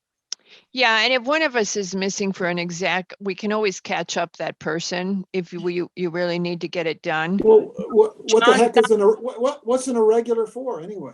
Yeah, John's not here the 10th to the 18th, so that's where that comes into play. Wait, you're letting Wetmore take vacation I know. again? Oh, goodness. He ran through the electric fence, guys. It's Sorry. St. Patrick's Day. I like that, Pat. Okay, good. So that's what's coming up. All right. Thank Hey, you. I want to ask you guys a quick question. Uh-oh. The chair is adding a topic, okay? Does anybody know in this room, Interactive Brokers or AQR Capital Management? Yeah. Like where they located in the town? No, like enough of a contact so I that we know who could, does have that Oh, contact yes. because we've processed applications for them, and I know the attorney representing them, so I can find out. so Katie, they are the 3rd and 4th largest employers in town. Okay, hold on. Give me their names again. AQR, I know who that is. And Interactive Brokers. Yeah. And I'm And they're- just, they're the 3rd and 4th largest employers in town. And I would just love anything you can get about whether their people live in town and whether they'd let us know if anybody Who's qualifies. number 2? The hospital's number 1? Who's No, number 2? Town of Greenwich is number 1 and Greenwich, and the hospital is Hospital's number 2. Yeah, and I don't actually think, what's odd with this is that they say Town of Greenwich is 2,365 people, but just the Board of Ed has 2,000. So there's something. How is that possible? So It's what I also, think that must be temporary employees and seasonal. who and all, don't you know. count. It must be a whole lot of people who don't count because they're not full-time. What's, This town what, of, sorry. yeah, we're working on the affordable housing plan. I'm just curious, Yep, any data, go ahead. What's the income cap? Is it 57? I send you the table. I would like you to use all four. Take a look in your email. I just sent I you know the, I'm, yeah, okay, the Board of Ed information has the breakdown. got it right here. Okay, that's what I'm looking for if I could get it. Okay. Just those little pieces of information. I'm still it. waiting. I'm gonna write Erica, okay? I'll copy you, but I'm gonna just nudge her and make sure she didn't forget. But I Okay. think Patrick's right. I just wanted to ask because, so of the people who work in town, Interactive Brokers is almost 5% and AQR is 3%. The town of Greenwich is 8% of all of our employees in town. Okay. All right, well, it was So nice. of those, to have of you the all. top three, what's the percentage? Well, that's what I want to get there. I want to figure out, I want to get to the top 3, but so far I only have data for the Board of Ed. And I don't even know Greenwich Hospital. Katie's trying to see if Diane Kelly will give us some more information. All we know is that 17% of their people live in town and 83% commute. You know, that's why we need more housing variety, because we got all these folks driving in and out all day. And if, you know, they were here, it might really actually make it a quieter town. I don't know. I mean, you know, it's just when you're, what did they say the average house price went to? $3 million or something? I mean, who can afford that?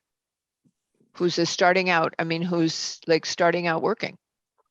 I mean, unless they're lucky and have good parents who. I think there's the key. It's the starter house, which is probably more important than the starter apartment. I don't know. It's the starter house for a young family. Be good. Okay. All right, you guys, it's been lots and lots of fun. See you soon. Cheers. Yeah. Thank you. Thank you.